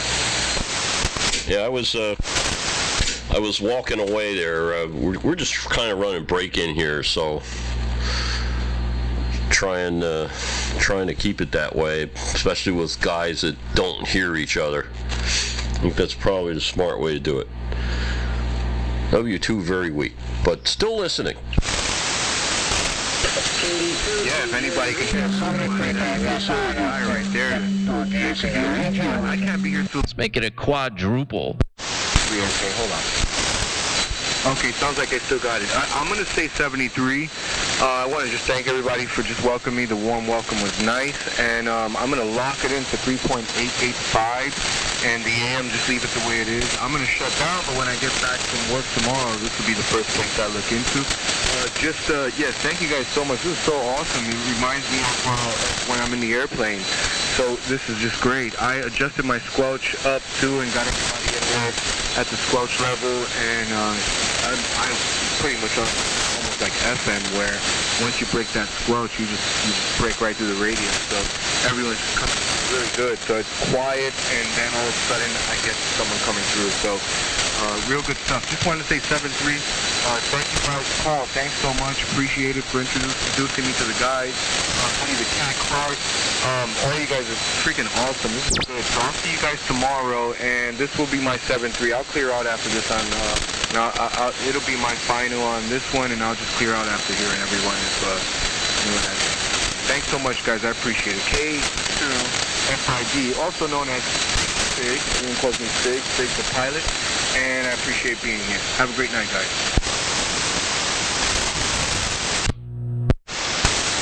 Yeah, all right. Fig the pilot. Strong signal here. I'm really, really pleased that you discovered AM and you're having fun. So yeah, I'll be on tomorrow afternoon if you want to fire up. Clark will probably be out there. He's a pretty big afternoon operator, and that would be a good time. Also, Paul, if you want to jump out there, conditions will probably be better. But by the way, Paul, you came way up in my receive. So you're doing pretty good. There was some doubling and tripling going on, and Chris, I think you said you were going to sign. So Luis, Chris, we'll catch you later. And who's left? W2BTK. W2 Mike Killer Mike. Hey, what's up, man? Hey, Bill. Good evening, and just tuned in. Was down on 40 working some CW with a couple of guys in the Caribbean, and I figured come up here and have a bourbon and then go to bed. Ah, cool. My other neighbor, Ed. Hey, I don't know if you were looking at the group chat there. They're not doing field day this year. Total bummer, but I guess it's to be expected. You know, I've not gotten the habit yet of paying attention to that channel, but I will, and to be expected. It's just it makes sense. It just makes sense. If we're outside, not intense, and all the rest of that, good article in the journal today about how you get it and how you don't, and basically close proximity for extended periods of time with people, slobbering all over each other. That's how you get it. Stadiums are horrible, and but we know all this. So it's going to be a lot for single laps, and I'll probably get on. I might run the generator here and run the whole house generator and get on in whatever class that might be. But see if I can make 500 QSOs that weekend. That'll be fun. Got to get on AM for field day. Oh, certainly, very weak. Good evening, sir. Yeah, that we got to do that. It would be rude not to, right? I got a brand new generator. I need to check it out, man. That would be fun. I'll have to think about that. Good to hear you, Ed. W2 very weak. Just kind of cruising through here. Yeah, same here. I mean, we just had a beautiful day and was outside doing a little bit of planning for the tower project coming into the fall. We got a We got a 90-footer going in, and a stack of 6-meter, 40-meter, 3-element, and then a tri-bander at the bottom. So it's pretty far from the shack, about 750, 800 feet, and just getting all those logistics down. So it's going to be a fun project for the fall, assuming everything goes according to plan, which it never does. So you'll hear me belly aching on this frequency a lot about it between now and October. Yeah, sounds like a whole ton of fun. What kind of tower did you say it was? I missed that. I'm going for a LUSO, L-U-S-O, a 90-footer, and going to put a JK 3-element 40 on top. I have a 7-element 6-meter in the middle, and then their tri-bander, which is 3 elements on 20, 4 elements on 15, and 6 elements on 10. That'll sit at right at the 92-foot level. Oh, great! Wow, yeah, that'll play for you. I guess you're doing some trenching and all that. Stick a remote switch out there for the RF. Exactly. So I've got a barn that's between, probably almost halfway between me and the antenna, and that's we got 240 going down there. So we're gonna run a 500-foot trench. Do some direct burial, a 220, 10 gauge and 110 10 gauge out there, and then I'm just looking at the Green Heron remote capability. I'm instead of running a control line out there, I might look at the Green Heron switching capability through their 2.4 gigahertz RF solution. So a couple of things to consider. Yeah, I went down the road there with the Green Heron with running long cable and having problems with the waveform coming from that chopper, and I was not happy. So did you go with the Green Heron RF solution? No, they didn't have that back then. This is like 15 years ago. And I don't think that was even heard of back then, but it had it wasn't my station. It was maybe 325-foot run. And it wasn't happening. The thing, it would skip pulses, and you'd always have to recalibrate it, and it was quite annoying.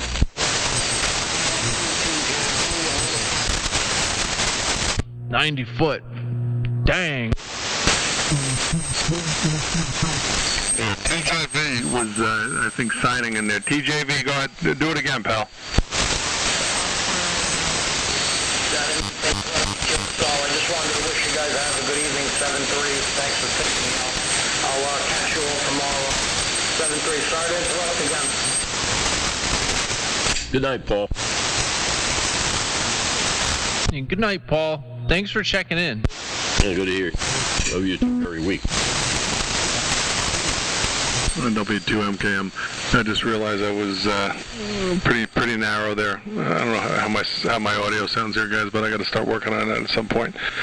But yeah, we're gonna trench about 500 feet, and then I probably got to run 3 runs of 7/8 hardline back to the shack, because maybe 2. I can probably get away with LMR 400 for the 40-meter beam, but for the tri-bander or for the 6-meter beam, I got to run 7/8 hardline. So I got to find an oxymoron, an affordable 7/8 hardline. But so we'll do that, and then the Green Heron has the the 2.4 gigahertz wireless switching, and a couple of guys in Frankfurt Club use that, and pretty successfully. So but it just adds a level of complexity that's a bit of a pain in the neck.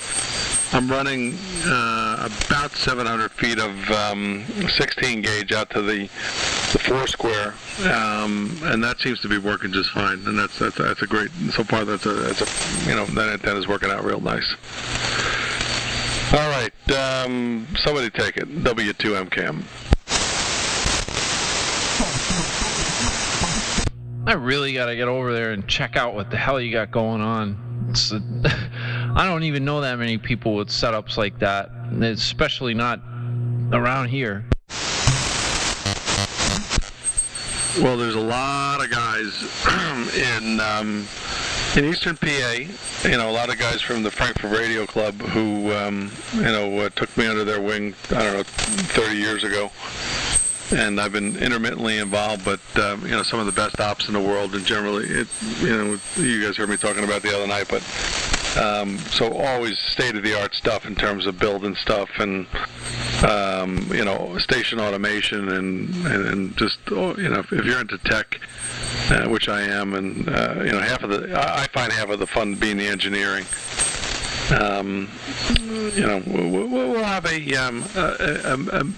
a moderate station at some point, but right now it's just it's the doublet. It's a 6-meter loop. It's a 40-meter 4 square. By the way, the doublet, I just got that up a little bit higher. I think I was telling you guys I got that 50-foot fiberglass mast from DX Engineering, and that thing worked really well because I was having a hard time with the catenaries and just the weight of the antenna. So the signal on this band should be a little bit better because I got that up at about almost 45 feet now, and got the ends up a little bit higher as well. So, and then we've got a 160 80-meter vertical coming online at some point in the fall. Just was fortunate enough to get that from one of our club members who had passed me. He rest in peace. And then we get the tower coming up. So if half of this stuff happens between now and at the end of the year, I'll be happy. CQ Worldwide. Yeah, that's worldwide right there. 8160 vertical. Dang. I mean, I could dream about that stuff right now. I guess I could do it over here, but I've had a 60-foot crank up laying in my driveway for like a year now. And I keep saying I'm going to put it up, and I haven't done it yet. But maybe that'll give me some inspiration, because once I have that, I'll be able to cruise the bands and do some DX and like other stuff. I mean, I'm set up to talk right here and do what I'm doing right now, but as far as getting out and being worldwide, my low dipole, Bill, you'll have a lot of fun, and it's just whether it's RIDI, whether it's sideband, and if you want to pick up your CW chops, the CW ops guys have got a program out there to help develop CW skills, and I mean that's a great way to and a fun way to contest. I just enjoy the hell out of that.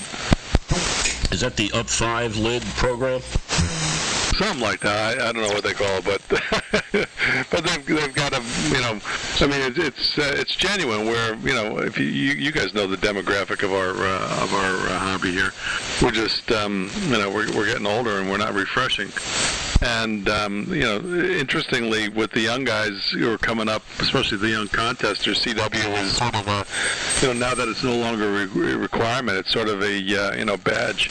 And some of the young guys are doing a hell of a job in terms of getting chops in there about 35, 36, 40 words a minute, at least for contest exchanges. Well, I don't know if you've met Connor yet, W4IPC, but he's big into contesting. He knows Morse code. I mean, he's won contests and stuff. He's 18 years old. one of the most impressive hands, that I've talked to. And yeah, he's one of the youngest guys. If you haven't met him, I mean, he pokes around here and there. He's probably doing something on some other band, but he likes to come down here and yak on AM. He'll get on like different remotes and stuff, and he's got a hell of a signal out of those. He's working on his home station. Not too strong from there yet, but I mean, if you have a chance to catch him on, I mean, it'll kind of restore your faith in all this, which it sounds like you have some, and you see what the young guys are doing and this and that. But yeah, he's very impressive operator. I gotta say, W2BTK.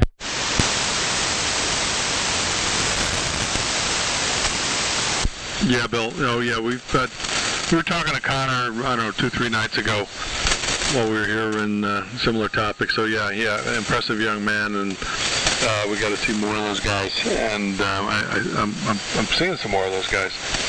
And if you guys want to, look at some good content,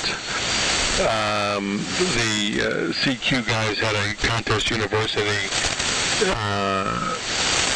Zoom session, which they would typically have out in Dayton at the convention as a paid event, and all the content is up on contestuniversity.com. Tremendous content on just building a contest station, grounding and bonding. I think I was telling you guys we just finished up a lightning array here at the house. I had a couple of big losses, but finally we got the lightning array tied in with the entry panel. Hopefully that'll make a difference. Just different modes and really good content. I would encourage you to take a look at it because there's something in there for everybody, especially if you have a little interest in DX and contesting. So, but yeah, Connor's a good dude, and one of the future leaders in ham radio. So I hope he sticks with it, and I'm sure he will. W2 very weak at almost the top of the hour. We'll check that out, Ed. All the stuff, QRO stuff, and effective antenna systems and lightning mitigation, all that stuff. That's a good way to learn it from contesters, from successful contesters. Guys at the other end of the scale are like anything else. But yes, from people that actually make stuff happen. You don't get to be a successful contester unless you know stuff about RF. Plain and simple. You'll hear a lot of guys, that are rag chewers on phone, especially on AM. They don't like contesting because, the contesters used to take over the whole entire band. But anymore, I think the really successful guys, you won't hear them on 3885. So I always say that's the dumb contesters. Their rate is going down while they're trying to blow some AM guy off the air. But a lot of guys on AM used to run, 100-watt rigs, so that makes it a little more difficult. But there's a little backstory of some of the things that have happened. It's all fun, but it's a little different than it used to be.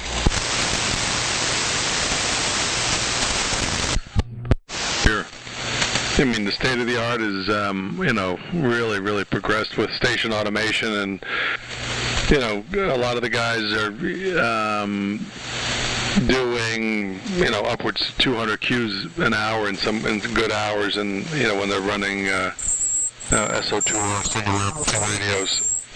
And, it's real talent, and by the way, some of these guys have been doing it for a long, long time. These guys are, retired for a few years, and still have amazing chops. Some of the best ops in the world. So, fortunate to know a couple of these guys and who share a couple of things with a lid here, because I got a long way to go. Bill, what do you have as a crank up, man? We got to get that up in the air. We got to dig a hole. We got to pour concrete. We got to get that going. Say it. It's an easy way, but it's not one of those like easy ways with the pole in the ground. It's legit. It's got an actual full tower section that you bury in the concrete. It's a tilt over crank up, and it's pretty legit. So I'm saving money for concrete, and you know that it's gonna be like 3 times the amount I paid for the tower for that. But my neighbor Bill's got some machines, so digging the hole is not going to be a problem. He can just literally drive down the hill and have that done in about a half an hour. And then, I just got to get a truck up here and pour some concrete and do that. So I'm saving up. I've been, sitting at home for months now. So, it's just pulling the trigger on something like that is not, I probably could, but it's just not that great of an idea. So I'm going to be going back to work with most likely a lot of overtime. So that'll be that. Maybe before it gets too cold out, I'll be able to do that and get it up in the air for this winter. But yeah, that's what I've got. And by the way, you guys I'm still watching the Georgia SDR, and you both are hammering in there. Let me see, got it. Oh, good. I gotta dial into that Georgia SDR. I am curious with the antenna tweaks that I made here, if it's working any better. So, hola, something's not working right. What do I got? I don't know, my power's down or something. But either way, and by the way, I knew that. I knew you were waiting, so sorry for not paying attention to that. But glad to hear you're going back. Are you going to have to go back to the city and commute? Come back to the city. No, it's just right down in, what is that, Branchburg. I'm going to be working, so it's not too far. It takes me about 45 minutes to get in there. Oh, yeah, that's great. Oh, that's great. No, in my business, I'm in the tech consulting business, and I did 100,000 miles last year in the air. Was in the Philippines, was in India, was all over the U.S. And the good news is I don't think I'm going to set foot on an airplane for the next year, or probably for the rest of my career. So, but it's good to be local.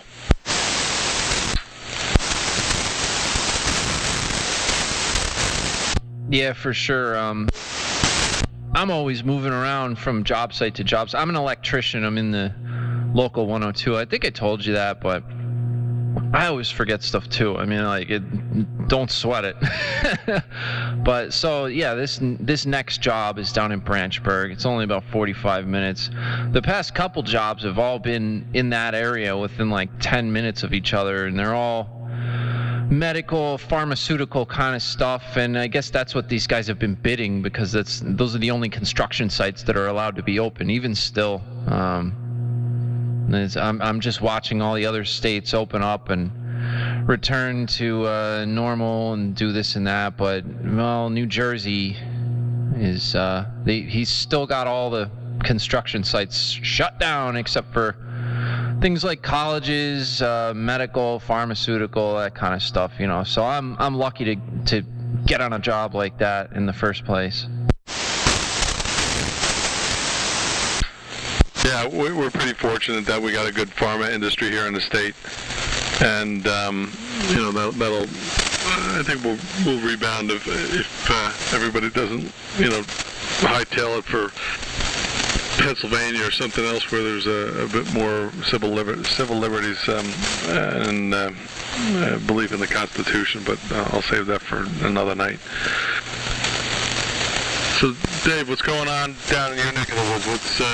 What's the economy picking up down there? You guys are so seasonal, right? Well, we hate people clogging up the parkway and ruining our ability to get any place, but other than that, it's nice to see stores, restaurants, and things getting back in the swing of things. We've been nickel and diamond Lowe's. Haven't been to Home Depot in a while, but we've been back there a few times, and was out today doing some bulk grocery shopping. And people are friendly, and there aren't very many of them. It's not, economy-wise, stuff looks like there's no way it can be anywhere near normal. So you've got the Jersey Shore TV show, which gets like a bunch of complete idiots to come down here near Seaside, and they load up the police with all kinds of calls and make noise and annoy everyone else. And it's a real shame, because there's a lot of idiots that come down here, whereas we used to just have several idiots. And now there's hundreds and hundreds of idiots, so the police are cracking down on that crap. Which it's a thankless job being a cop apparently anymore.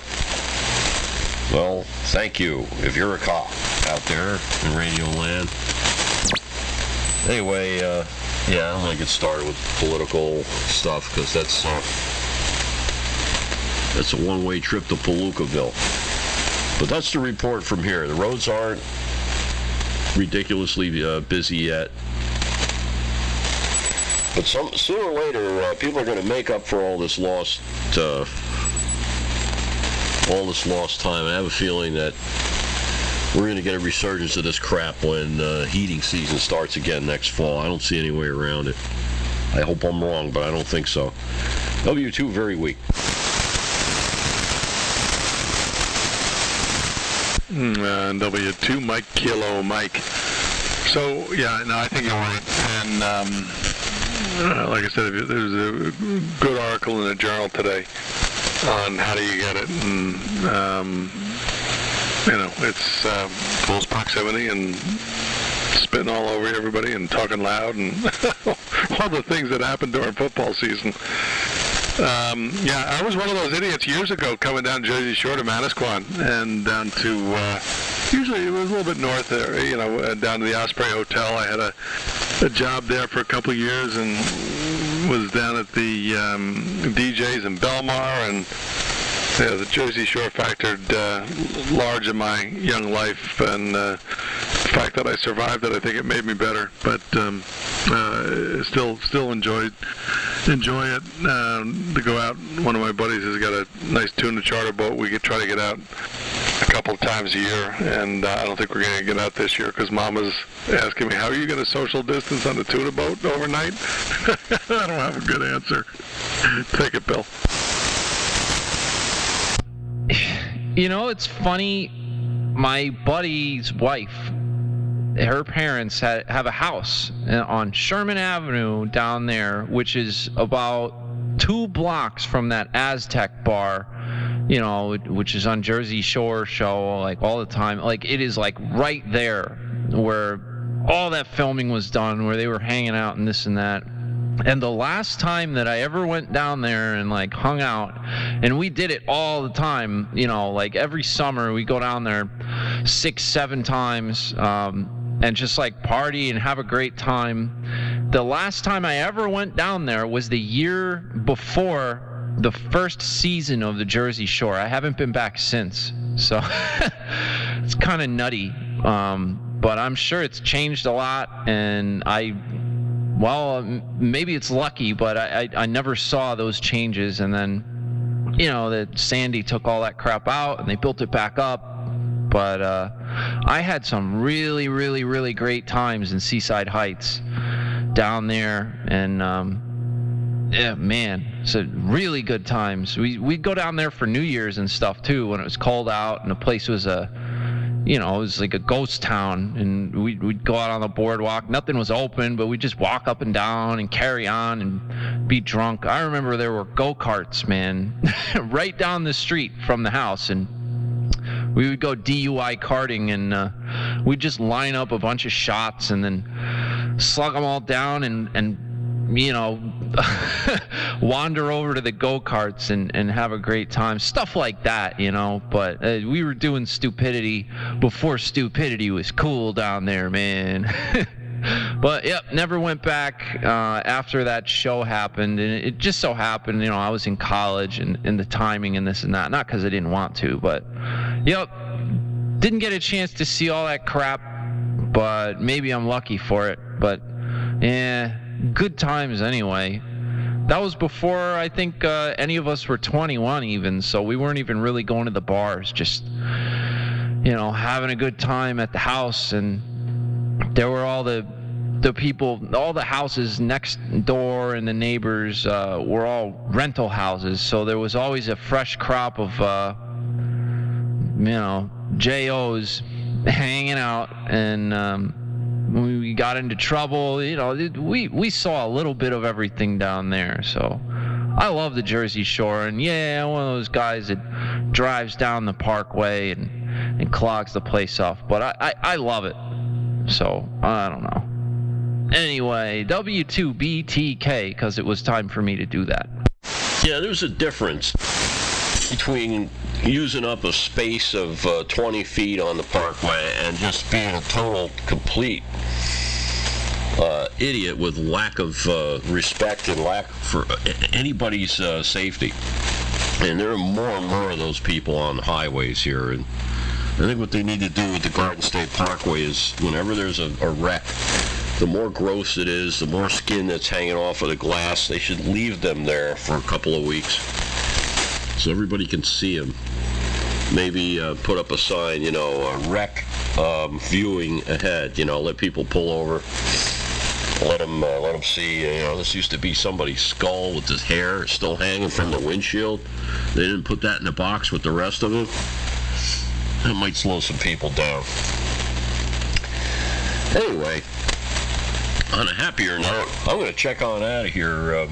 Billy, it's been fun, and it's always nice talking with you. It's real cool hearing about your station building activities. That's great stuff. It really is, especially when you see people, here's the capability I'm looking to get, and here's what I got. That's the part that I love about it. The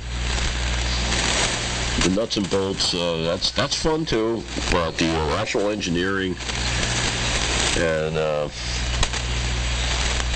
the part where you seek out the right pieces and parts for the job, keeping the cost where it's reasonable and making it all happen, So good luck to you. That's good stuff. One of these days, I'm sure we'll all get together somewhere and send some photons out somewhere. So 7-3, and listen out. Thanks for the fine business, QSO. My transmitter is finally stabilized here after 3 hours, so now it's time to get off the air. W2MKM, W2BTK from W2 very weak here on Beechwood Mountain. All right, you are spot on 3885, Dave, so I got to look up Beechwood Mountain. I got to where you are relative to my Point Mountain. But yeah, the Parkway is crazy. I do not. That's the one thing that sort of keeps me away from the Jersey Shore these days is just the crowds. I'm an anti-crowd guy. I love trout fishing and fly fishing and being on the river by myself. And I was out in Asbury yesterday. Stole a couple of hours out on the Muskie. The Musconetcon River at the club I'm involved with, and it was not a great day because the sun was high in the sky, but but the Jersey Shore, Bill, you hit the nail on the head. In the wintertime and the fall, it's just gorgeous, especially when stripers are coming up in October, November off the beach. Never really was successful there, but at some point I'm going to do that. I have a lot of success with stripers off the boat in the spring in Raritan Bay. But it's a great state, and too bad we have a shitty governor. Oops, sorry. But yeah, I would love to have you guys up. We'll when we get this project going, I'll make sure to have a batch of homebrew on hand and play play a little radio or something like that. Maybe we'll do field day from up here next year, and we're all vaccinated and all the rest of that. Yeah, I'm going to go pack it in tonight as well, and I don't have too early in the morning tomorrow, but I got to change the drive belt on my 60-inch mower deck. It blew up on me on last Thursday, and it's a little dog. It's a 2003 Ferris with a 23 horsepower Kohler on it, and it's still it's got low hours. It's got about 700, but I got to get that back online. So, all right, man. Good to connect. And Bill, I think you're going to pack it in too, so we'll toss it your way and wrap it up, and we'll talk to you guys later in the week. W2 Billy the Kid, W2 Mike Killer Mike. Yeah, real good QSO. Thanks, guys. And Dave, I'll see you later. Ed, I'll see you later. That sounds good.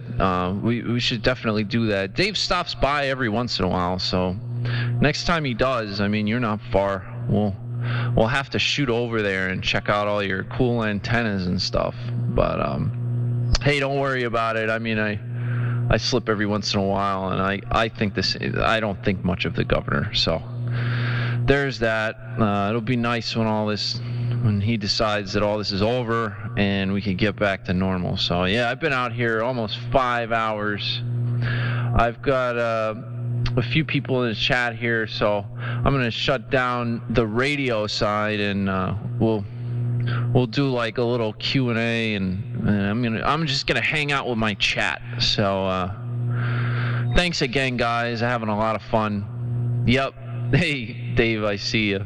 It was a fun QSO. So, all right. W2BTK, I'm getting out of here, and we'll catch you guys again soon. Okay, good night, Jets.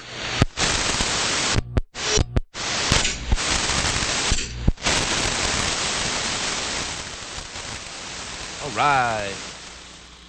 Well, I said we were going to do a Q&A. We're going to do Q&A. We got like 10 people. What's up? Who's all in here, man? I want to try to hang out with the chat at the end of the streams now, in case you guys got questions or want to say hi or like whatever. So I'm not shutting down the stream yet. Done with the radio for now, though. Those two guys are pretty cool, man. Ed is my neighbor, MKM, and he's got a really serious setup over there, man. Like 4 squares and towers and all kinds of stuff. I haven't been over there yet to see it, but from what he's described, it's a station. And then Dave, the other guy I was talking to, he's kind of my elmer. He's taught me a lot of stuff about the hobby, especially AM. Hooked me up with stuff I needed, and geez, the transmitter that I talk on at Viking 2 he gave to me because he thought it'd make a worthwhile explosion, And hey, I didn't burn my house down with it yet. So who all we got in chat? Who's hanging out? What's going on? Anybody got any questions or want to say hi or anything like that? I mean, I'm going to hang out with you guys for a bit before I shut down the stream. And I guess I can sit here and monologue, but it'd be more fun if you guys chime in. So we had a new check-in, Luis. He was Skyfly Pilot Man. He was in the chat before. He's new to AM. He just got into it. He'd been doing single sideband stuff, and he was amazed at the audio fidelity that you get on AM, and I think he was having a lot of fun doing it. So, Giant, what's going on, man? I don't know where Clark is. Clark dips out. He's been acting weird, man. He'll like get in there, and then you start talking, or like somebody else comes and he just leaves and doesn't say goodbye. I don't know. He needs we got to be nice to Clark. But I don't know. He's probably talking to himself on another band. I don't know. I don't know where else Clark hangs out. I know he goes on 40 meters sometimes, like 72, 90-ish. I know he's been on 6 meters the past couple days doing FT8. His meds are ineffective. He needs a new script. Oh, man. I like his characters and stuff that he does, though. I think they're pretty funny. And he used to do it a lot more. He hasn't been doing it lately. He did Carmine today, though. Carmine the Gangster. Were you reinstalling Windows on a laptop? Oh, yeah. Big fun, man. I found out when I built this streaming PC that you don't have to actually pay for Windows if you don't mind looking at the watermark. So I just downloaded the Windows 10 and popped it on a flash drive, loaded that up. But then apparently you can buy OEM, like manufacturer versions of Windows for like really cheap. Like the ones that they pre-install on like a Dell that you buy from Best Buy or something. Like they're not $100 like buying a copy of Windows. I think I paid like $20 or something for an OEM version. This uses a lot less electricity than 3885. Yeah, that's true, man. That's true. So maybe we should do this. We had a good Q&A last night, man. There were some guys new to the hobby, and they had a lot of questions. I was able to answer for them. Felt pretty good about it. So if there's anybody watching that, like, you know, don't be afraid to key up. I will, like, zero in on you, and anything you want to know, I'll tell you. As far as the hobby. OEM and slim versions without all the crap they load. Yeah, exactly. And you can get them, like, super cheap. You don't have to pay $100 for Windows. I found that out before I paid $100 for Windows. But yeah, Dave's hanging out. We got Hot Glass. We got Giant. It's a good group. Definitely a good group. And yeah, way less electrons. Although, I don't know if it's any cheaper because I had to upgrade my internet to be able to like hold the stream, you know, like I had like a piss weak stream carrier before, and now I can hit like, what do I have, 10 meg up, and that's enough for Twitch. I can stream it. What am I at, like 4700K, which is barely good enough for 1080p 60, but hey, I'm doing my best. We get 100 meg down though. That's kind of nice. But yeah, let's see. There's nobody in the chat watching who's like new to this or anything, got any questions. Like, you guys know what like all this crap is. You know what like all the transmitter stuff. You don't have any questions. That's hard to believe. Internet did well during COVID, but now things are acting up. Yeah. I mean, that seems kind of like backwards, though, because during COVID, I imagined that everybody would be on the internet all day. Oh, that's what you mean. Yeah, I mean, well, Twitch took a big, like, upswing. Lots of people got on Twitch during COVID, and they're probably all going to start going back to work and all this stuff. We need a 0-beat skills video. Oh, man. It's, you know the deal, man. Are some of those rack devices effects generators? I see the meters and oscilloscope. Yeah, there's one effects generator in here. And it's this. This is a Behringer. It's the Reverb Pro REV2496, and I have it in there like kind of subtly. Like if I yell, you'll hear the reverb kick in there, and that's this piece right here that I got my finger on. I'm sure you'll have questions, just can't think of any right now. That's cool, man. That's cool. The audio rack is a pretty hot topic, though. Maybe I should go through that. Let me I'm going to zoom in on it a little bit. Oh, God. What am I doing? All right, so, yeah, okay, you can see that a little better. So, at the top, this is just a monitor controller. I can switch between sets of speakers. I've got a big set of speakers out front, and then I've got, can't see, but smaller set down here, this thing at the bottom, so I can A/B between those, and I've got, you know, the nice volume knob here. I don't know. You probably hear that in the background, so I turn the volume up and down with that. Blank panel for airflow, and then this is my main processor. Hit the pitch shifter. Dude, I don't want to mess with this setting. I don't want to load anything else because I've got it all dialed in. Like the good pitch shifter that I have, that's a Lexicon unit actually, and that's in the other room. That's analog, and I'd have to really jank it up because this is all interconnected with AES, 96K 24-bit digital. So I'd have to like stick it in there somewhere. But as far as this is the main processor, this controls my bandwidth. When I'm on AM, I can change that.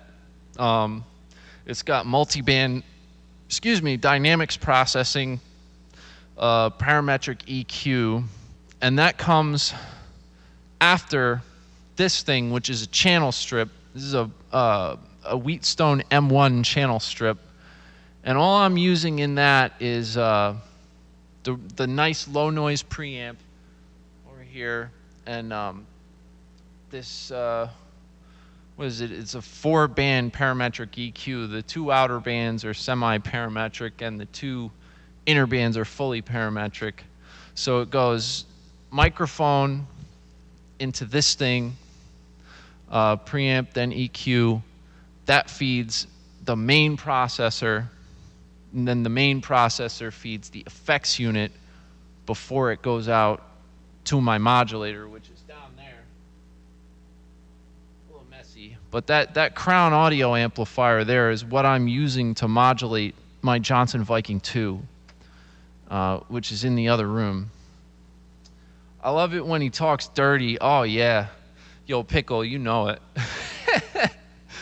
But yeah, that thing, it's like a 4-ohm output, and I'm modulating the 6146s in that Viking 2, the tubes in the Viking 2 with it.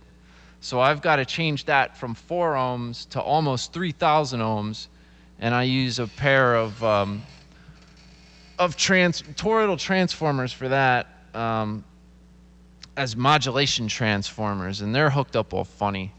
You can see on my QRZ page, I have a schematic of that. And then there's a signal from an RF sampler directly after the amp that comes back out of that room and feeds this oscilloscope, so I can see my you know, the pattern. I can see my AM envelope. Woo! Sorry, guys. But you know what these are. These are just meters. I've got forward power, reflected power, and right below that, there's attenuators for the receive. If I switch real quick back to the pan adapter, watch when I hit these switches, you'll see the noise floor go down.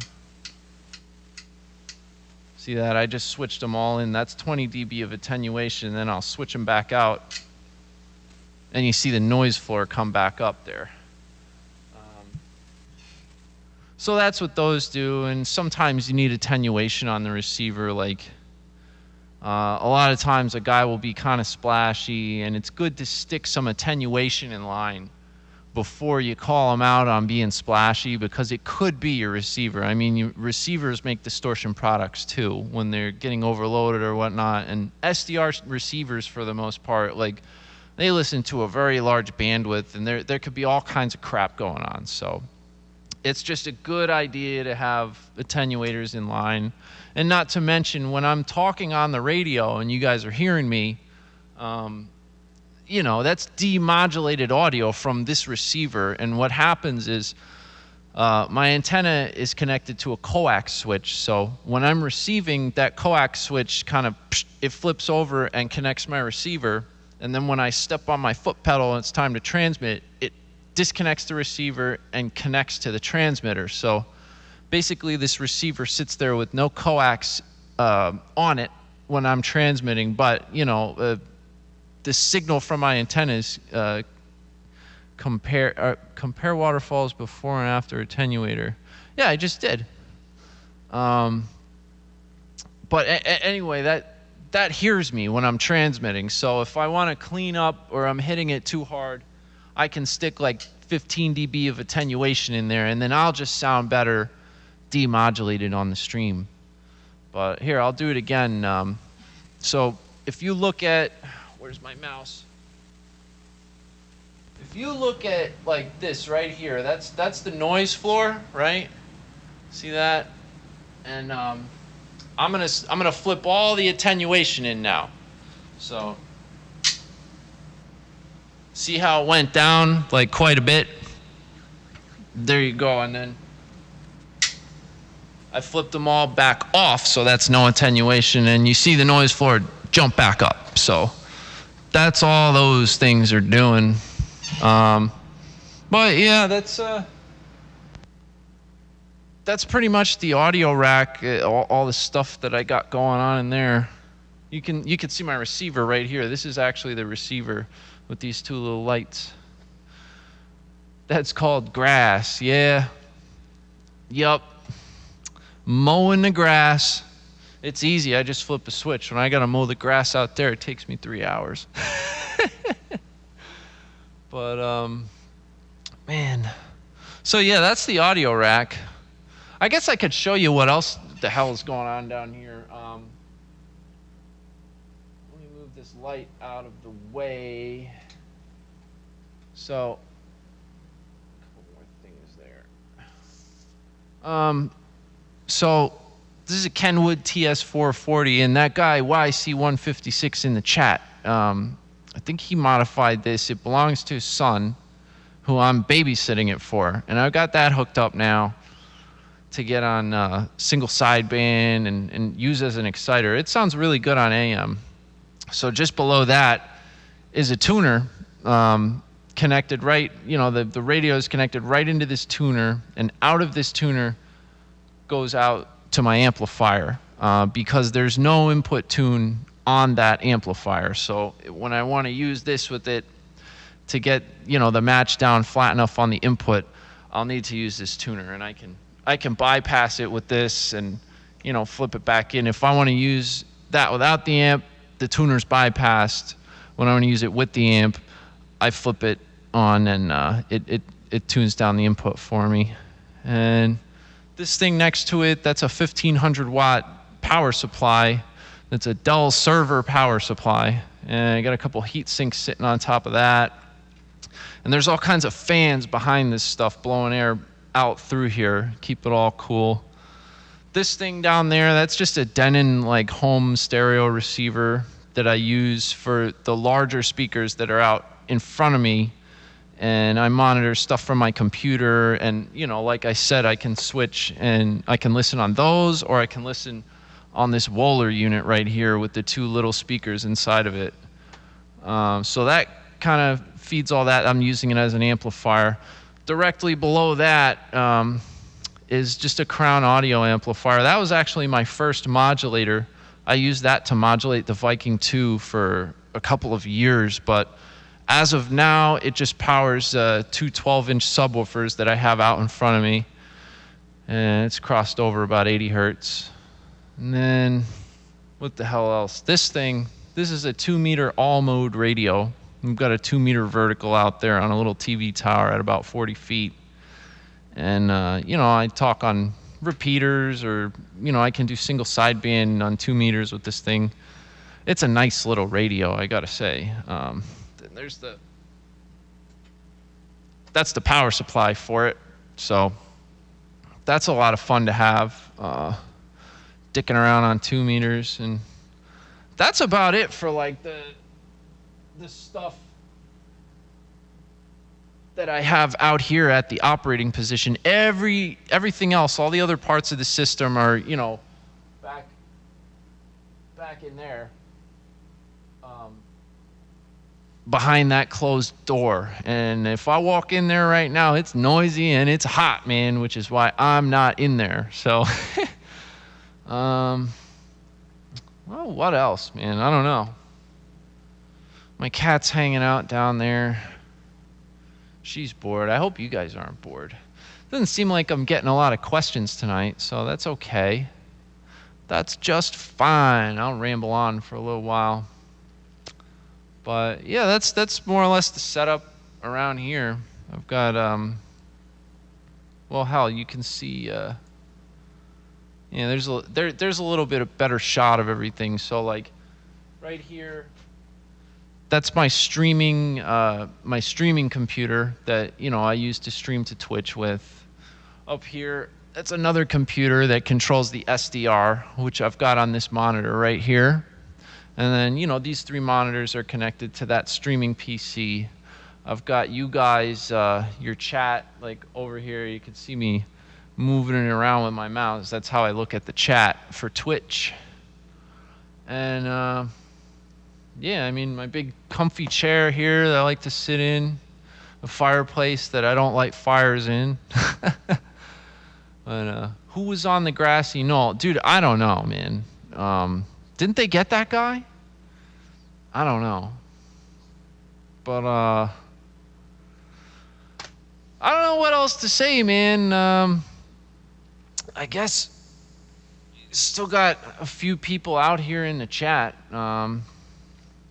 If y'all don't have any more questions, I mean, well, it's been a 5-hour and 10-minute stream for the most part at this time, so you're all still hanging out. I'm just going to I'm going to look for someone to raid, honestly, because if I got this many people in my chat, I don't want to leave dead air and give you guys something interesting to watch. So let me check out the science and technology category here on Twitch. There's usually some cool people doing stuff. Let's see, we got Deep Astronomy Show. A lot of guys doing programming, man. Like, there's a lot of programming stuff on here. What else? You guys want to see astronomy? That might be kind of cool. Some guys growing weed. I don't really know. Or are you guys down for like a party and loud music? Because there's a good DJ channel. This chick Scarlett. She's a good time. I don't know what she's doing on her stream tonight. Take a look real quick. Oh yeah, she's DJing. I don't know. Let me know though. What do you guys want to see? Science stuff, or do you want to see a DJ? Nope. Bueller. Oh. Oh. All right. Let's check out. Let me see this Deep Astronomy Show.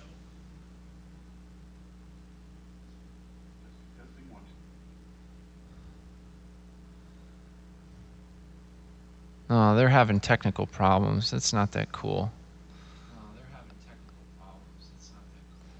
I don't want to dump you in something that sucks. Let's see. Building a $1,500 ITX gaming PC. Oh, I don't know. Somebody let me know. Let's see. Up to you folks. I'm split screen with looking at tube radios on Facebook Marketplace. All right. Tell you what. I'm just going to raid Scarlet because I know it's a good time. You guys may or may not be in the mood for like a DJ or party type thing, but actually, this guy building a computer, this looks decent.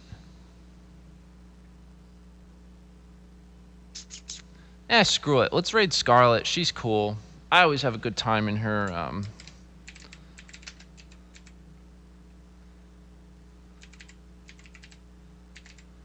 I always have a good time in her stream there. So, all right. Oh, that didn't work. Screw it. People starting to fall off anyway. I'm going to raid this guy building the computer because it's easier. Let's see. Creator dashboard. Raid channel. Oh, wait. No, look. Scarlet came right up. All right. yeah, check this out. This is fun. We're going to raid her. So, all right, guys, thanks for watching. Thanks for hanging out. And we'll do this again. They banned Scarlet O'Hara, dude. Oh, thanks for hanging out. Hit the follow button if you want to see more of this stuff. And we going to raid, so I'll catch y'all later, man. Enjoy the music. There's usually pretty good music in here. See you later, Pickle. See you later, Dave.